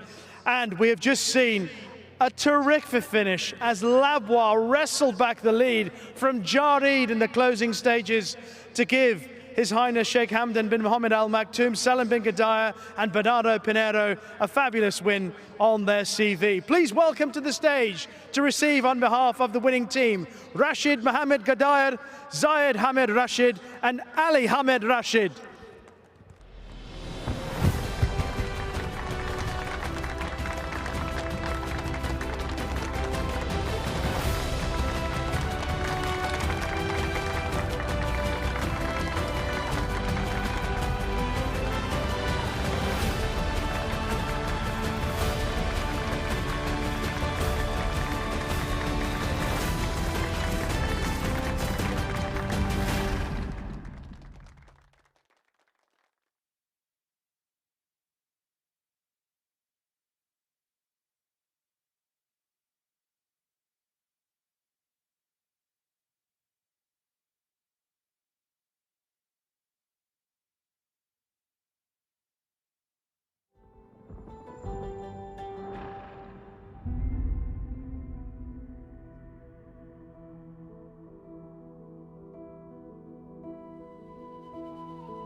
Ladies and gentlemen, are you ready for the final edition tonight of Faces at the Races? Win 500 dirhams with a smile. That's all you've got to do. Our camera is bang in the middle of the heaving audience here tonight at Meydan, searching for that smile. All you have to do is find our camera will find you, and the winner will pick up 500 dirhams, making your way to the reward center at Concourse 2. It seems we've got some very determined youngsters, but who is going to take our prize? Wow, we're getting close. I feel we're getting close. We are getting really close. But you've got to give us a big smile. You've got to give us your best smile. I think we've got it. Congratulations. There is our winner. It'll be shared between those two on screen. Congratulations. 500 dirhams coming your way. Head to Reward Center, Concourse 2, and pick up your prize. Look at the jealousy of the chap in the background. He can't believe it. He cannot believe. He has missed out on 500 big ones tonight, and he's distraught. Unlike these two, who are happier than Laria.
And welcome back to the parade here for race number 9. It's the Azizi Mina. It is a 80 to 100 handicap over the 1600 metres. We head back onto the turf track. Let's head into the parade for our penultimate race. First horse is a number 1, and that is our Godolphin runner in Cavallo Bay. He's drawn awkwardly here in gate number 13. He's been beaten 2.5 lengths here by Glittering Legend in a Kempton Park all-weather race that was back in March of 2025. He's had 293 days off the scene here, the 4-year-old colt by Pinatubo, and strikes a race, although where he's carrying extra weight and wide, it does look winnable for him if he's able to get a bit of luck in running. Approach, Connor Beasley and Ahmed Bin Hamish combine here. He's also carrying the 62 kilos as his rating gets down to 100 and qualifies for the race, the 5-year-old gelding by Too Darn Hot. He's had 9 runs for 2 wins and a second. He's a Meydan winner in the past, and he steps out here for career start number 10.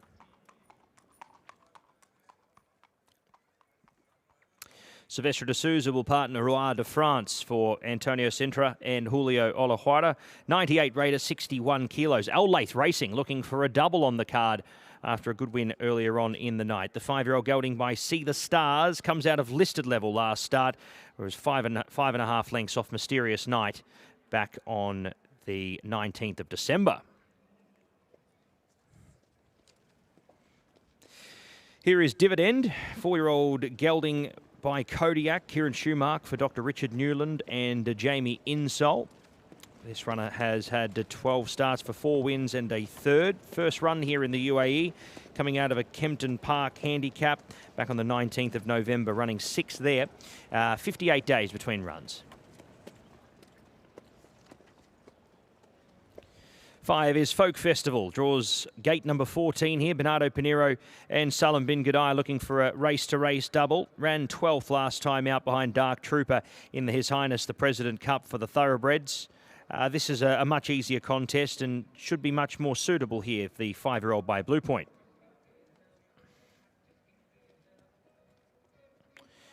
Ragib comes out of the same race, ran 10th on that occasion, so a very similar form line. Stepping out slightly in trip for this race, the 6-year-old son of New Approach draws a good gate for Ray Dawson. 7 is Bold Style. Bupat Seamer and Tygo Shea combine here. Ran over a sprint trip here on the 2nd of January behind Two Tribes. Looking to bounce back here and pick up a win. Now turning a corner once again, heading out 400 metres in distance.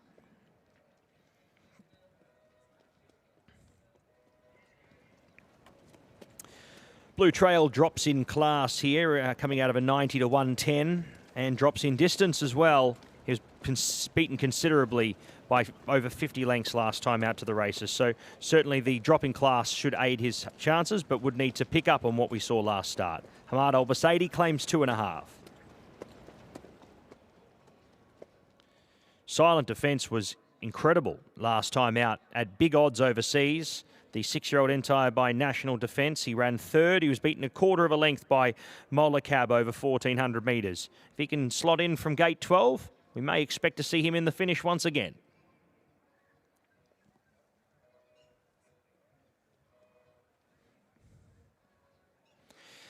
Number 10 is Eraz. Sam Hitchcott rides for Ali Al-Badwawi and Shadwell. The 7-year-old gelding has his 20th career start this time around, coming out of listed company behind Mysterious Night last time out. Should find this easier. The extra distance certainly going away from and probably getting to the max of his distance range as well at a mile.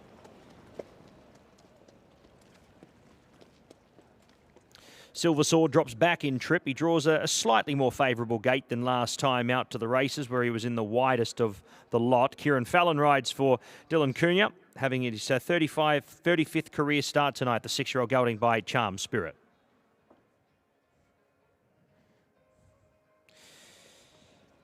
Michael Sheehy rides Ulza Khan here. Jamie Powell, rather, rides for Doug Watson, the 8-year-old entire by Oxbow. He steps out here tonight, drawing a good gate in 4, and the 6-time winner looks to get back in the winner's circle here, or at least in the placings, at career start number 21. Andrew Slattery draws the ace on Aragorn Castle for Bupat Seema and Opulence Thoroughbreds. The 5-year-old gelding should get a chance here. Returns to Meydan for the first time since last season. His 2 runs so far this season have both been at Jebel Ali. Tafrij is another one for Ali Al-Badwawi. Mirzabek Kapushev does the riding at 53 kilograms. He's a 2-time winner with 5 minor placings from the 16 starts, and he was beaten 8.4 by Native American last time to the races in a lower class of race. Lightweight, but tougher field. That's our look at the runners for the 9th event. It is the Azizi Mina, 1,600 metres, the distance for 250,000. Runners head to post.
Ladies and gentlemen, it is time for the PHI Advertising Best Turned Out Horse Award for race 9. It's gone to horse number 6, Regib.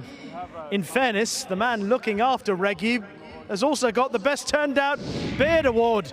That is Abdul Jalil Thayil Thodi. He is picking up his prize from Ali Esser, the CEO of PHI Advertising, and they've been supporting this Best Turned Out Horse Award at Meydan for some time. We thank them for their support, and we wish the beautifully presented beard of Abdul Jalil Thayil Thodi the best of luck with Regib in our penultimate race.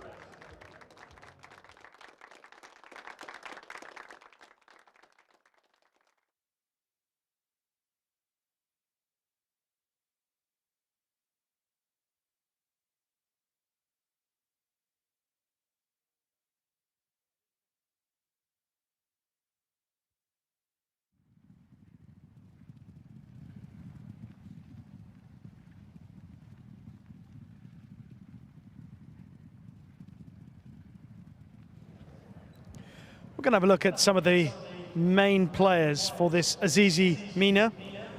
And first up, Cavallo Bay for Charlie Appleby Godolphin and William Buick, having his first start, Cavallo Bay, since March of last year. He was last seen finishing 3rd behind Glittering Legend at Kempton over this sort of distance, a mile. Just a little bit disappointed with his finishing effort that day, but of course he hasn't been on the track since, so maybe he wasn't quite right when he finished 3rd behind Glittering Legend. He's a horse who's done a fair bit of travelling, got a good pedigree. He's been to the States, he's run some fair races in even better company out there.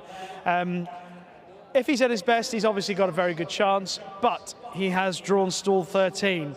In fairness, not the sort of draw that William Buick has enjoyed, really. He didn't have the best draw on Anno Domini, etc. So a bit of a challenge for Connections from stall 13 for Cavallo Bay.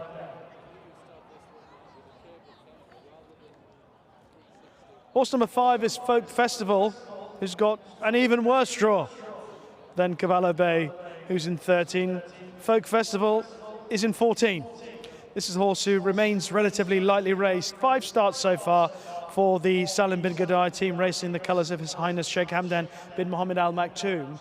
And Folk Festival was very progressive last season, ended up by finishing third to one of tonight's rivals, Silver Sword, when running here back in March. After the return to action, we're hoping for a bit better because the run at Abu Dhabi in December was only okay behind Dark Trooper. Has to come forward significantly from that, and also has to deal with that awkward draw in stall 14. There are a number of horses here who are coming down the handicap. They're potentially on the sort of mark with the handicapper that gives them a chance, and that's the sort of sentiment I have about horse number 2, Native Approach. Used to be with Charlie Appleby. Didn't run too badly in that race at Abu Dhabi back in December behind Dark Trooper. Was only beaten 3 lengths on that occasion. And even though finishing 11th behind Mysterious Night last time, again, wasn't beaten that far. Now, the trick for Native Approach is being able to settle. If this horse can settle from stall 5, if there's enough pace for Native Approach and Connor Beasley, then he may be able just to get into a nice rhythm, settled in behind, and finishes off race is a little bit better, because he is a talented horse, but a little bit of a character in the early part of the race, unless he behaves himself. Is a really interesting contender, Dividend, number 4 for Dr. Richard Newland and Jamie Insole. Kieran Schumacher looking for a second winner on the card, running in the colours of Commercium. This horse's best form from last season would definitely put him in with a chance. He ran really well at Royal Ascot when he was 4th behind Arabian Story, wasn't beaten that far, and even the run at Southwell back in October when behind First Principle would give him a bit of a chance here tonight. He's got a fair enough draw in 8. And I think Dividend is another horse that would make the shortlist for this penultimate race here at Meydan this evening.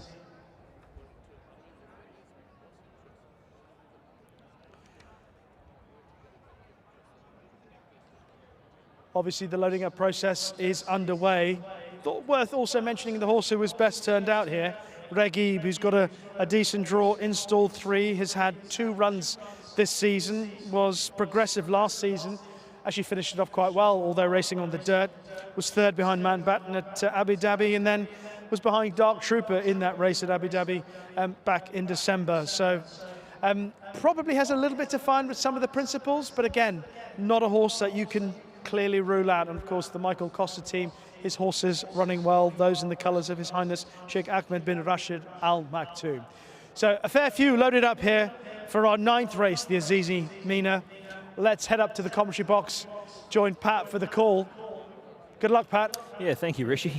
And, well, the 100-to-1 outsider from the overseas market in Blue Trail just underwent a vet examination behind the stalls. He's been declared fit to start, number 8. So, as you can see, he's about to make his way forward into line here, into the gates for Ahmad Al Basaidi, who's been able to pick a winner up tonight already on Jamra SB in the 2nd event. Couple more to load forward here. Regib to come up. Folk Festival. Here's Cavallo Bay heading up into his wide draw. We'll be keeping our eyes peeled on the 2 main contenders in the market in 13 and 14. Cavallo Bay and Folk Festival drawn even wider. For the Azizi Mina, 250,000 set to go. And away. They all jumped as one. Cavallo Bay got a good getaway with Silent Defence, trying to work across here. Buick in 2 minds at the moment. Regib, Native Approach working up along with Rada France, Bold Style. And in amongst traffic as they continue along down the back there was Dividend. Deeper out Cavallo Bay trying to find a back. Silver Sword next from Aragon Castle. A gap of 3 lengths back to Blue Trail from Olza Khan. Then came Tarfrige Eraz, and out to last is Folk Festival, who's a long way off them at the 1,000-metre marker, where it's Native Approach and Regib. They sit 1 and 2 at the top turn, 13.66, 10.60. They haven't come up for air yet at the moment. Going pretty quick here for the grade, and Native Approach leads by 2.5. Regib now is the one who decides to give up the battle here, and he's happy to take the spot in behind. Rada France was 3rd. Silent Defence has been 3 deep, no cover the trip. Dividend is next from Bold Style. Cavallo Bay has got some cover here at the moment and will be presented shortly from Silver Sword. Then came Aragon Castle, then came Blue Trail. Getting around them now, Tarfrige, Olza Khan, Eraz, and Folk Festival has to come from the back, where it's Native Approach who gives a sight in front here with the big weight, 2 lengths in advance of Regib, out wider Bold Style, Cavallo Bay, and also Folk Festival coming with their runs. Native Approach claimed on the outside by Regib. Then came Bold Style. Folk Festival is picking up really well. Folk Festival flying home the outside. Regib needs the post. Here comes Folk Festival. Folk Festival from last. That's another great win for Salam bin Gadaya. Next over was Regib. Third across was Dividend from Native Approach, who got tired. Silver Sword, Bold Style. Then came Cavallo Bay. He dropped away there late with Silent Defence, Blue Trail, Olza Khan. Next over was Eraz, followed by Roi de France, Aragon Castle, and Tarfriege in the back division as well. They can win from the front, they can win from the back. When you're on, you're on. Salam bin Gadaya, take a bow. He's having a great night out. And Folk Festival, ridden a patient race by Bernardo Pinheiro, has come from well back in the field, showing what we've seen from him in past starts. And Folk Festival, the 5-year-old gelding by Blue Point, off the rating of 97, victorious 5, 6, 4 and 2. 5, 6, 4 and 2. Your numbers, Folk Festival, what a win.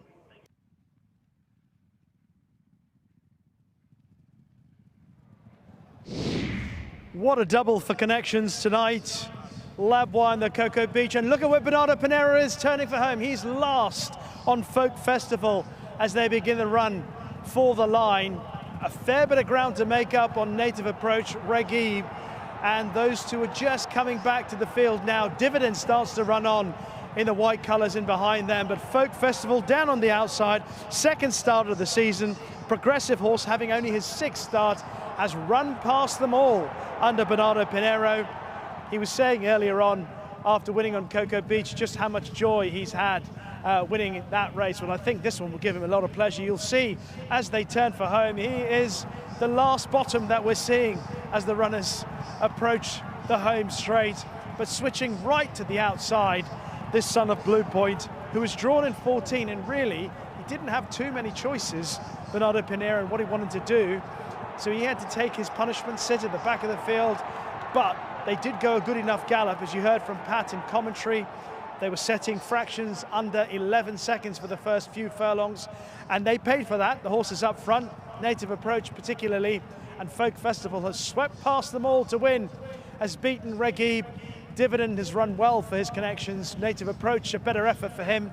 And again, if Conor Beasley Connections could just get him to drop the bridle in the early part of the race, he'll probably win something fairly decent for them. Silver Sword has run okay. He's finished back in 5th ahead of Bold Style. Cavallo Bay was compromised by the way he was starting. He got good break and then had to sit wide, so he's run okay back in 7th. But in the end, Folk Festival has benefited from the early pace battle and has collared Regib in the run to the line. Those unofficial numbers for the Azizi Mina: 5, 6, 4, 2. 5, 6, 4 and 2. Folk Festival, your winner, 135, 1-3. Flashes home from last. Half a length by a neck. 5, 6, 4, 2. Race 9.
Ladies and gentlemen, it is time to welcome back the winner of race 9, the Azizi Mina, a 5-year-old bay gelding by Blue Point out of Shamshokt, ridden by Bernardo Pinheiro, trained by Salim bin Gadaya, owned by His Highness Sheikh Hamdan bin Mohammed Al Maktoum. It's a second win tonight for Connections. They're having a ball here at Meydan. A round of applause for Folk Festival.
Well, Bernardo Pinheiro is certainly pleasing his fans here tonight.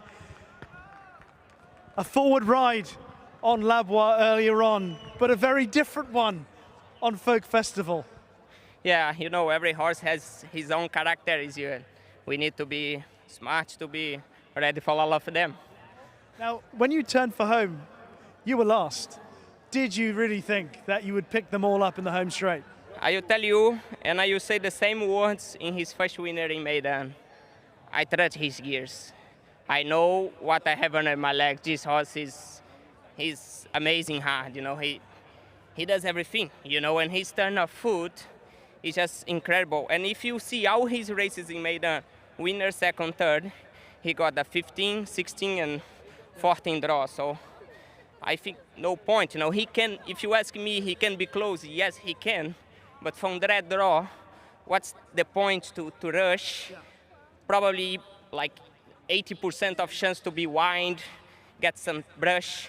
So as I know, he can turn on home for me and give me all his best, and his turn of foot is just amazing. I know the horse very well.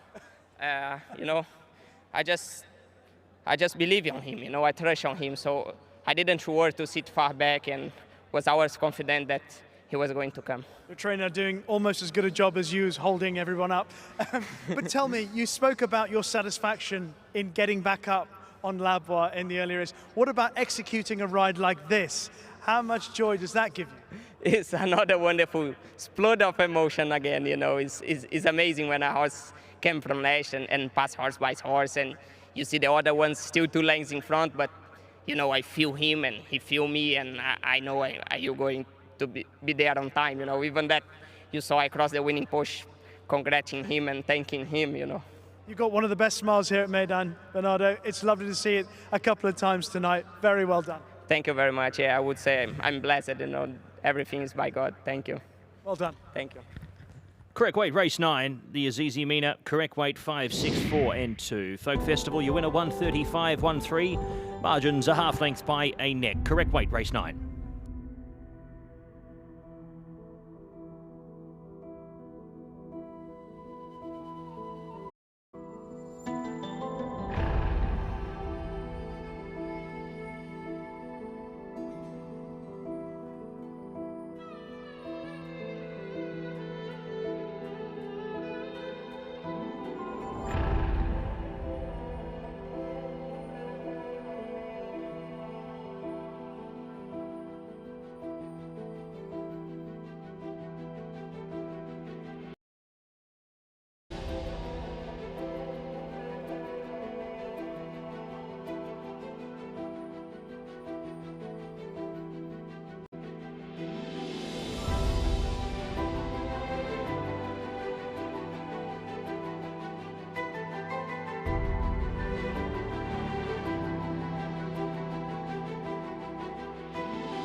Ladies and gentlemen, it is time for our penultimate presentation of the evening following the running of the Azizi Mina. And once again, we thank Azizi Developments for their support of tonight's 10 race card here at Meydan. We welcome to the stage to make the presentation Mr. Auni Victor, the General Manager, Frisia. And what a race we've just seen for the Azizi Mina.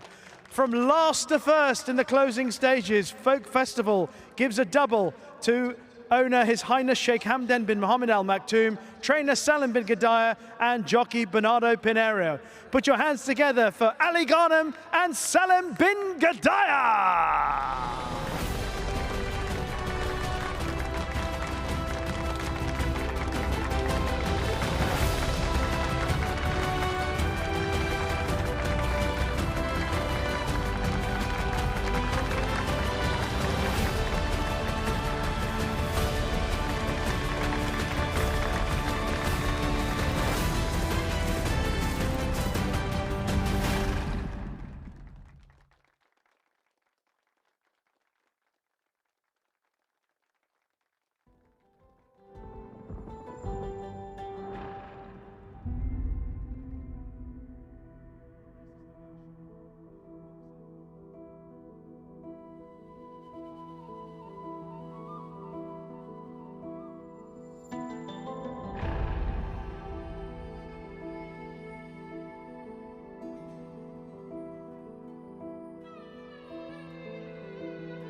Welcome back into the parade. It's the final race of the evening. 2,400 metres in play for 300,000. It's the Vazirabad handicap. Let's head to the parade.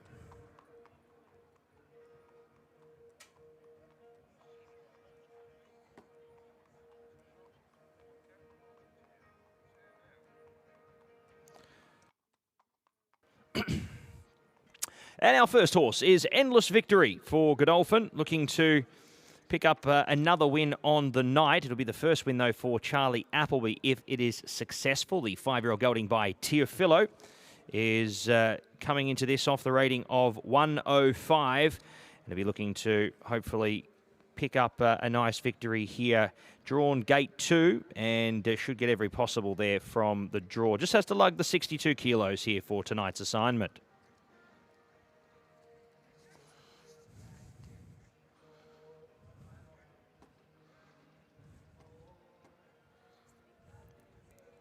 Here is number 2, Claymore.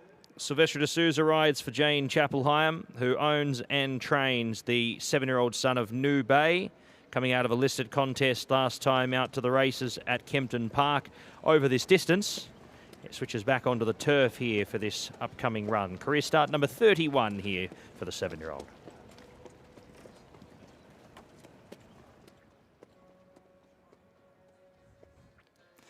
Here is Aeronautic, the 5-year-old gelding by Glen Eagles for Joseph O'Brien. Ben Cohen to ride for Newtown Anna Stud Farm Limited. Coming into this event here, drawing gate number 12. We'll need some luck early to find a good spot in running, but rated to run very well and coming out of a really strong race at the Curragh back in late September.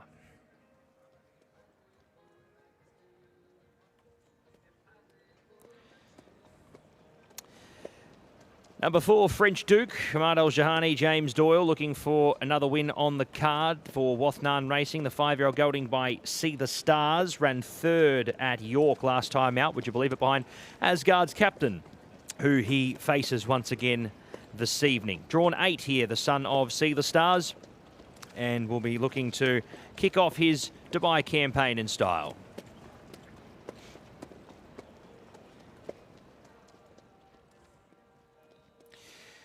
We welcome Malone Favreau to the races, a 1.5 kilo claiming apprentice. He jumps aboard Green Cape for Simon and Ed Crisford and Raba Racing, the 4-year-old gelding by Lope de Vega.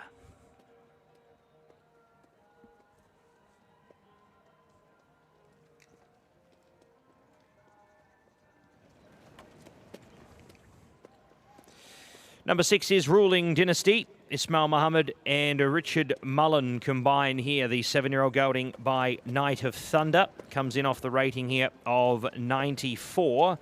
Last seen at the races on the 2nd of January there behind Meydan over 2,800 metres. Dropping back in trip here for tonight's assignment.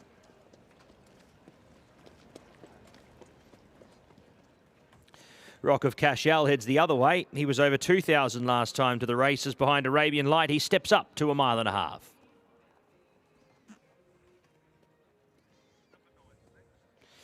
Another runner here for Raba Racing, Simon and Ed Crisford. It's Will Scarlett, Ray Dawson to ride here in this upcoming event. The 5-year-old gelding by Massar is a 4-time winner from his 10 starts.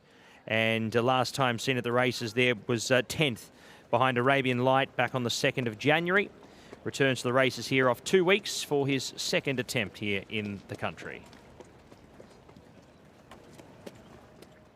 Asgard's captain caught the eye behind By the Book last time out over this track and trip. Strikes a very similar race for this upcoming event, and you'd suggest that a night at the races here and the experience would have done him well.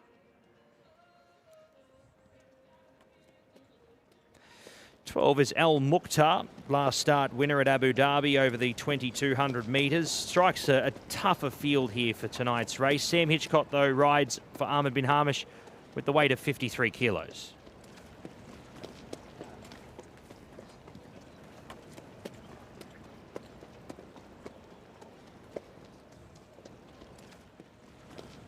Here's another Spanish import for the season. Has finely tuned. The 9-year-old gelding by Glen Eagles makes its way over from Spain. Francisco Leandro Goncalves to do the riding here. Draws the widest gate of gate 12. That's our look at the runners, still with one to go. That is Alzim. We'll see him very shortly. But nevertheless, the runners are about to head out onto the course for the final race of 10 tonight. This one, the Vazirabad Handicap for 300,000.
We come to our final presentation for the PHI Advertising Best Turned Out Horse Award this evening, and it has gone to horse number 6, Ruling Dynasty, who looked outstanding beforehand. Jitu Singh Prem Singh is the man who has been responsible for producing Ruling Dynasty, and I'm standing by, but I need some help to do it.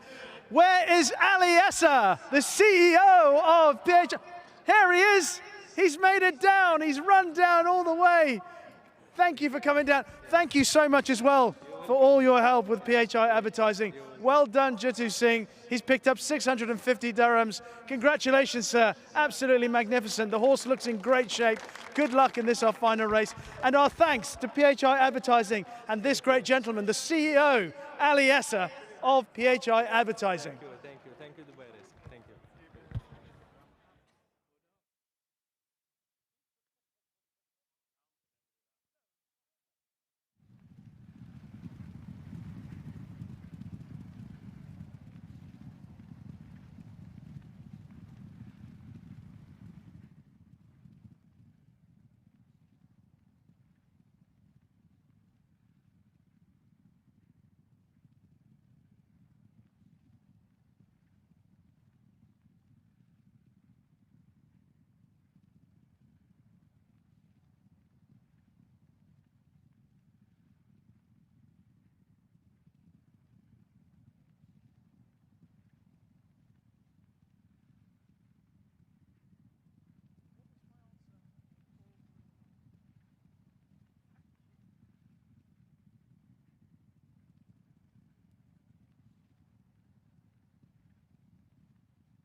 One more race to go on a fabulous night of action here at Meydan.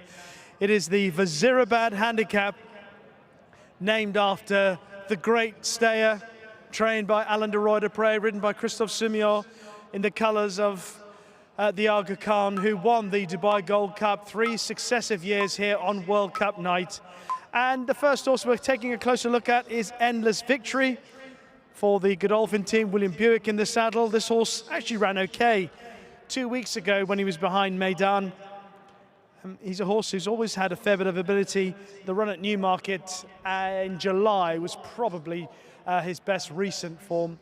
If he's at that level again, then he'll have a fair chance. He's got to concede weight all round for this finale. I thought he looked really well beforehand, by the way. He's got an all right draw installed too, plenty of time to get into a rhythm. So he is a big contender for this last race.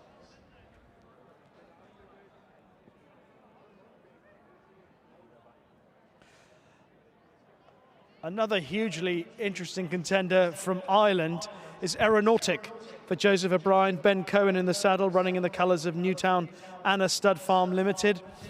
He is a horse who ended up last season finishing 7th in the Irish Cesarewitch. Very competitive race, and he finished off quite strongly on that occasion. That was over 2 miles, and he's back down in trip today to 2,410 metres.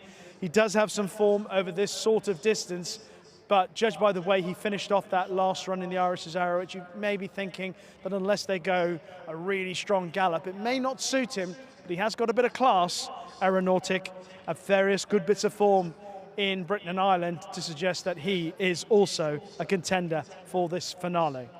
Loading up process well underway. Obviously going to mention Asgard's Captain as well. For the Quest Thoroughbreds, they are here in force, wishing this horse the best of luck. He ran really well behind By the Book, didn't get the cleanest run on that occasion. If he gets a cleaner run, I think he's also one that will enter calculations. Let's head up to the commentary box for the final time. The Rebel PC, Pat Comerford, standing by to do his thing. And the market traffic agrees here, Rishi Prasad, with your top selection. Asgard's Captain, he is slowly creeping into favouritism on the international market. And they may think that this is the superior form line and he's the horse that can come on the most.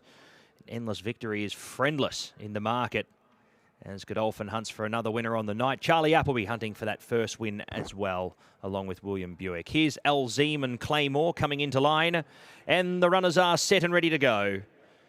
At the 1.5 mile marker for the Vazirabad Handicap. Ready and away. Green Cape a little slow. Elzeem was the worst out. 5 to 6 lengths detached here in the early part of the race and will be a clear last. It's Claymore for Jane Chapel-Hyam, who leads the way. Rock of Cashel up into second position from Asgard's Captain. And up into fourth is Endless Victory, who's going to get a good spot up on the rail. Finely tuned 3 wide without cover here in the early part of the race as they head onto the side of the course. Half a length El Mukhtar. 1.5 lengths back to Will Scarlett, joined by French Duke, Ruling Dynasty, Aeronautic. And the last one was Elzeem, who'd be 4 lengths detached from second last as they work onto the back of the course. And it is Claymore who leads the way. 16.99, 11.88. Sylvester de Souza setting the fractions by 1 length and a tail to Rock of Cashel as they make their way towards the 1,700 metre peg and midway. Asgard's Captain and Endless Victory sit 3rd and 4th. Green Cape the inside in 5th.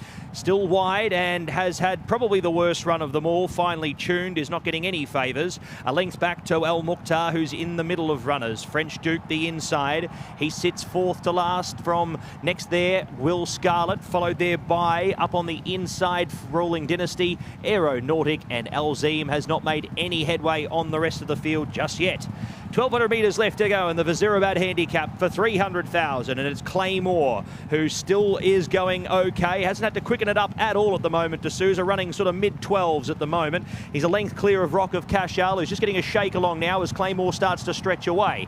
Up on to 3rd position was Endless Victory. 4th, Asgard's Captain, a lot closer this start.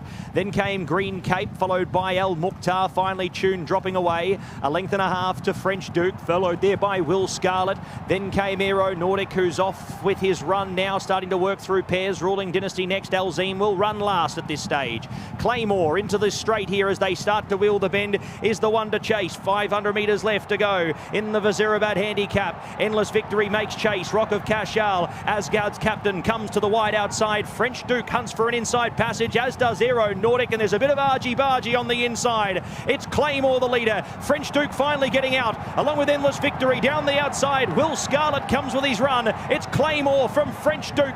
French Duke pegging away the outside on Claymore. Claymore needing the post, but French Duke into the final 100 metres comes away, and it's a double for Wathnan here on our night of racing. A length and a half to Claymore. Aeronautic, he was coming a long way from home. Unfortunately, the runs didn't come at the right time. Next over, Will Scarlett from Asgard's captain, finally tuned Al Mukhtar. Next over, Endless Victory, followed by Green Cape. Then came Ruling Dynasty, followed there by Rock of Cashal.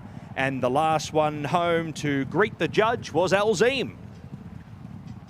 Had to wait around 5 or 6 races for his 4th and final ride for the night, but it was a winning decision. James Doyle gets the job done for Hamad Al-Jahani, picks up a double on the night here for Wathnan Racing. Claymore, great performance up in front. Aeronautic, I tell you what, they took the inside passage home. Ben Cohen, he got collected there at the 200-metre mark. Maybe that was the difference in him not being able to make up that final amount of ground. But I think French Duke was a clear winner on the night, and he has performed the best and been rewarded with the win. 2:31.25 winner's time, a length and a half by a neck. Numbers 4, 2, 3 and 9 in the 10th and last for the evening.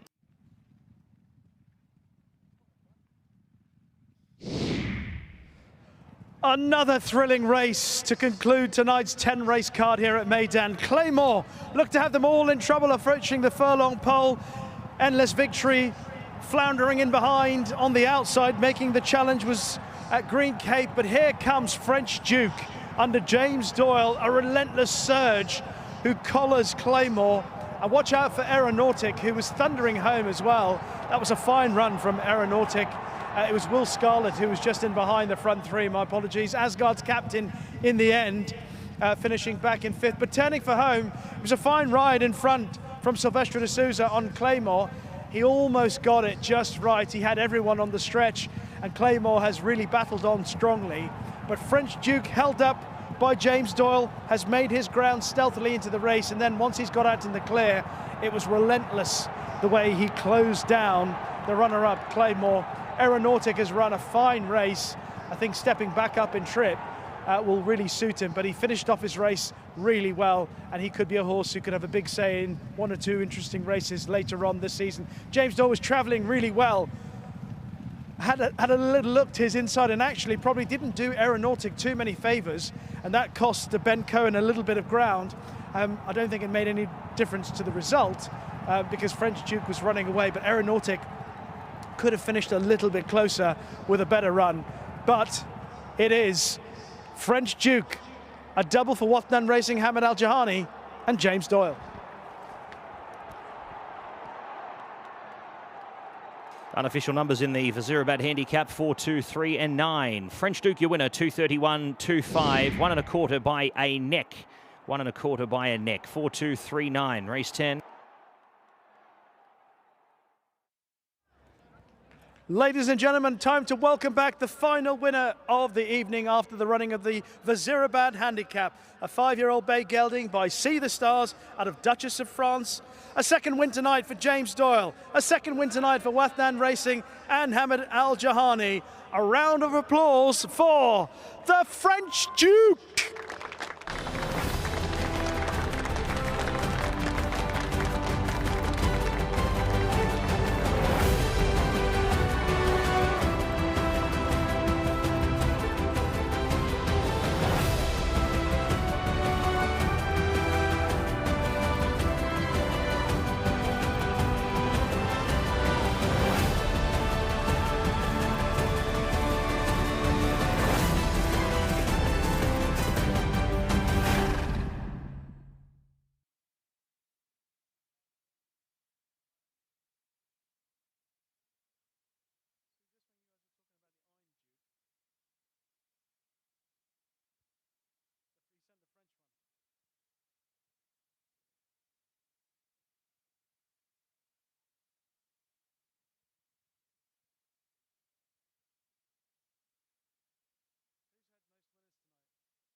Great way to close out the evening for James Doyle. James, similar to your winner earlier, it was noticeable how well you travelled into the home straight again. Yeah, one thing he does do is travel. He's done that all his life. It's been a case of trying to get him to relax because he has a tendency to over-travel, and he did that again a bit today. He was actually not too bad. Halfway down the back, the boys just steadied a bit and he started charging with me a bit, so it took a bit of managing. Look, it's first time training out here, seemed to suit him. Harry rides him every morning. Harry Burns has done a good job kind of switching him off, and the guys, it was a brave call to run without the hood tonight, but they felt he'd been relaxing good, so it was worth a try, and he responded well, which he hasn't done in the past, to a bit of pressure. At York, his last run, he travelled into it very sweetly and just sort of hung in behind runners, but it could be, maybe the hood was just dulling him slightly at the business end, but it seemed to work tonight. It's been a horse who looked like he could be a pattern performer. Is it still there in him, or is he a high-end handicap? Yeah, I think he does need to do things a little bit. His racing manners are still a little bit off.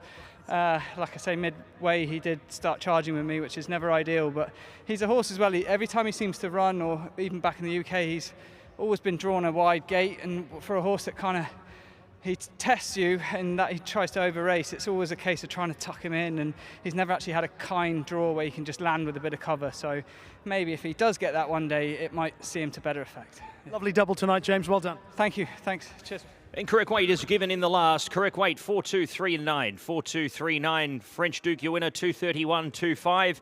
Margins a length and a quarter by a neck. Correct weight, race 10.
Ladies and gentlemen, we come to our final presentation of the night. Tonight's 10 race card, sponsored by Azizi Developments. And the final race, the Vazirabad Handicap, won in brilliant style by French Duke.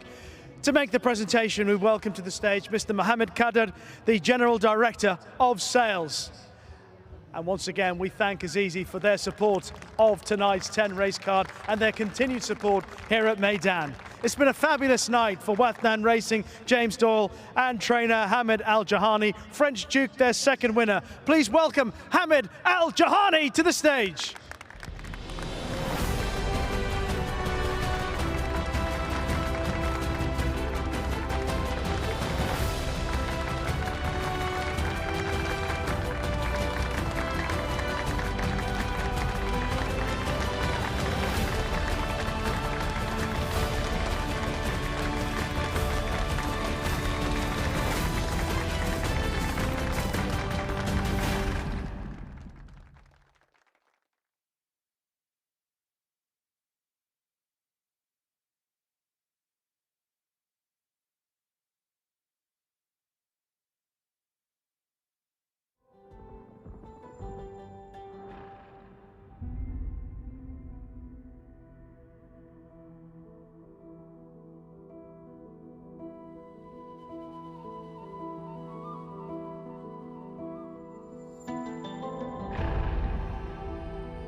What a night of racing we've had here at Meydan. 10 races.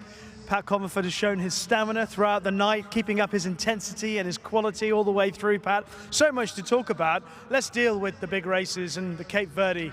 What a finish. You must have enjoyed that as a commentator. Oh, it was a thrilling finish. I mean, it's great to see in those small fields to still have three horses really fighting it out to the line together. And I mean, you know, Dubai Treasure was amazing to put on enough and have enough stamina to be there in the end and in the finish with those two other horses. Great positioning and placement by Syed bin Saror with Dubai Beach to go on and score. And I think we saw enough from Quid Pro Quo in that race of a horse that's returning, hoping to, I mean, that's the ground floor now. We know that we're only going to see improvement from her after that. Rusty, yeah, and she showed but she still showed enough tenacity in the final part of the races to suggest that, she's going to be hopefully going on with it and being competitive and at least winning some nice races here as well this season. And of course, it was apt that the race named after Cape Verde was won by Syed bin Saror, who with that victory equals Charlie Appleby's record of 6 wins in the race. It's just nice to see Syed having that success and a 1-3. Elsewhere, the Cocoa Beach, Labois won. Jareed, I think connections with field perhaps a little bit hard done by because, okay, Labois has shown real tenacity to get back up, but the different runs for both horses from start to finish, one's had a nice comfortable trip, one off the rail, the other's been 3 wide, having to cover a bit more ground. Yeah. Look, I mean, that was the thing. I mean, Jareed to win that race tonight, it would have been monumental. The fact that the horse was 3 wide in a full-size field, no favours in the run, and was still able to find a great deal of momentum off the turn, kicked off the turn incredibly well, whereas there was a lot of others that sort of crabbed around the turn, and I don't know whether that intensified Jareed and made it look a lot better than it was, but travelled into the straight incredibly well, just obviously levelled out. Labois was able to get the better of it. I mean, a lot of horses, especially fillies and juveniles, won't still kick back. They get headed and that's the race over. But Labois was able to rally again, maintain her speed. She obviously didn't slow down. Jareed hit a wall and was able to capitalise on that. A good finish. What else would you like to give a mention to? I'd like to pick up, because actually I'll go first. Following on from Labois, I want to give a mention to Bernardo Pinheiro and his double. One on Labois, where he's gone forward, then got challenged and battled back, and the other on Folk Festival, where he had to drop out from a wide draw, double-figure draw. Thankfully, they've gone a good pace in that race. He's dropped out the back, and then he's last turning in, but flies home to win a competitive race. So he's done it in 2 different styles, and I loved his reaction and what it meant to him to win those 2 races. Yeah, look, I mean, it's a great result for the stable. They've got, a couple of really nice young horses coming through, and it's good to see them reaping the rewards from that. I mean, if you're sitting back last and the sectionals are coming up, obviously, I'm sure the jockeys know how fast they're going, but, we're seeing the times come up, sub 11, sub 11, sub 11. I mean, horses with big weights can't sustain that. So, I mean, for a horse that's right back off them, it's just an absolute dream. And, whether Folk Festival was going to get there or not remains to be seen. I mean, the horse might not have got there, but you always knew that horse was going to be in the finish, going off how fast they went through the middle stages, and it worked out perfectly for them. Who else was a star for you tonight? I thought Jammer SB was an amazing win in the Arabian event. Good ride. Look, I mean, yeah, they've used Elaine, the straight 5 at Elaine, as a bit of a launching platform for this mare who's, I wouldn't say she's on the back end of her career, but she's essentially, she's definitely in the second half, especially as a mare. She's sort of 6 or 7 years old, and she's really, found a new lease on life with racing over those last couple of starts. Perfectly prepared by Ibrahim El Hadrami just to get this horse ticking over and getting her back racing well. 2 nice wins. She really had to lift that last start at Elaine, and she's had to come out and do it tough here in this race, step up in trip to 1200, and I think there was plenty of merit in the win. I think she's going to be a nice horse for the rest of the season. Well, the Carnival moves on next week to Fashion Friday. It's going to be a belter. So many good races. Lots going on here at Meydan. But of course, the quality on the track. We're likely to see the former Dubai World Cup winner, Laurel River, making an appearance, possibly Opera Ballo. It could be another absolute cracking night of racing. It's most likely to be a cracking night of racing. It never fails to disappoint. I mean, it'll be my 3rd Fashion Friday since taking this job in Dubai, and it's a card that just never fails to disappoint. Really excited for next week. It's shaping up to be a fantastic event. I mean, if we can get a race meeting that, we get through from start to finish, and it's just high quality competitive racing from start to finish. I mean, it's an absolute credit to the Dubai Racing Club to get that meeting, you know, to be a success. You know, these are the meetings that, you know, everyone looks forward to. And it's the first of the real big three. So very excited for next weekend and, well, next Friday, I should say. And it's from what we've seen so far in horses preparing, horses who have arrived, it's shaping up to be a very, very strong night of racing and nice deep fields from start to finish. Well, I'm going to be looking forward to watching it from afar. I won't be here next week, but I will certainly be watching all the action from away back in the UK. Pat, thank you so much. Thank you, People Richie. were saying to me at the start of the night, it was going to be a tough, long night for you. I said, what, 10 races? It's as easy as 1, 2, 3, 4, 5, 6, 7, 8, 9, 10. From Pat Comerford and I, good night.